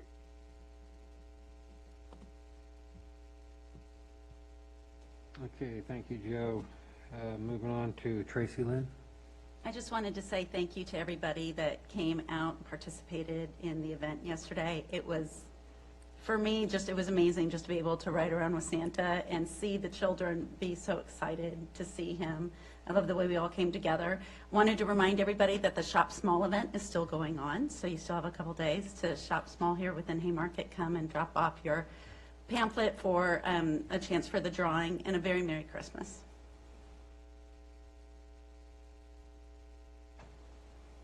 Okay, thank you, Tracy Lynn. Marchand? I like the new order, changing up the order of council member comments. I appreciate that. First, thank you very much to the town hall staff. What's that? I'm out of control. Okay. I know it's getting late. Anyway, town staff, you guys do an awesome job. Thanks for getting Christmas prepped.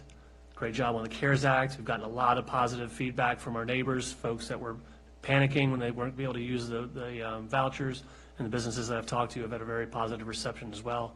Well worth the effort. You guys are doing a great job. Hopefully we'll see a phase 2. Police department, you guys continue to do the great things that you do. Appreciate you and your staff working through us and being patient as we get through our discussions, but as we said earlier, you're valued. Please make sure your officers know that. I did provide Chris Coon some feedback tonight on some ways that we can perhaps update some sections of the staff reports to include some sort of chronologies or descriptions on how we get to our decision points, and I'll follow up with him on that. That's all I have. Happy holidays, Merry Christmas, Kwanzaa, and we'll see you soon. Bye. Thank you, Marchand. Steve? I too want to express my satisfaction with what went on yesterday. Santa's BMW should be red, though. That's what one of my neighbors pointed out. So maybe Santa Weir can get a red convertible next year. Okay. But we, as always, I want to thank the chief and his professional team for what they do. Chris, you and your team, you're the best at what you do.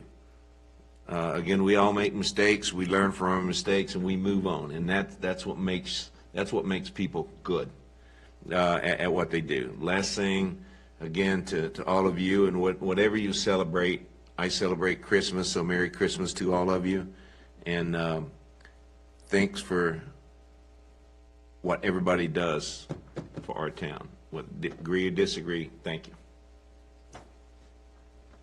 Thank you, Steve. Bob? Just want to kind of keep everybody in the loop, following along with what the county's got planned for the area around us. It's more than just a 1 mile plan. There are a variety of things I'm keeping an eye on, like the Route 29 small area plan and some other stuff that's going on. The county is doing something interesting that I've never seen them do before, however. They are having a planning staff input session for anybody that wants to chime in via Zoom. I've never seen them do this before, and it's on a topic that hasn't even made it to the planning commission yet, and some feathers are being ruffled. And I'd kind of like Emily to tune in. I'll send her the link. They're creating yet another overlay district, this one for distribution centers. I looked at the initial map and I questioned the intelligence of whoever put the map together, because they're putting distribution centers very, very close to town and on areas that I'm not sure we want to support. Like they're essentially wanting to replace the just completed commuter lots with a distribution center. I'm sure VDOT's not going to like that. No, they won't approve it. A couple of other property owners just outside of town aren't going to like the specific parcels that they decide on. It's really strange, so I'm going to go tune in on that. I agree with everything everybody else has said. I mean, warm bah humbug for me. Merry Christmas. Thank you, Bob. That leaves it to me. I do want to thank all the citizens that came out and contributed to our conversation tonight. Their comments were noted. I also wanted to thank Chris for his invocation. It was terrific. And hopefully all of them can be as positive and uplifting as yours. I need to announce the Mayor Walk is this Saturday. So we'll go with that. And on that note, happy holidays to all. And that's all I have to say. We'll move on to the closed session. Bob, if you could read it. Mayor, I move the council convene in closed session to discuss the following as permitted by Virginia Code 2.2, 3711A1. A personnel matter involving assignment, appointment, promotion, performance, demotion, salaries, disciplining, or resignation of specific public officers, appointees, or employees of the town, specifically dealing with the town clerk. So move, sir. Or should I say second? Second. Got a second. All in favor, say aye. Aye. Okay.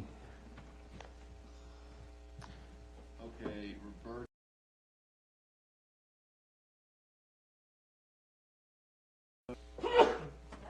Not COVID. Whoa, Must be. Marshawn. I'm allergic to you. Go away. Into order. Mayor, I move that the council certify that in the closed session just concluded, nothing was discussed except the matter or matters specifically identified in the motion to convene in closed session and lawfully permitted to be discussed in a closed session under the provisions of the Virginia Freedom of Information Act as cited in the motion. Second. Okay, got a second and a motion and a second. All in favor, say aye. Roll call. Roll call. Roll call it. Ware. Aye. Tater. Yes. Larson. Yes. Shannon. Yes. Morris. Yes. Snyder. Yes. Casanello. Yes. Now it's your turn. Mr. Mayor, at this time, I move to increase the town clerk's salary by 10% effective November 4th, 2020. I second. Got a motion and a second. I guess all in favor. We got to do the roll call again, right? Expenditure vote. Aye. Tater. Yes. Shannon. Yes. Morris. Yes. Snyder. Yes. Casanello. Yes. Move to adjourn. Second. Got a motion and a sec. I got a motion and a second. All in favor, say aye. Aye. Good morning. Congratulations. Thank you.